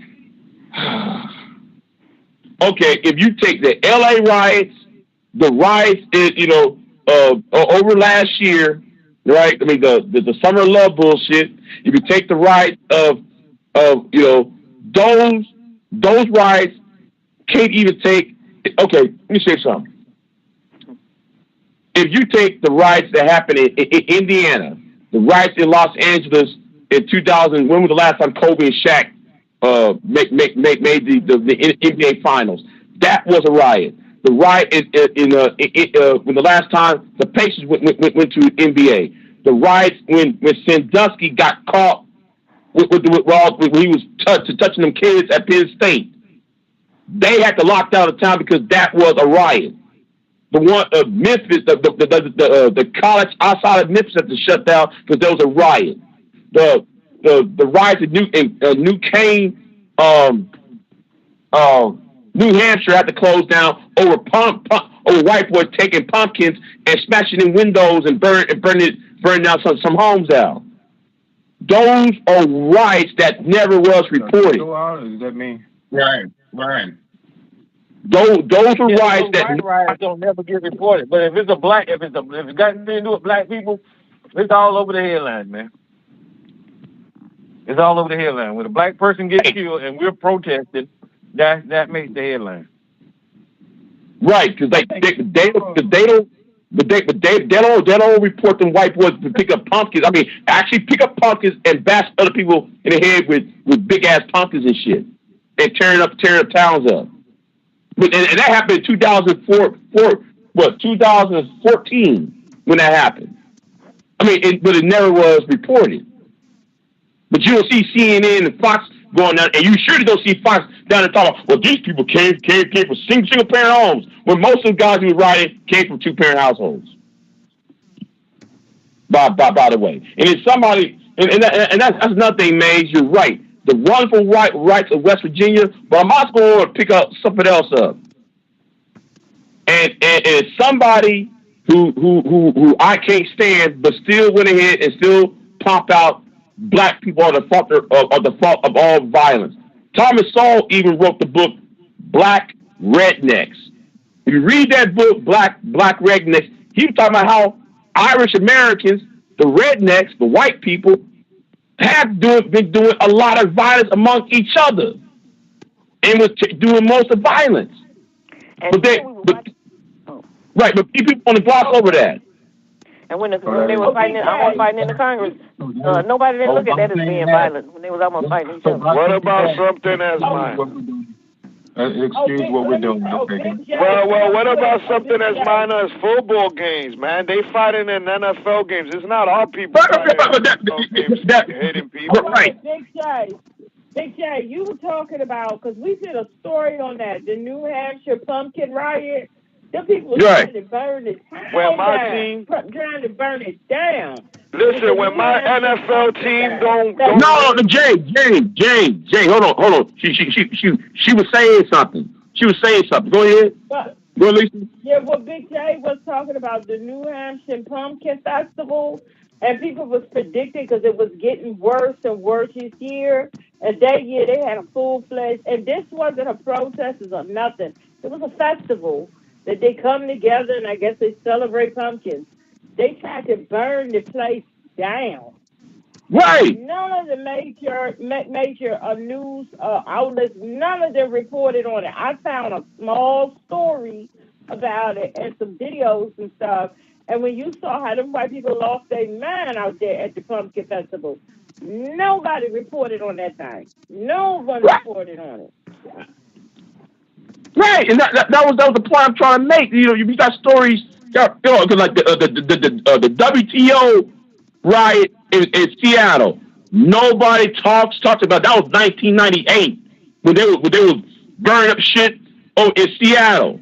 Well, what about when you win or lose?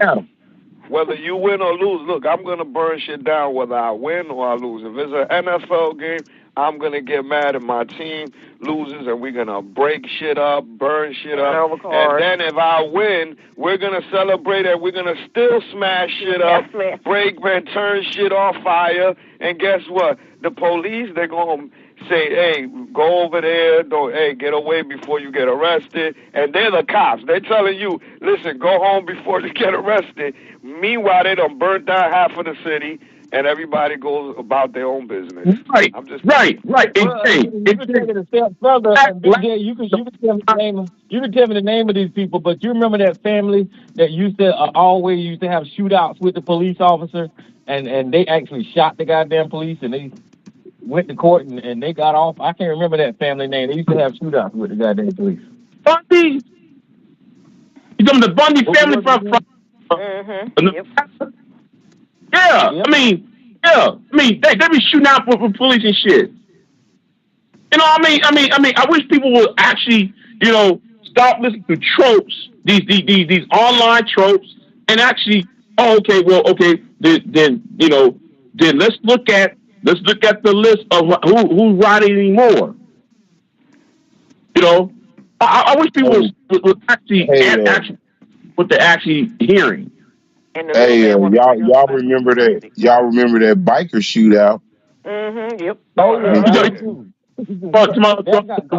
one in Dallas? You talking the one in Dallas? No, I think it was in San Antonio or something down there. That was the one where the cops showed up and let them shoot it out. Yeah, they was at a diner and the cops pulled up and let them shoot it out. They didn't even. Cops said, "Hold on, let them finish first." Right. They would shoot at each other, man. It was like 2-3 gangs walked up in there, and they tore the whole damn place. Everybody getting shot and shit. Police just stood outside like, well, I don't know, man. We will let it happen. And none of those guys got killed. I mean, well, the people who survived, they ain't got shot themselves. They just allowed all them dudes to spit all their bullets on each other and shit. And we supposed to that man was arrested. We don't. Not many of them got charged with anything there. I think maybe 1 or 2, but it was like 90 people there. Right? Yeah, you're right. It was like 100 people in that place. We could go as simple as a college football game, and whether again my team wins or loses, we're gonna damage everything around it, and guess what? And we're gonna get away with it. The NYC, it was worse when Sandusky got caught touching those babies, touching them kids. They riot at Penn State. They were tearing the campus of Penn State up when they finally said, "Oh boy, was guilty." Wow, so you have people that was fighting, that wanted him, there was an outrage that he was going to jail. People what he did, and you have people on both sides. You have those people that was like, we're mad that he's going to jail, that's our Sandusky, and then there was some other people that was like, no, his ass better go to jail. So it's crazy. So again, it's like a football game. Whether you happy or not, you're gonna you're gonna make damage, and then you're still gonna get away with it. Doesn't make no sense. Okay, the majority of those people was pissed off that he was going to prison. Wow. Isn't it a comparison? And they tore that shit up. Look at that. We're supposed to compare things that they put on us compared to other things, but if you ain't got nothing to compare it to, you're just going to run around and say, well, the black community is this. Right. What did you compare that to? All of the things that we just... No, you got to point it out, right? You got to point it out. It's like, oh, well, they do, we're not talking about the... Yeah, but it's a chain reaction, if you want to say, and it's also part of this system. You place people in a certain situation. I'm trying to figure out for the white, rich people why they do the fucked up, evil shit they do when they're living the good life of Riley. But then, okay, so you could at least diagnose poor black people, and say, oh, well, the situations and certain things force people to do certain things when they under certain circumstances. But I'm trying to figure out why the suburban that lives the good life is doing crimes. Again, why are you mad when you win or lose? Okay, you lost, you're gonna get mad, you're gonna tear it up, but now you're gonna you're happy that you won, and you still gonna fuck shit up. I don't understand that logic. And again, they get away with it either way. I'm just saying. Okay, let me say this. So let me say, go ahead, Maze. I'm sorry. There's 2 ways that you arrest somebody. You can have a gun, police gonna sit up there and give you the opportunity to give it up, but you can have nothing, and they're gonna first thing gonna say that he was high as a kite, and he ended up dead. And then they say shouldn't run. Is it a lot of run against a lot of run? Is somebody kicking your butt, and you get the opportunity to get away? Right, that's a good point. And my thing was this too, though. I want y'all to understand this too. Remember, oh my God, I forgot. My mind just went blank. I'll come back. I'll wait till it come back to me. It just went blank on me. But yes, you notice they never compare what the black people are doing to nothing. They just holler it out, scream it out. They doing this to each other, and the other groups are doing the same thing to each other too. But it's just never a focus on. It's like when that man and women there and killed those students in that house. But then the ones down in Carolina. Oh yeah. They ran that. So then the man that did the killing, him and his father were trying to make it somewhere else, but they stopped him 2 times. Right. And that's all we heard about that. So I said, it's 2 ways to get arrested, 2 ways to commit crime, but then it's always no fathers in the house. And these people had him and his dad in the car getting away. No, even when that guy killed the little girl. Yeah. Mm-hmm. Oh, I was just gonna say, I remember way back when the Baltimore shooter was out, and they discovered that the 2 dudes was black. Oh man, you couldn't shut them motherfuckers up. They went in. You couldn't shut them motherfuckers up. But you got umpteenth amount of times where some white dude done wigged out and done some shit. Like I remember there was a white dude out here in Texas. I think he was down there in Austin area where he wigged out and flew a plane into a building. The IRS building. Yep. Yeah, the IRS. Yeah, man, because he got on that plane. I got a bucket of gasoline. Yeah, he's freaked out. Well, I was talking about the other guy too that killed that last year. They killed that girl. Hey, look, I just gotta say this. Oh, Jay, I just gotta say this, man. I ain't never caught wind of or saw in any news clipping of Tyrone flying no plane into no building, bro, because he done got pissed off. Or you know what I'm saying? You know, come on, man. You know, come on, man. Because he won the game. You know what I'm saying? Again. This dude, though, this talking about this dude was like, but you find playing the building. You know, like the Austin, the Austin IRS building. Yeah, I remember that shit. I remember that the white boy got up on that plane. It flew into the building and killed. And the IRS was supposed to change after that. yeah. That was what happened. Did he kill himself? Yeah. Wait a minute, hold up. So how was he gonna see any change if he killed himself? Like he flew kamikaze into that motherfucker, bro. Oh no! Well, we supposed to have like I said, I ain't seen Man, Leroy. I ain't seen that nigga drive no goddamn plane into no damn building. I ain't seen that, bro. I ain't seen. Mama's boy. That's the same way what happened in the '90s when the old boy when Clinton was president. Like when they flew that plane into the White House. Remember that shit? Hey, it was 1998. Hey, I got money on it was a white dude. Right, it was a white boy doing that shit.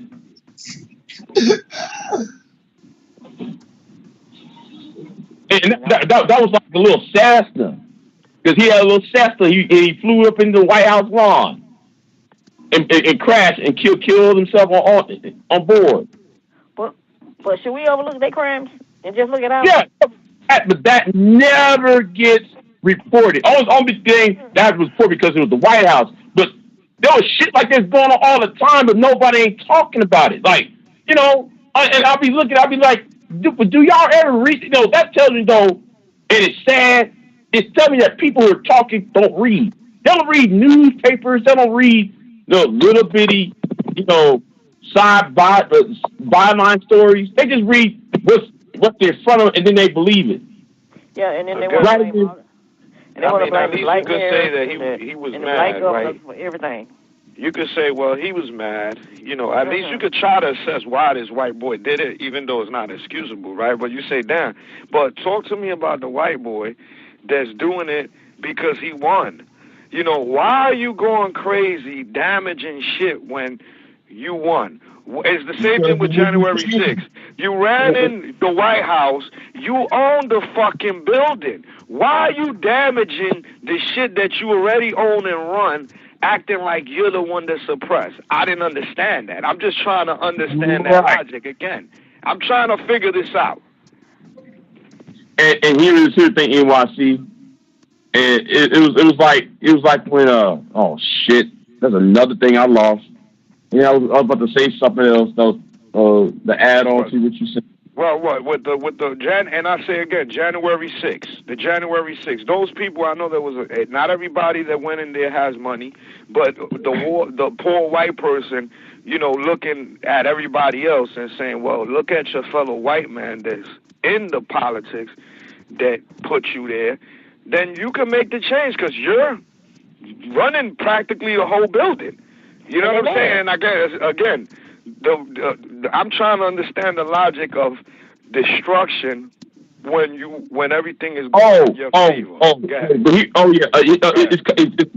It's coming right on back at me. Yeah. Those riots after 9/11, nobody want to talk about.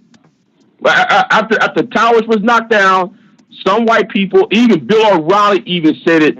He was reaching it right after 9/11. The month after is how boys, they can't handle 9/11, and there was riots, little pockets of riots thing, but nobody was talking about it on a big scale.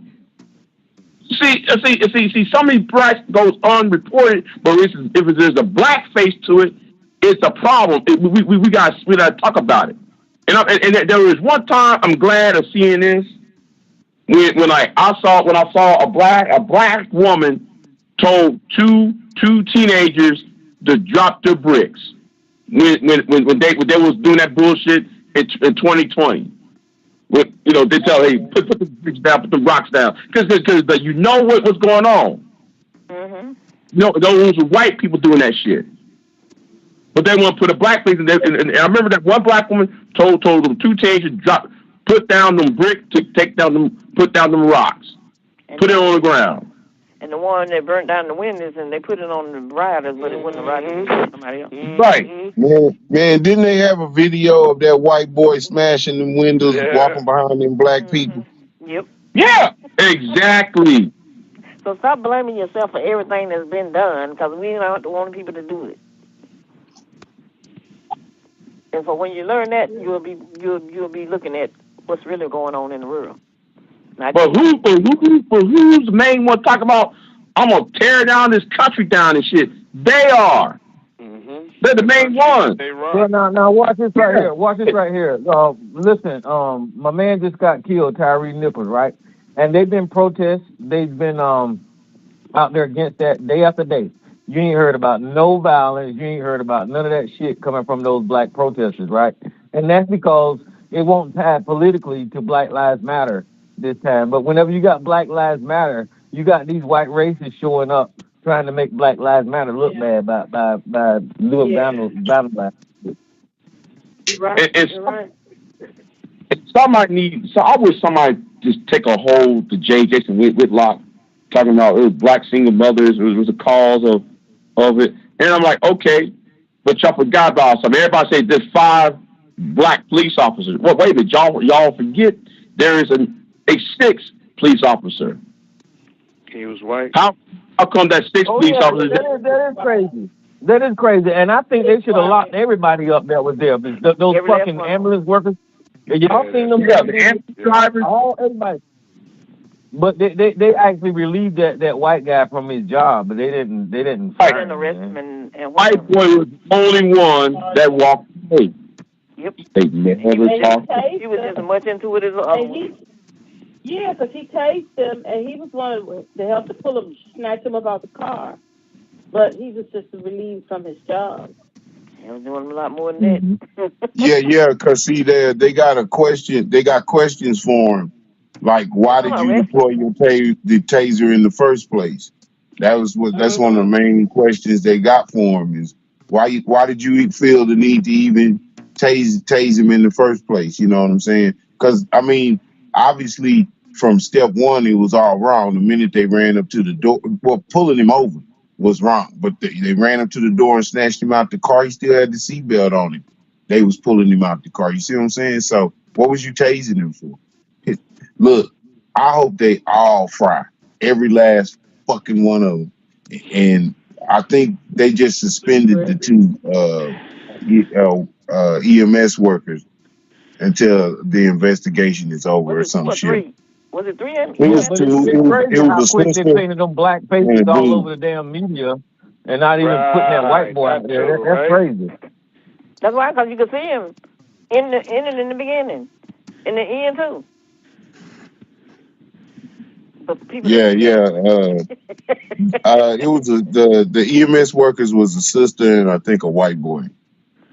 because the one that Billy the stick and walked over to the other side of the car, and then the other one came in, and the one that almost broke his foot. I hope he broke it, because it wasn't called for. Well, you ain't got to worry about it, None of that stuff. And especially, I don't know if y'all seen it. I put it close up, but I don't know if y'all seen it. But they was standing that boy up, and then this dude was just taking a swing at him, just trying to knock him out. He did that like 3 times. Fuck, that little skinny dude wouldn't have hurt no damn body, man. That dude, he wasn't even that type of guy, man.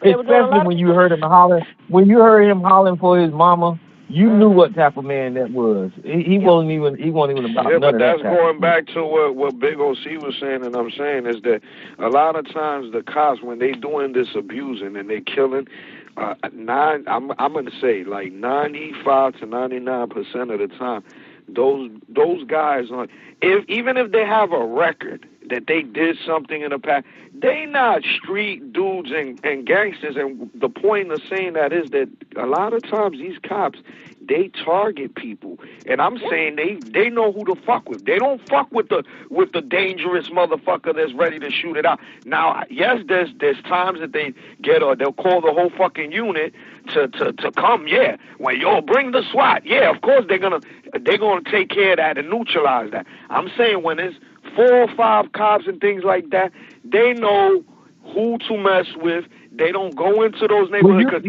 That is a point, because whenever he walked up to that car door, like that, he wouldn't have walked up to the wrong person's car door like that. He knew who he was fucking with. You're right. But Tyrone, so that was just awkward to me when he opened that car door and tried to snatch that boy out of there. He knew who he was dealing with. But Tyrone, he knew it wasn't one of them crazy motherfuckers. I bet you they not going to the projects in Memphis, the hood, where there's 20, 40 motherfuckers hanging out right there, and they start some shit with them unless they come in with the SWAT. Memphis is a hood. The whole city, Memphis is the hood. What you talking about? Memphis is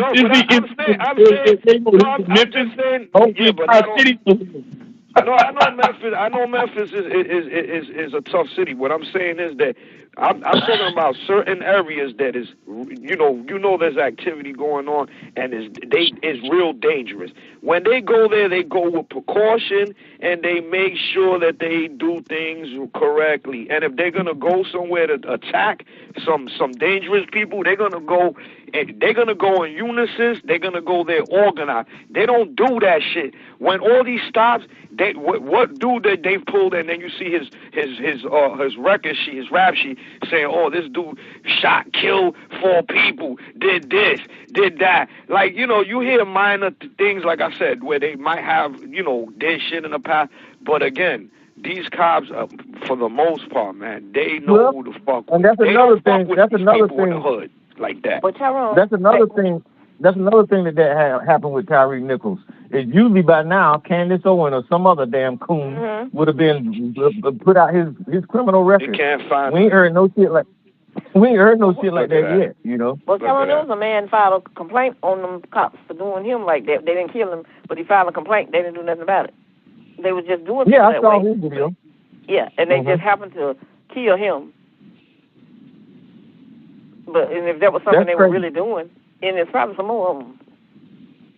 So now they're going to have to look at some more. Yeah, and they got a whole unit. Wasn't doing nothing. Yeah, they got them in different places. Not only that, and he always talking about the governors of these states of what the crimes and all the governors, Democrats and all this mess. Right. He needs to stop that crap. Because the most dangerous states are going in. But see, the problem The problem is you had other police officers do just as much stuff with killing unarmed black people, but this time because they was black, they all over the place and everybody complaining about the police.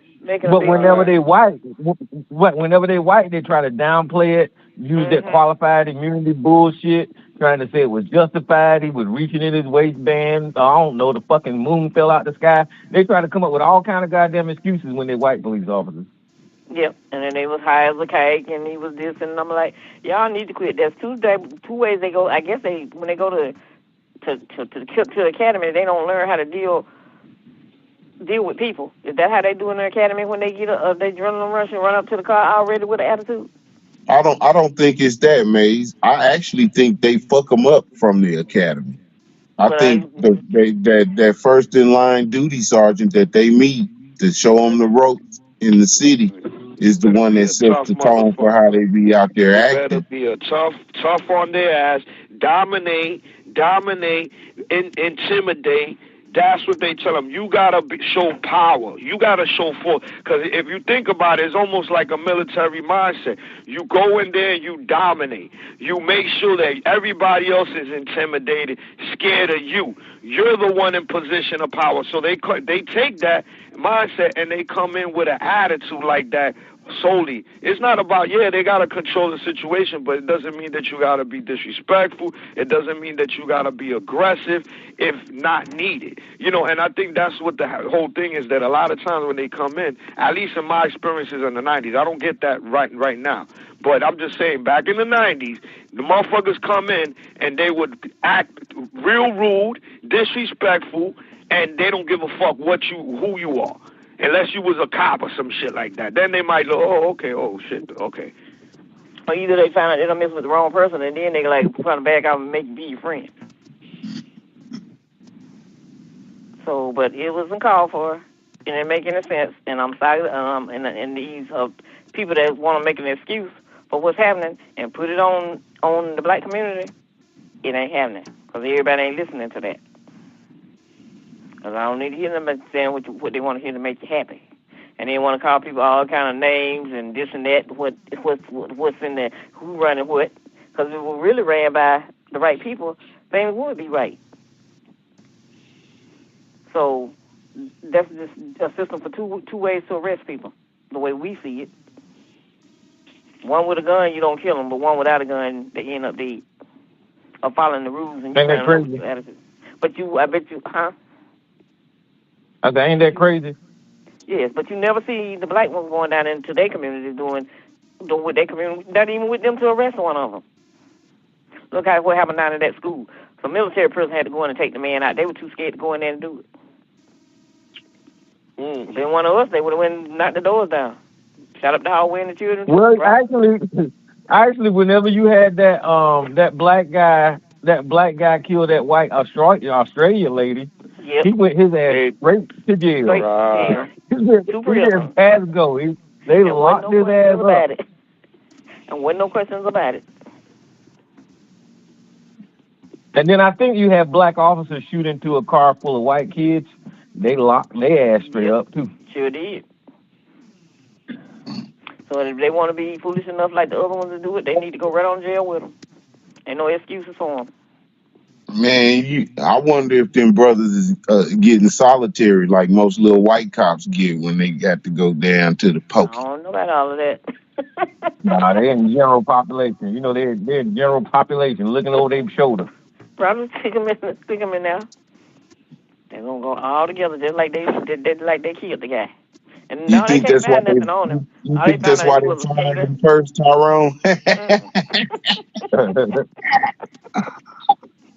Y'all niggas getting GP, blam.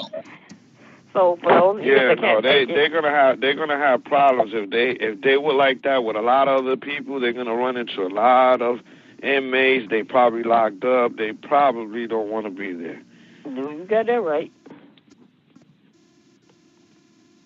Yeah, man, but the simple fix is, man, all the police got to do is do their fucking job correctly and respect citizens. That is a easy fix. But they're over hyperbolized against black people, and then they militarize themselves like they're going to fucking war. And it's not when you join the police force, it's not a goddamn war. Yes, you have some areas that are dangerous. And if you live in that damn area, then you need to be ready. But that ain't everywhere in the goddamn country. They act like everywhere is a goddamn war zone. Tyrone, it seems to me, because I'm just going through my little layers of my life. See, there's a traffic cop and then there's a patrol. And I like the traffic cop because the traffic cop don't give a damn who you are. Give me your license, writes you a ticket, and gets on his little shit and get the fuck on. Yeah. But the patrol is the guy that runs your license, got you sitting on the side of the road for a traffic ticket. Because it's not a traffic stop. It's a stop. It's a job. And I think that's the difference. When most traffic stops require give me the ticket and move on, they treating average everyday citizens like it's some crazy ass area and you got to check everybody. You know what I'm saying? But that's only if you black. That's only if you black. That shit don't apply to no white folks. Like, you could be in a predominantly black neighborhood and they whip you over, and it's a job, man. It's okay, what you got in the car and who you did, where you going and all that. But why did you stop me? Can you write the ticket so I can go home? But it ain't like that. I actually had a traffic cop. I was trying to tell him I had tickets out in other jurisdictions. He actually looked at me and said, but what did I ask you for? I said, my license. He said, well, then give it to me. And took my license, wrote me a ticket, and sent me on my goddamn way. I had motherfuckers, municipalities looking for me. He didn't give a fuck. Wrote his ticket, got in his car, and moved the fuck on. And that's how most traffic stops, I think, should be. But some of them cops just do too much, man. Sarge sound like he would want to be doing too goddamn much. They think like Sarge. That's what when they be there. Sarge was like a private. He was a detective. He was homicide.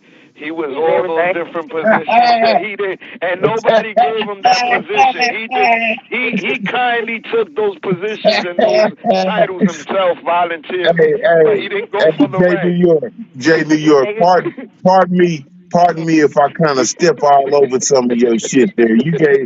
I'm thinking more like Cagney and Lacey.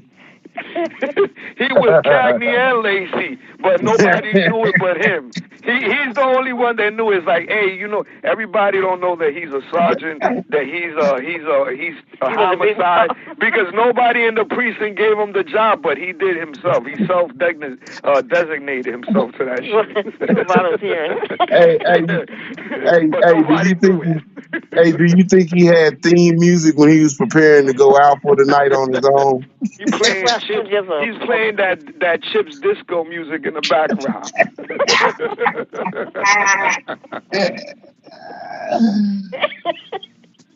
Yeah, so they think like him. That's what he did. Sarge is probably a pretty decent cop. Yeah, it's right. just that whenever he got it's just that whenever he got into politics on cars that wasn't moving. Yeah, I believe what you saying. That he went into politics, fucked him up, man. Yeah, when he got into these politics, he lost his mind. That whole Barack Obama birth certificate. He probably let you go with certain shit, but he got into this politics, and when Obama fucking cursed his ass out on the radio or put him in his place, oh, forget about it. It was over. It was like Trump. When Trump, remember when Trump got dissed by Obama at that what was it, the media shit? Yeah, so you remember when they closed up the camera on Trump's face when Obama just made fun of his hair or some shit, and his face was like real pissed off. That was the moment Sarge also. That was Sarge's moment when Obama chewed his ass out, and he felt embarrassed, and he said, "I'm going after this motherfucker." That was it. He been investigating. Yeah, that correspondent. He went to Hawaii to find out if he was a citizen or not. Man, that bitch ain't been to no damn Hawaii. Sarge has not been to Hawaii, so he need to stop telling that goddamn lie. But you notice, have y'all seen that man that he said he was Trump's preacher, his pastor? This black man came on Fox the other day. No. Oh, y'all gotta see him. I'm like helping somebody. And then Elizabeth, she just lost her man. What happened with the brother that was there that you could tell that he was a street preacher at one time? I don't know Remember where he was was all around him at the beginning? Yeah, you that little remember short, what I'm light talking about? skinned dude. Yeah, what He got happened to into some him? damn. He got into some damn trouble or something, didn't he? Probably in I jail. can't remember. I think we did a story on him. Mhm. But I'm saying this new one. I'm saying like, how can he be his pastor? He can even hold the Bible the right way, he had it upside down. So he got a new one now that's gonna help him put it the right way. And what's the name? I said, what is the name of his church? He was over there on Fox. What is it? Fox cartoon yesterday. Yeah, I look him up. He said he was his pastor. I'm like, well, here go another one. I think his name is Jamal. Was it Jamal Bryant? No, that's not Jamal. No, that's somebody else. That's somebody else. Hey Tyrone, they talking about they might hit Weinstein with something else while he in jail so he can do more time. They need to stop. Listen. This whole tiptoeing around for the last 2 years of these goddamn criminal organizations, they need to stop. They need to lock Trump and everybody that's associated with him. All of them damn politicians in Washington. All of these people that knowingly broke these fucking laws, they need to quit. They need to go ahead and send these people to damn jail. But tell them they won't do Trump is a goddamn criminal. You know why they won't do it? Because he's going to be a big embarrassment to them. Something nobody never. The reason they won't do it, Maze, the reason they won't do it is because they're scared of white America. That's what I'm saying. And they ain't got no excuse. They scared that if they do something to Donald Trump, white people are going to do something crazy. Yeah. That's what they I think that's why scared they're taking a while too for things to die down. You know that because a lot of people. But I don't give a fuck. Let them do something crazy. Is my point. Fuck them. No, but it goes to show you that our country is weak too, because it shows us like, oh, we gotta walk on eggshells. No, motherfuckers, you act like y'all run shit. You're the government, right? So who's running the fucking show? Is it the voters? Because at the end of the day, when you want to get stupid at the regular average citizen, you motherfuckers put the power on that ass. Like what we said, if a motherfucker try to act like he gonna do a militia, the fucking military will shut his ass down. So why you motherfuckers are acting? Why y'all acting weak like we're the ones running the show when you the ones that got the fucking power and the military behind your asses? It doesn't make sense. That's exactly why I say let them show up with their damn guns. Please show up with your damn guns and let's see what the fuck this government do. Because they ain't got no other choice. They're gonna have to kill the Right, motherfuckers they're gonna and break have the goddamn law. So They have to do that for them. They need to go ahead and do Proud Boys, Oath Keepers, Nick Fuentes, y'all get all the guns y'all got and carry your ass wherever you're trying to take over. I want to see that.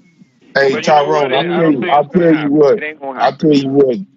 tell you what, Tyrone. I'm gonna beat your ass to the store to give me a couple of bags of chips because I want to sit and watch that shit on the TV. Yeah, me too. Yeah, I want to see them. Just like we looked They at talking all January this the shit, 6th. but right now they got everybody scared. They might do it. But no, force them to goddamn do it. Put some handcuffs. Let's see Trump do the perp walk and see if these motherfuckers come out. If that ain't good enough, lock fucking goddamn Bill Barr up. Let's see if they come out. Lock off. Let's go Lindsey Graham, lock his ass up, lock all these motherfuckers up, and then let's see what these motherfuckers do. You know what? Yep. I think both sides are pussyfooting around. The motherfuckers that want, the white motherfuckers that want to act like they're gonna take over, and these motherfuckers in the government that kiss their ass and are scared. They both pussyfooting around. They full of shit, both of them. Damn, Beyonce, y'all seen this? She got this Renaissance album cover. Jesus Christ! Oh Lord! You just seen that, Tyrone? Yeah. Well, Oh my word! Like it. I guess you let everybody else see too. That's a nice silver horse. But they said it was like Beyonce. they said how do they say that's just a skinny suit, but it's not her body? They're like all the way up. I'm like, really? Why? That's not her body. No, it's her body, but that's not her skin, not her skin. I was it should have been her skin because of the way she dressed in it, but it ain't my business. That's the way if her husband like it, I ain't got nothing to say about it. Hey, what up, folks? What's happening? I'm trying to find Beyonce. But she get ready to go on Okay, tour now. well, that's not who Well, I hey, am. what's up, D? Go ahead, man. What's going on? I just kind of came in on the back end of everything that y'all were talking about. So y'all kind of transitioned from the police brutality thing into a whole nother genre of things. Yeah, you So know how I'm we not do. really sure. You just go all over the place. I'm You not don't sure stick to where to one go. subject. All right. Well, Maze, big ups to you. You know who I am. Yes, I Mama's do. boy, big ups to you. You know who I am. What up, BC? NYC, you What know up, who D? I am. What up? And What up? Ty, you know who I am. Now, here's what I wanted to add to this. At 'cause I've Domino's, been next time wanting you to order 2 talk to medium, this. 2-topping pizzas for I've been on a $6.99 few each. shows, and it's like the water gets real muddy. And I'm going to direct this to particular individuals. This is directed to Tyrone, Mama's Boy, and JNYC. Y'all know what tactical units are in domestic society. Tactical units. So when we're talking about what went on with this situation in Memphis, which is just north of me, about 3 hours away, right?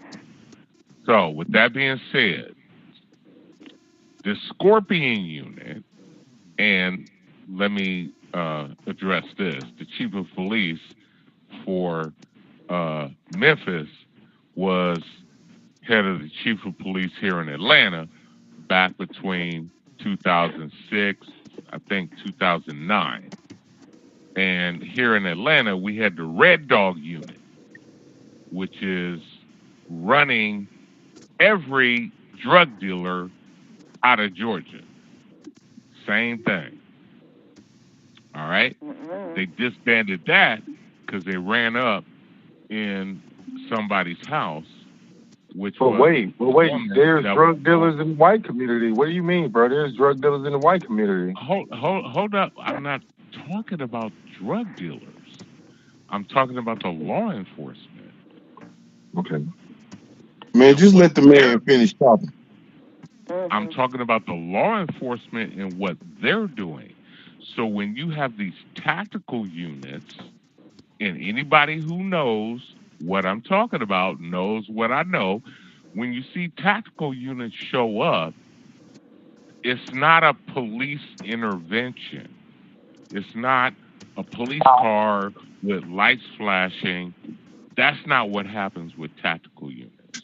What happens with tactical units is they come in to engage because technically they're supposed to be hitting hot spots where there's a high rate of felonies, whether that be drug traffic, whether that be strong arm robbery, whatever the case may be. Now, what we had in this situation was a traffic stop, which is completely out of their jurisdiction. They're not supposed to be stopping people for driving recklessly. That's not what they're looking for.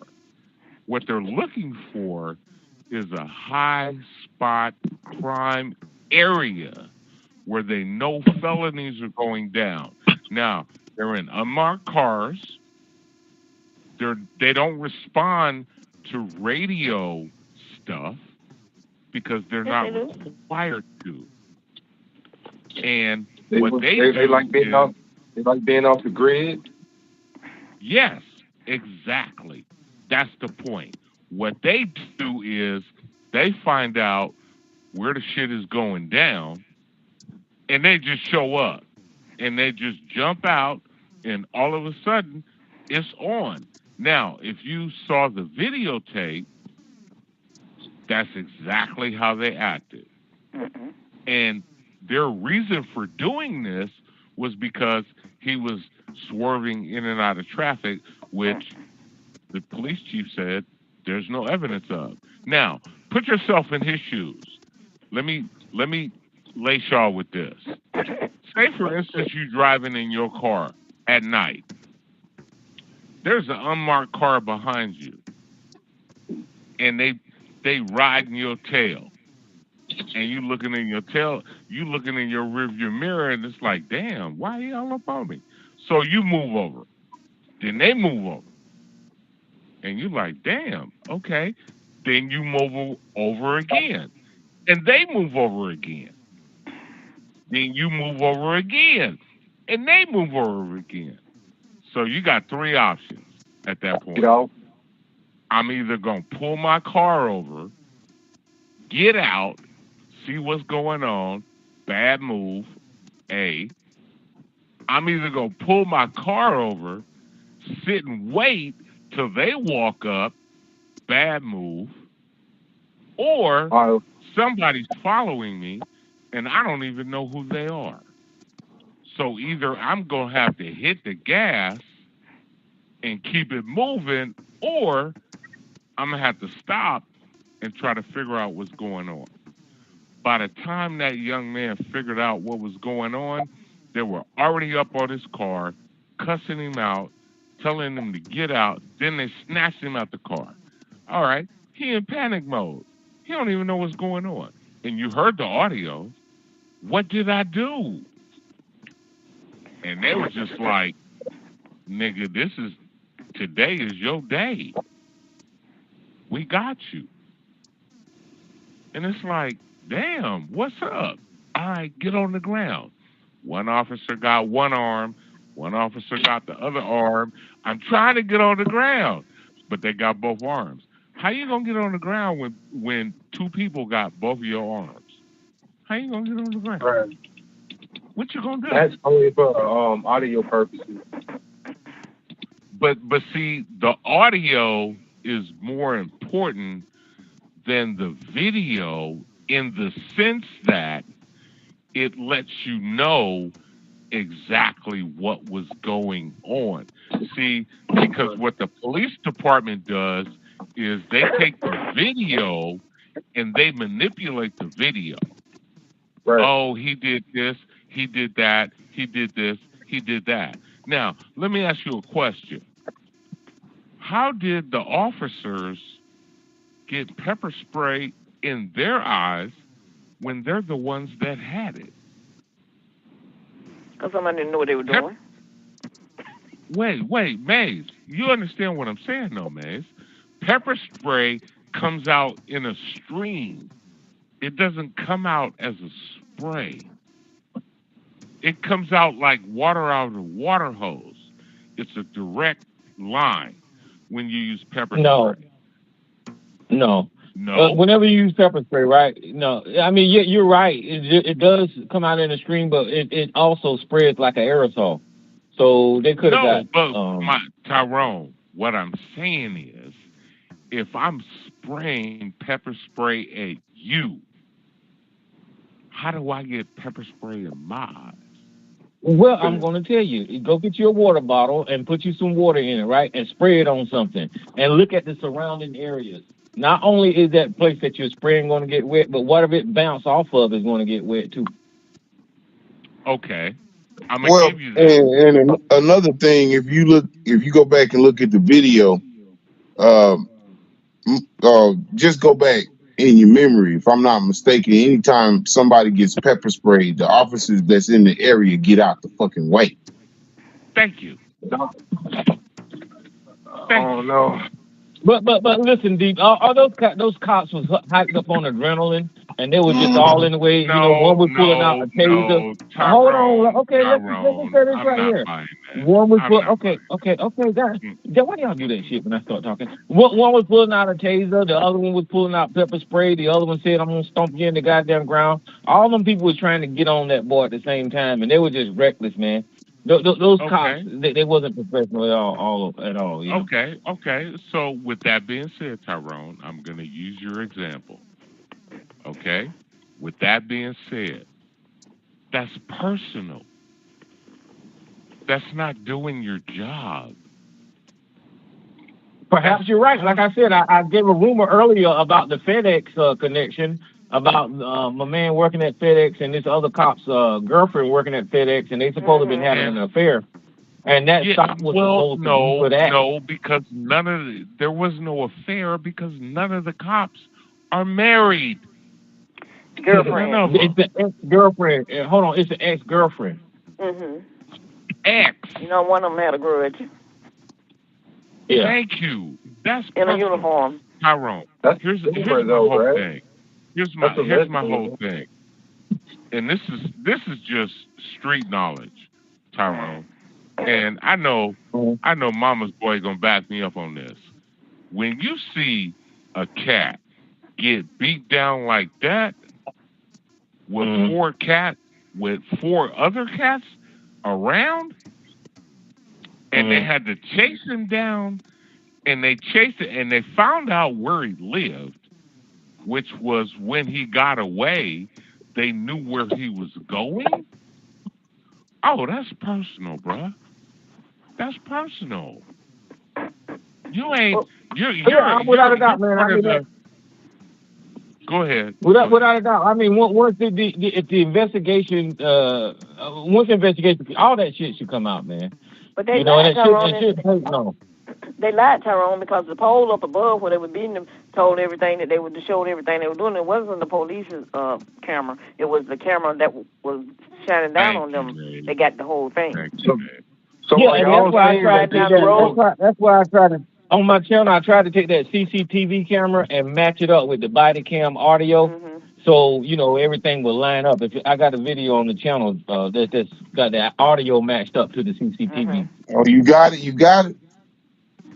Yeah. Are y'all saying this is a crime of passion, though? Is that what y'all saying? I just want to make sure. No. You just hell no. Well, we're searching for different motivations, man. I mean, nobody at this point. Besides those cops being assholes, there could have been different motivations and reasons why they did what they did. We don't know. Right now, there's no need to speculate. The only thing that you can see in that video is what Tyrone is saying. It somehow got personal by the time we got to that TTV camera. So somewhere between we don't, bro. We just talking about at a glance, right? Because that's what we basically. That's what we basically got. You don't beat a man. Come on, baby mama. You don't beat a man to death. How I go from mama's boy to baby mama? I still ain't figured that shit out yet. My bad. Sympathy, that's all. Hey, I'm gonna tell you something, bro. I'm gonna tell you something, and I'm almost offended, DC, because it sounds like you're paying attention too much to Greg. I'm just saying. So. What I'm gonna say, just hear me out on what I'm putting together. Now, it might not be a popular way to look at what we've seen so far, but I'm just going off my little small street knowledge, right?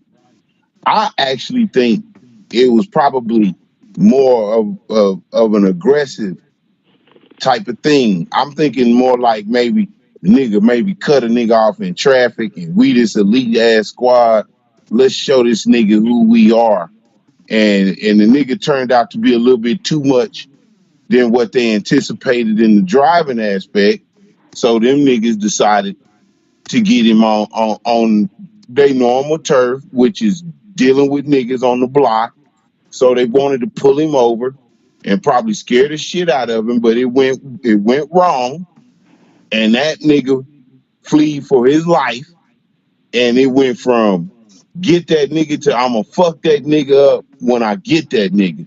And that's what I think we saw. Yeah. That's my personal opinion. So you're absolutely right, because you got to add that element in there. This traffic stop is one situation, right? If they could have kept him at that traffic stop, it probably would have been just a terrible beating and all of that kind of shit, right? That's probably what it would have been. But once he ran, that puts another level on it. Now you got all kinds of cops upset, adrenaline pumping. We got to run it. We got a running suspect, and they all hyped up. We got to catch him. We got to catch him. Now that just adds it to another goddamn level. And then when they catch him, whoever this guy that was personal with him, they wanted to beat his ass, they wanted to kick his ass, they wanted to make sure that they taught him not to run from the police. Well, I don't know what they were trying to teach him, but you know that once he ran, that kind of added another element to it. But Tyrone, they had enough time to cool off. Let me just say this right here. I do not blame that boy for running. That boy No, should have not a ran. bit, not a goddamn bit, not a goddamn. Hey, Tyrone, check this out. When I after it all came out and I had time to sit down and think and go over in my head what I saw, the one that was running the whole situation, he the one had the most egregious issue with it. Yeah, and you can tell because what happens is he snaps out that ass. He doesn't even want to. He's so tired. He doesn't even want to use his hands. He snaps out that metal rod and goes to hitting that brother. And he still is so tired that he got to come away from the whole thing again. And all his boys is in there taking pot shots at it. You see him in there. Let me get him. Let me get him. Now it's my turn.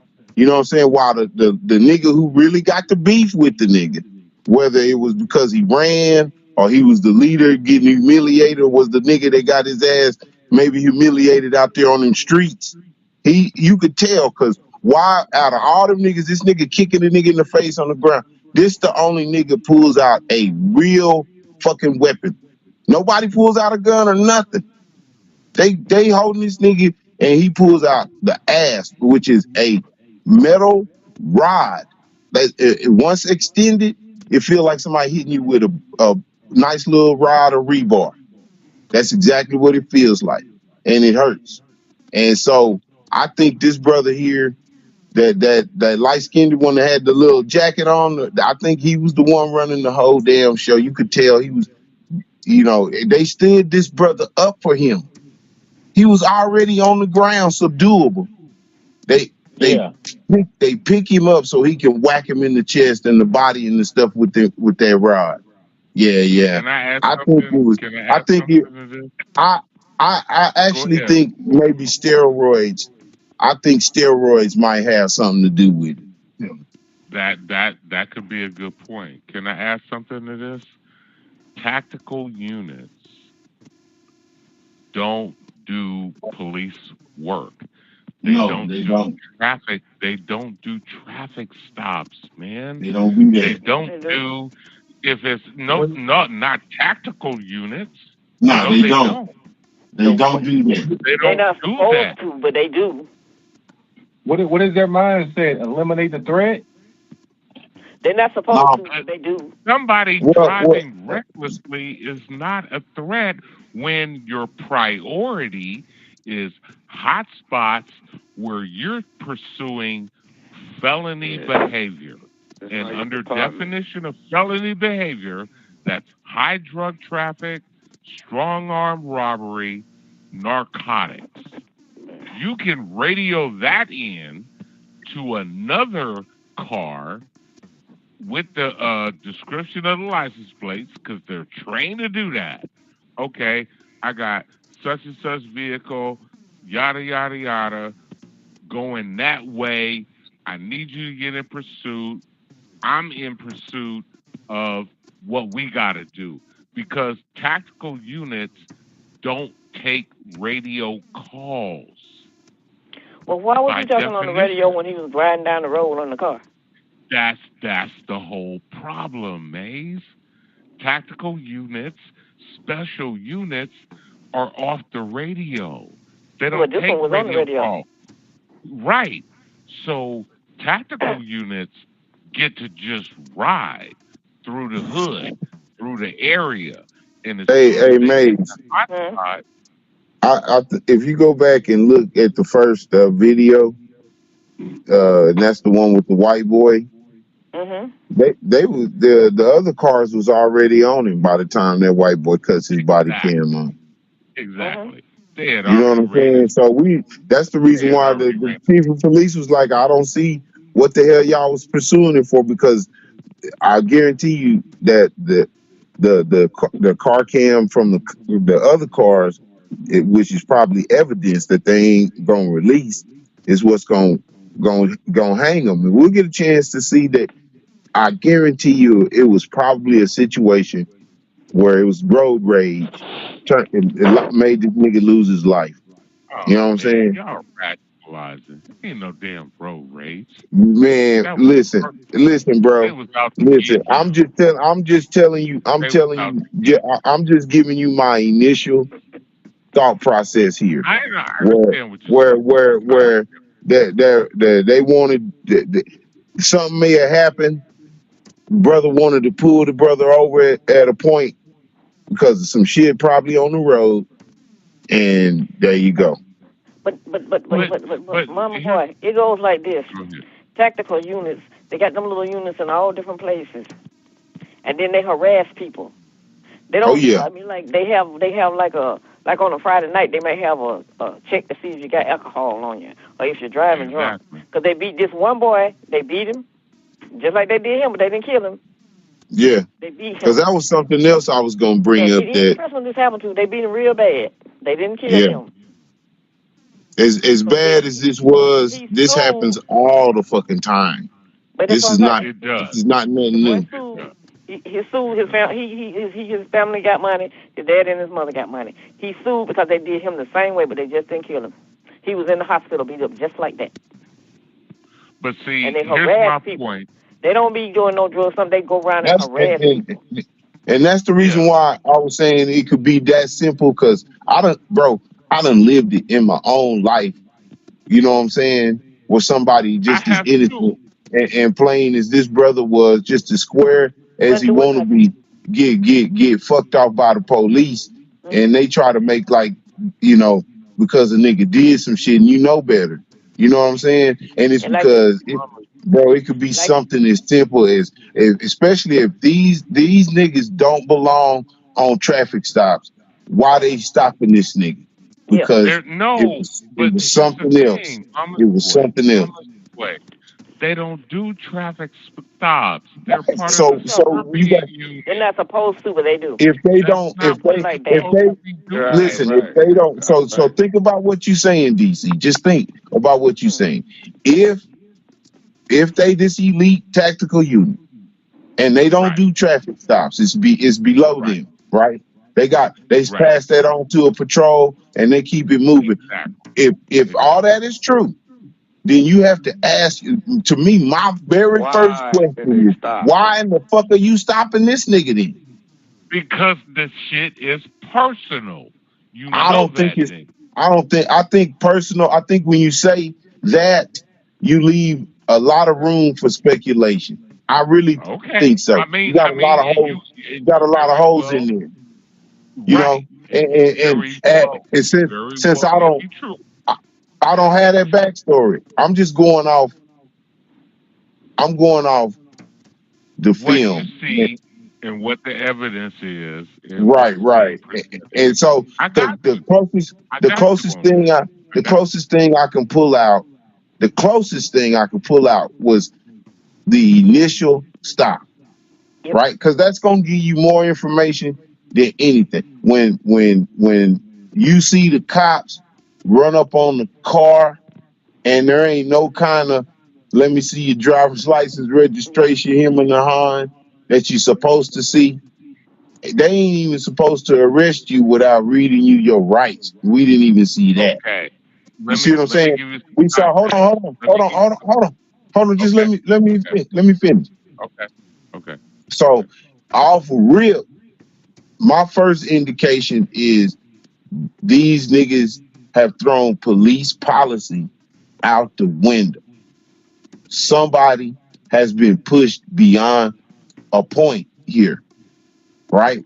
When there's no police procedure, no police tactics, nothing law enforcement, from the moment you see that brother grab the door handle of that car, okay? Not to take down, not to get him out the car, not to none of that was fucking tactical. None of it was policing, right? None of that shit, right? So my quick assumption is these niggas is on something. Not as personal. These niggas is on something. You know what I'm saying? These niggas is on some rah-rah shit, on some somebody done sparked them. Maybe they had a bust and they fucked it up and they was on their way home and decided to take it out on this nigga. I don't know. I'm just saying that I don't think a personal touch. I think that nigga would have caught an ass whooping moment one they caught up to him if it was that. They'd have beat his ass right there in the street if it was personal. I think it turned personal. It wasn't personal. I think it was some nigga shit. I think it was. I think it was. No, I don't think it got nothing to do with no girlfriend or nothing. You see what I'm saying? I'm thinking. I'm not saying that. I'm not saying you are. I'm not saying you are. Don't get it twisted. My point is what I'm seeing, what I saw, the evidence that's there. These niggas was already on some rah-rah shit. He walked in they side view and they turned it into tunnel vision. And you got what happened. But those tactical unions are not stopping no drugs from coming in because all these opioids coming in here and ain't no tactical unions taking care of that, so they must not be no special run from nowhere. Because this country is having a problem with that. Tactical unions running people out of with some drugs. They're killing people. So with that being said, Mama's boy, let me give you the counterpoint. Tactical units do not operate in the same vein as police officers. They have special rules that are outside the guidelines of the police officers. Now, I'm going to reference the Red Dog unit that was here when the police chief that is there currently was here in Atlanta, and she created the same division in Memphis called, as we know it today, Scorpion Unit. Same division. What they get is they get special priority. You're not on radio calls. You don't do the standard procedures that the rest of the beat cops do. That means we can you got access to no-knock warrants. You got access to drawing your guns just on GP. I'm telling you what the policy is for these tactical units. And see, what we're doing is, and I'm not saying that you're doing this, what we're confusing is that we're calling these guys police officers. No, they're special force. They're supposed to be some kind of special force in undercover cars, and the way crazy people are now wouldn't stop for them in the first place. Thank you, Maze. And so why did they get rid of them? Right. Because they're still going to be sued under the police department. Go ahead, Maze. Go ahead. Aren't they going to be sued when they get sued at the police department, going to have to be responsible for them? Yes, they will. Now, yes, what they're trying to do is they're trying to invoke that George Floyd, I think it's SR 1280 thing that they're trying to push through, so that now what's going to happen is if they can push that through, that means that as a civilian, the rest of us, if any of this type of thing happens, not only can we sue the police department, the municipality, but you can sue the individual. Double in the insurance business is called double indemnity. You can get paid twice. Now, that legislation hasn't gone through yet, but that's what they're pushing at this moment. But to get back to my point, Mama's boy, is that we're looking at this like these are police officers. They're not. They're under police umbrella, but they're a special unit, which means they get special treatment, which means they have no knock warrants, which means that they don't have to abide by the civil code of what goes on in a particular city, which means that they can roll up on your ass and riding up on your bumper and you switch lanes and you don't even know because ain't no lights flashing, ain't nobody telling you to pull over, and you don't know what the hell is happening, and you keep switching lanes, and then all of a sudden some shit jump off. Hey, you the victim. That's how it works. That's a special unit. They don't play by the same rules. And that's how it works. So who does That's why they're called a special unit. Because they can get a no-knock warrant. A police officer can't get a no-knock warrant. He got to knock on your door. He gotta identify himself. He gotta let you know what's going on. Man, let special unit roll up on you. They ain't gotta say shit. They busting doors down. And they shooting anything moving. So eliminate a threat, right? Exactly. It's a zero-sum game. So as the general public, what we have to understand is we can't let this happen. We can't have these special units mixed in with police officers. That's too fucking confusing. It's too confusing. Because like I said to you guys earlier, if we're driving in our car and a police officer stops us, we see lights. He get on the little microphone thing with the PA system. All right, pull over to the right shoulder. Don't move. Turn the ignition off. He give you all kind of instructions. Special units ain't telling you nothing. They just riding up on you. And then they're looking at you like, break yourself. If you're lucky. In this dude's case, he didn't even get that. It was like, nigga, what the fuck you doing? Get out the car. And he's sitting there, he in panic mode now. What did I do? You heard him on the tape. He was like, what did I do?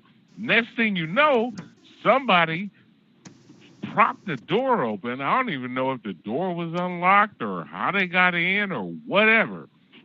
Threw his ass out the car. He in panic mode, man. Come on, you got to put yourself in the situation that person is in. He don't see no flashing lights. He don't see, he don't hear no sirens. He don't hear nothing. All he see is a dark-ass car riding on his tail. Next thing he know, he get cut off by another car that kind of looks the same, but at this moment in time, your mind is clicking, your adrenaline is going. It's like, damn, what the fuck is going on?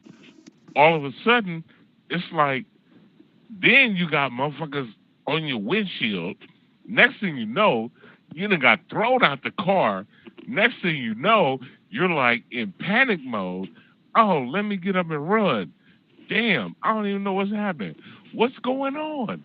What did I do? He don't even know who you're talking to at that point. He don't even know. That's all I'm saying. That shit is wrong, man. That's not the way this shit is supposed to be done.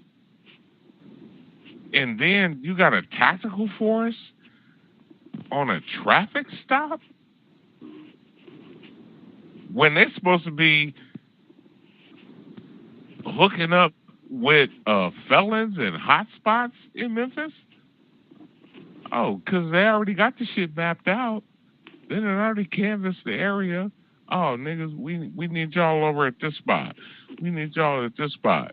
Oh, we see a car moving this way. Oh, we're going to go over here. Oh, man. Yeah, whatever. If it works for you, it works for me. But I know it's bullshit. Straight up. Bullshit. It ain't supposed to go down like that, man. You ain't supposed to be, and see, my thing is, that could be any one of us getting yanked out the car and just not knowing what the hell is going on. And then we in panic mode, damn, okay, let me get up and run. Okay, this man ain't got no weapons. He ain't got no drugs on him. He's a fucking skateboarder. I'm from California. Okay, I know skateboarders. I'm 62 years old. A skateboarder? Really? And he was a danger in some sort of fantasized world. And then you beat the shit out of, man. Humanity is fucked up. That's all I can say. I'm gonna leave it alone. I didn't talk too much.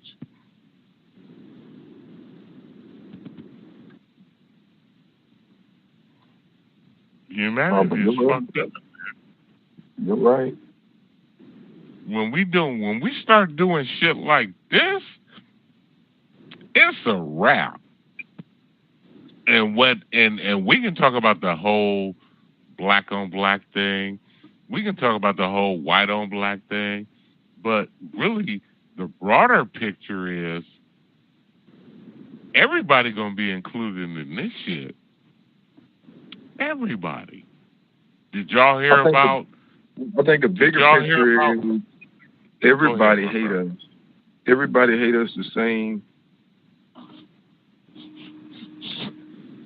I think that's the bigger picture. They ain't just the police. They even documented them as well. Like our own quote unquote people coming to this country looking down on us. Well, we saw what happened in this situation. And did you guys hear about the double amputee who was running on the stubs of his amputee legs, and they shot him 8 times in Huntington Park in Southern California on Thursday and killed him because he had a knife in his hand?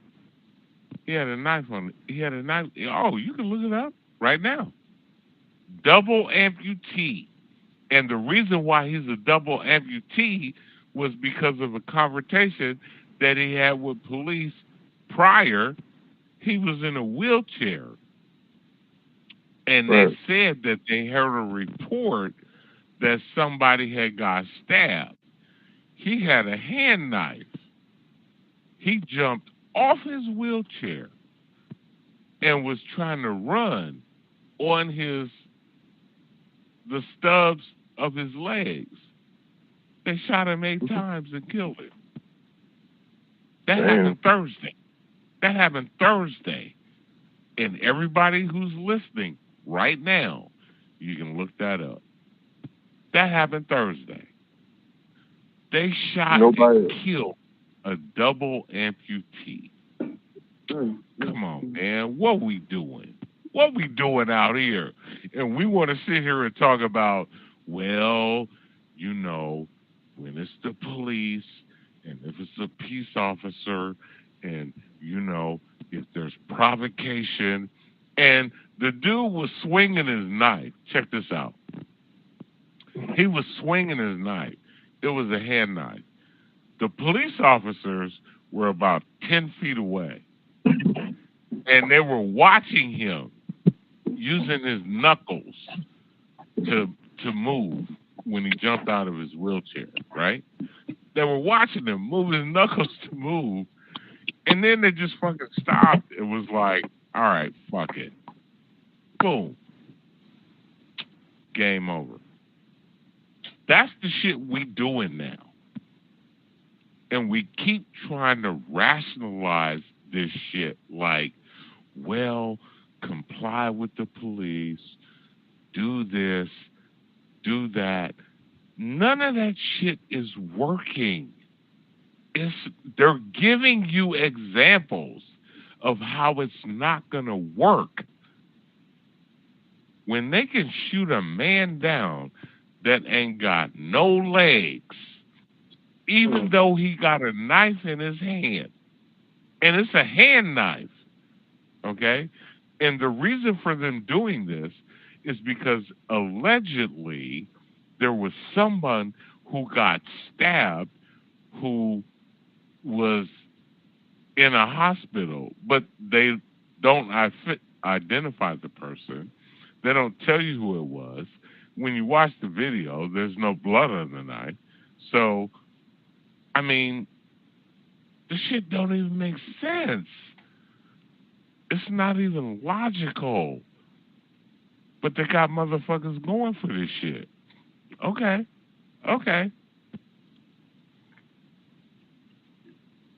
If that's what you want me to do, we gonna do that. Because you know what?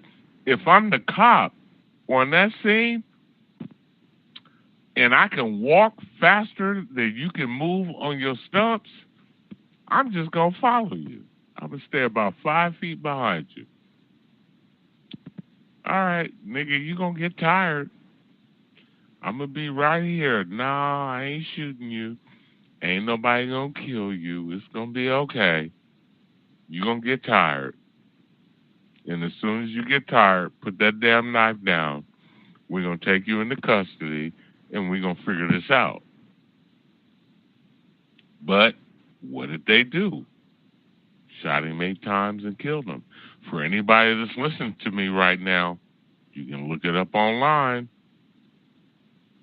Double amputee shot 8 times in LA County, and I'll be specific. Yeah, Tyrone, on his show, Tyrone, that story is on the screen, okay. Yeah, that's his daughter in his arms, right? Yeah. Damn. Yeah. Now, is that tragic or is that tragic? Both. That lets you know how far down the barrel we going. Yeah. Well, it's a disgrace. It's a disgrace. It's a disgrace to humanity. And it's like, damn, how further do we need to go before we gonna figure this shit out? Because it's going pretty far now. Ain't enough people are saying, man, we got to stop this. And I'm tired of people rationalizing how people are getting killed in such an egregious way, where they're just trying to, and I get it, they're just trying to go, well, if this, then that, if this, then that, if he hadn't done this, then that.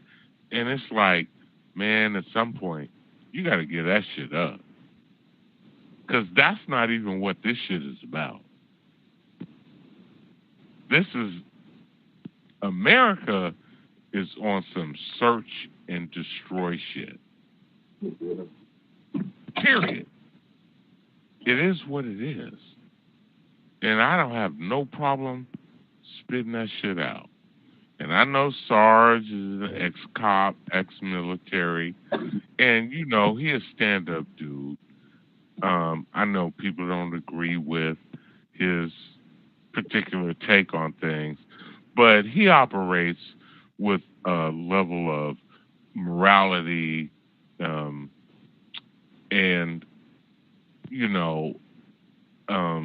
ethical ground. He operates in that vein. But a lot of the motherfuckers that y'all gonna run into, they ain't like that. They're not like that. See, because as much shit as people talk about Sarge ain't the type of dude that's just gonna run up on you. And I don't know Sarge, but I know Sarge. Sarge could probably blow up half of a state. But he ain't that type of cat. He would never do that. Well, Deep, I'm glad to see that you appreciate that, because that is indeed the truth. Oh, even objective truth and morality. Speak of the devil. It's the truth, man. I mean, I know I'm devilish, but I'm not the devil. But Yeah. look, man. Sorry, I appreciate you saying that, because really, I know the cloth. I know the cloth you made of, dude. I grew up with cats like you, sorry. I grew up with cats like you. Well, look, man. I mean, I believe in objective truth and morality. A lot of people don't these days. Everything is a sliding scale relativist thing. For me, most moral questions are pretty much binary. Off or on. Not all, but most. And I think that's what we're losing today. Everything is my truth or your truth and not the truth. Okay. I think well, that's let what me we're ask losing. you a question, Sarge. Let me ask you. I don't know who else is on the line because I know I talked for a long time, so I don't even want to talk no more. But with that being said, I don't know how long you've been listening to what I've been saying. I want to hear your take because I know that you're a veteran of the military. You're a veteran of the police force. You have exquisite knowledge of the Constitution and how all the machinations of the United States works. So, what is your take on this whole Tyree Nichols / versus the cops? I'm not even going to... Well, I'm calling them that, but I don't want to call them that. Versus the black cops. And I just want you to break it down for everybody that's listening in regards to how a person that has a military background where you deal with domestic policy and being in a special forces type of situation as it relates to the military. Well, I'm gonna tell you something, brother D. I honest to God don't think it takes any particular expertise to recognize the level of atrocity that these 5 officers committed, not only to decency, ethics, and morality and law, but to horrible police tactics and procedure. Everything about them was god-awful horrid. This case is pretty much open and shut. I'm still waiting for the evidence. I still need, and I'm sorry if people don't like it, but I still need a formal cause of death to make a final conclusion, because that's important to determining guilt.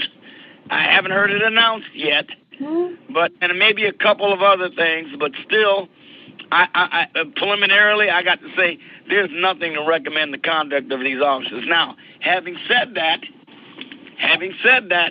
they are not the problem, really, other than the fact that they deserve to be punished and adjudicated and punished if they're found guilty. I mean, it's, like I said, it's open and shut. There's not much argument about it. Here's what the argument is. The argument is in this police chief, the mayor, and the city council evading their responsibility for the conduct of their officers. That chief was an utter disgrace. I mean, a disgrace. She obviously pandered. She did not want to take responsibility. She didn't even acknowledge that she had any responsibility. She'd come up here with these emotive phrases like, I want you to feel what the Nichols family is feeling. What the fuck is wrong with her? That's not her job. She's there to lead her department. She's up there to tell the seriousness with which her department takes this matter, and they're going to investigate it to its complete conclusion, and where necessary to recommend prosecution, to tell things that they can tell consistent with the need to keep secrecy or some things confidential in the investigation, and that should have been it. That should have been it. What she did was hand the defense a plank to use to obtain a change of venue or some other defense strategy with her stupid comments, her stupid pandering comments. And second of all, I'm asking myself now, why would the city of Memphis hire a man, one of the men they hired, who had been a corrections officer, and had an unresolved lawsuit for a beating he administered to a prison inmate over a year before he got hired by the Memphis Police Department? It still isn't resolved yet. And that'd be different if it had been resolved and he'd been adjudicated not guilty or not responsible or whatever, because I think it's a civil suit. But nonetheless, they've hired him with it still hanging over his head. Why? Why would they disband the Scorpion Unit? Which, by the way, Scorpion stands for Street Crimes Operation Restoring Peace in Our Neighborhood. That's what it stands for. From what I understand, again, I'm not judging the quality of the arrests, because I don't know how much quality they had individually. But they had a great many. They had over 500 arrests for felonies. They took 235 illegal weapons, illegally possessed weapons off the street, and seized almost 300 cars that were involved in drug dealing or pandering or drag racing or some shit. So apparently they were pretty effective at what they were sent into that area to do. Why would they disband it? Because of the misconduct of 5 police officers in the unit. And where were the supervisors? I mean, okay. You know, the chief is responsible to see that many officers involved in one incident. You should have a supervisor roll into the scene within 5 or 10 minutes. But that many officers involved in an incident. Where are the supervisors? What were they doing? All right. With that being said, Sarge, and you know this better than anybody. All right. You know how the municipalities, we're talking about police departments, run special ops, which is akin to what goes on in the military. You know what that is? That's what the Scorpion Unit was kind of exactly. But it's not the same thing, because when you're in the military and you're running special ops, it's not a domestic policy. So you don't have to answer to a particular entity, a state, even a city or a county or anything like that. So let me ask you this. Look, I get where you're going, and I'm telling you, man. No. Let me finish. When you run these military tactics domestically, and you're dealing with what we call a democratic entity, you got to answer questions. In the military, come on, Sarge, let's be honest. When you did special ops, the only thing that they wanted to know was, did we get the target or no? And that was it. But domestically, now you got targets that are laying all over the ground and video cameras, all this shit. You never had to deal with that in the theater of war. You never had to deal with that. That's why I tell everybody I know, man, police work is not like being in the Army. There's some superficial similarities, and that's where it ends.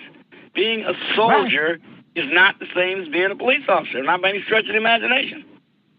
That's my point. They might have similar traumas, perhaps, based upon what happens to them and what they have to do, but the way they're organized is entirely different.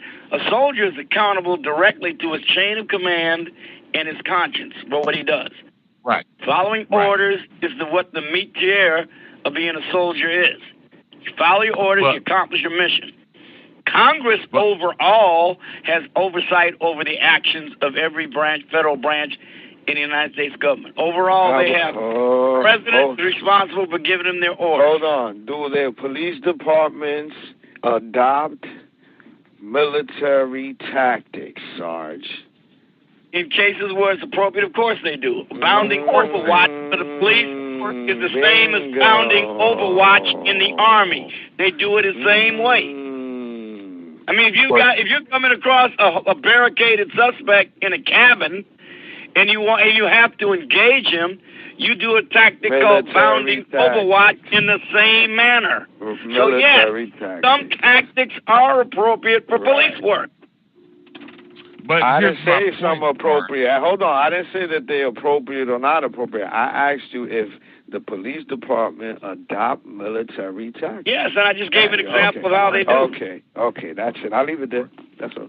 But, right, so but look, they're not. But look, you got to remember, the police are there to enforce the law. That's their prime, not to kill people. It's to enforce the law. They're there to take people into custody for purposes of adjudication. In the armed forces, the only time you're interested in taking them alive is where you're specifically tasked for a prisoner of war snatch. You want to take somebody alive so you can get information out of them. Stop right Any there. other time, you can kill them at will. Wait. Similar to the... No. JNYC, if I may. Hold on. Sarge, repeat that again. Okay, again, the purpose of the police department is to enforce the law and to present people to the courts for adjudication. They are not there to kill anyone. That's not their mission. In the armed forces, the only time that is true is when you're accepting the surrender or you're trying to get somebody for a prisoner of war snatch so you can obtain intelligence information. Other than that, you're free to kill them at will.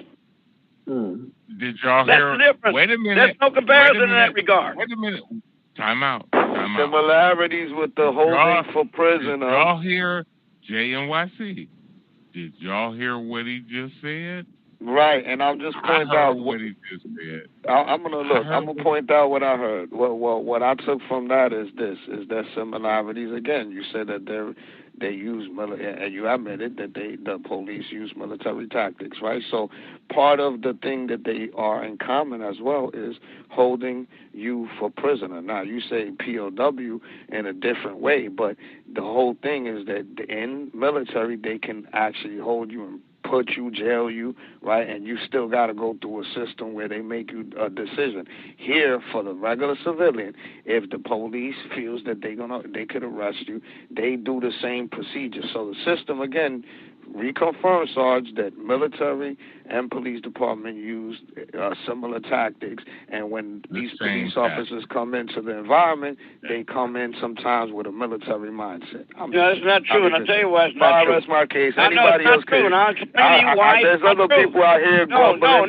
There is no guilt. Now, come on, now let me respond to this. Now, I'm not going to be long. You can respond when I finish. Go ahead. All right, listen. It's not true, and I'm telling you why it's not true. Because a prisoner of war, provided he is fighting in accordance with the laws of international warfare, there is no guilt attached to him being a prisoner.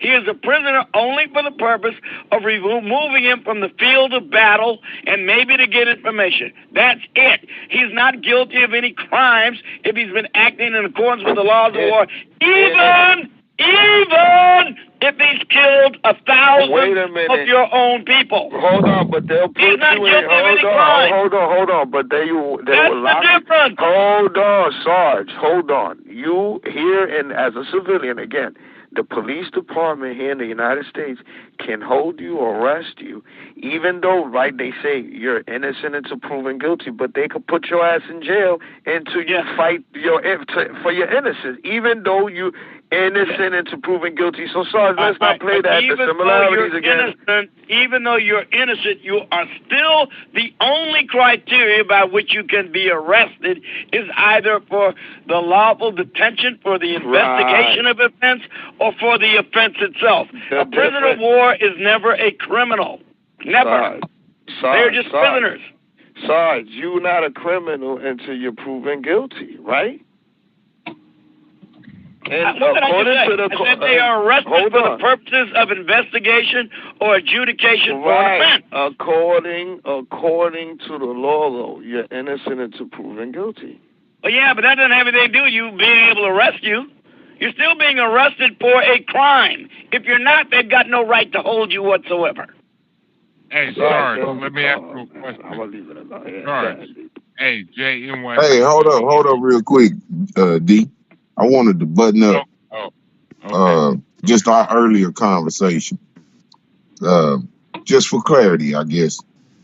But the reason why I'm saying the way I'm saying it, because not only because it's the way I'm seeing it, but it just makes sense to me, because the culture that's bred in these police departments, it teaches those officers the culture they demonstrated. You see what I'm saying? That's why I think them brothers was really, really pepped up, and they was gonna show these motherfuckers. You see what I'm saying? And it's that authority, it's that, you know, that massa gave me the whip mentality. I think that tape is evidence of it. You see what I'm saying? Yeah. And how dare you fucking run? You see what I'm saying? So you see, I don't really think it was personal. I think it got personal. I think niggas was up on their cheese, you know, looking at their teeth and looking down on this nigga. And it turned out he was a skateboarder. Not a felon that you used to pulling over and that shit work on. Right. And that's why I brought that up. He's a skateboarder. So I'm me and you really agree. Me and you really agree. We just got different avenues of getting there. Just different points of view on it. Yeah. That's all. I think you do something with that police culture by starting at the very bottom, at the teachers, and now, are they teaching them to be officers or peace officers? Are they teaching them to be warriors of the street or peacekeepers of the street? And it's a difference. Okay, it's a very big difference. I agree with you on that.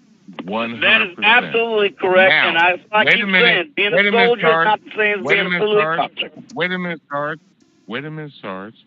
I want you to hear just what Mama's Boy said and give your perspective as a ex-military / peace / police officer, and how it relates to just what he said.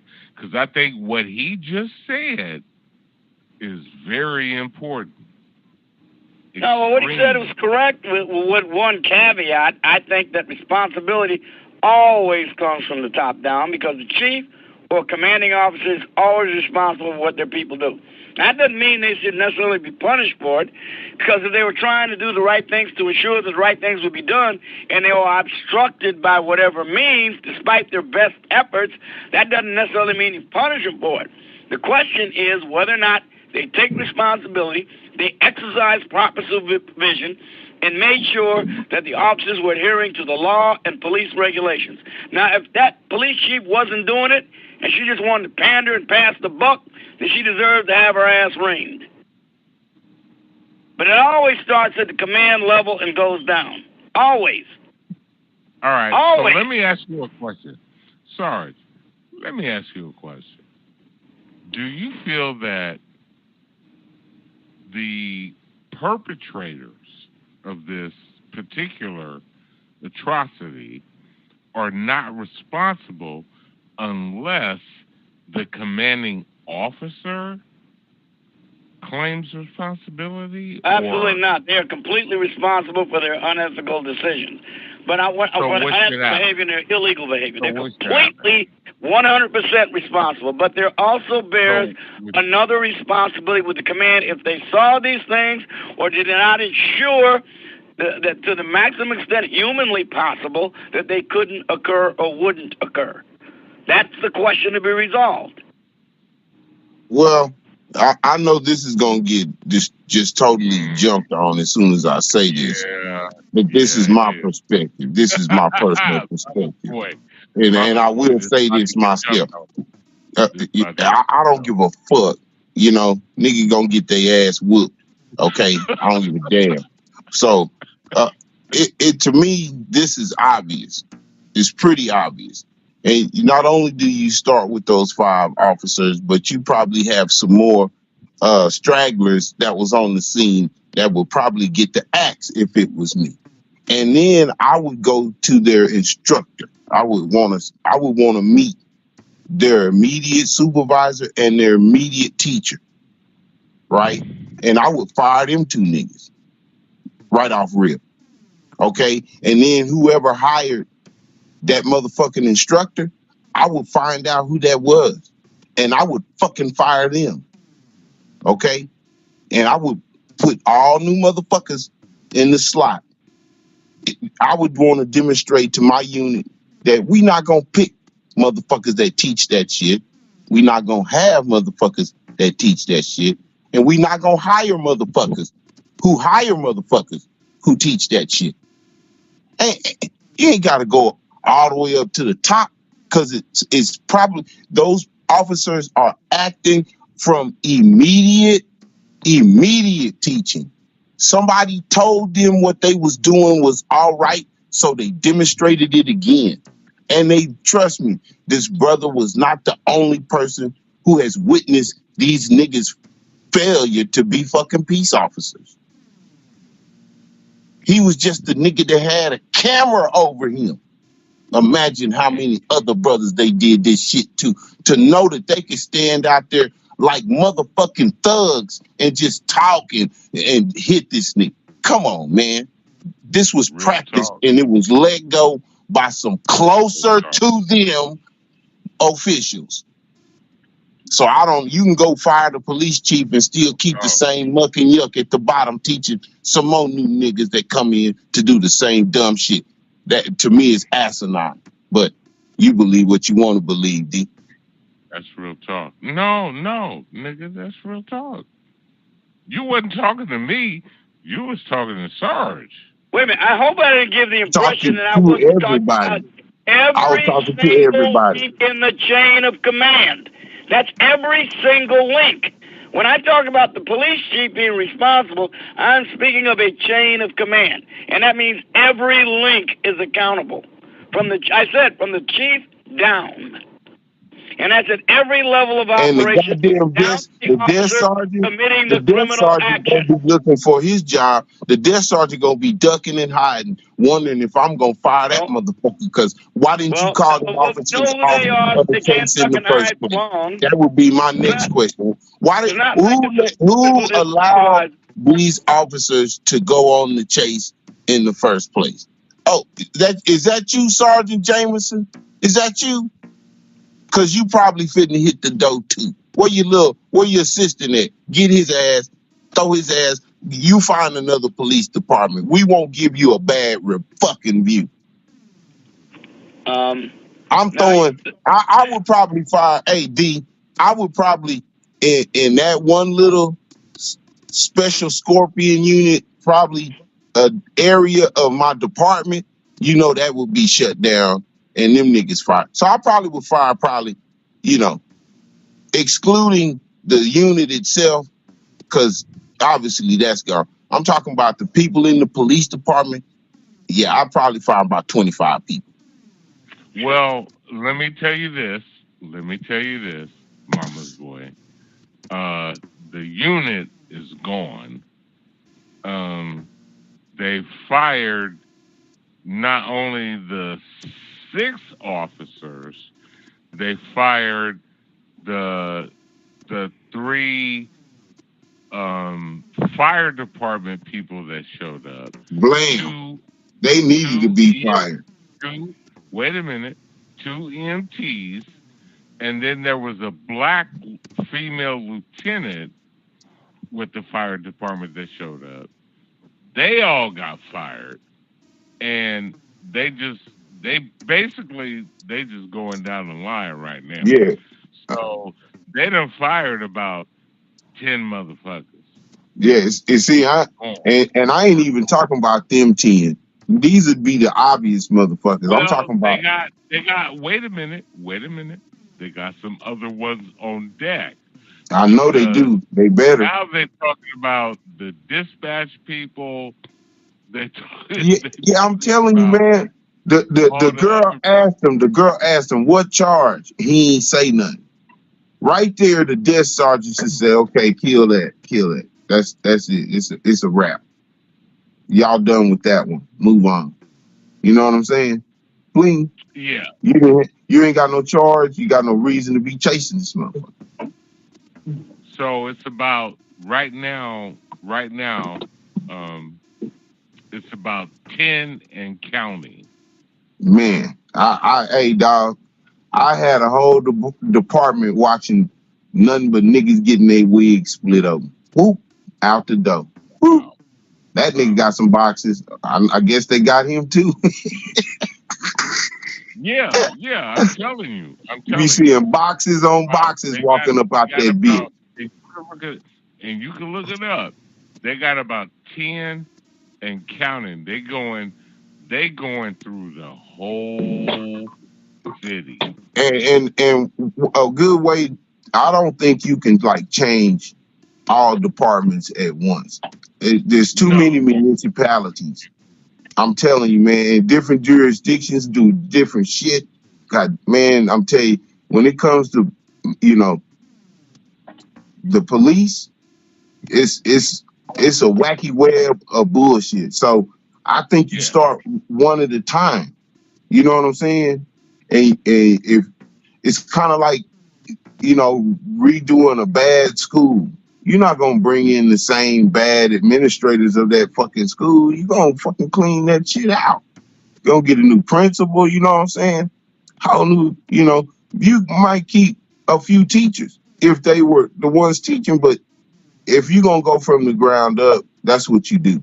And that's how you make bring a whole new culture to any goddamn thing. You have to start from the ground up. Yeah, you gotta retool the soil. Oh yeah, man. That's some old school shit.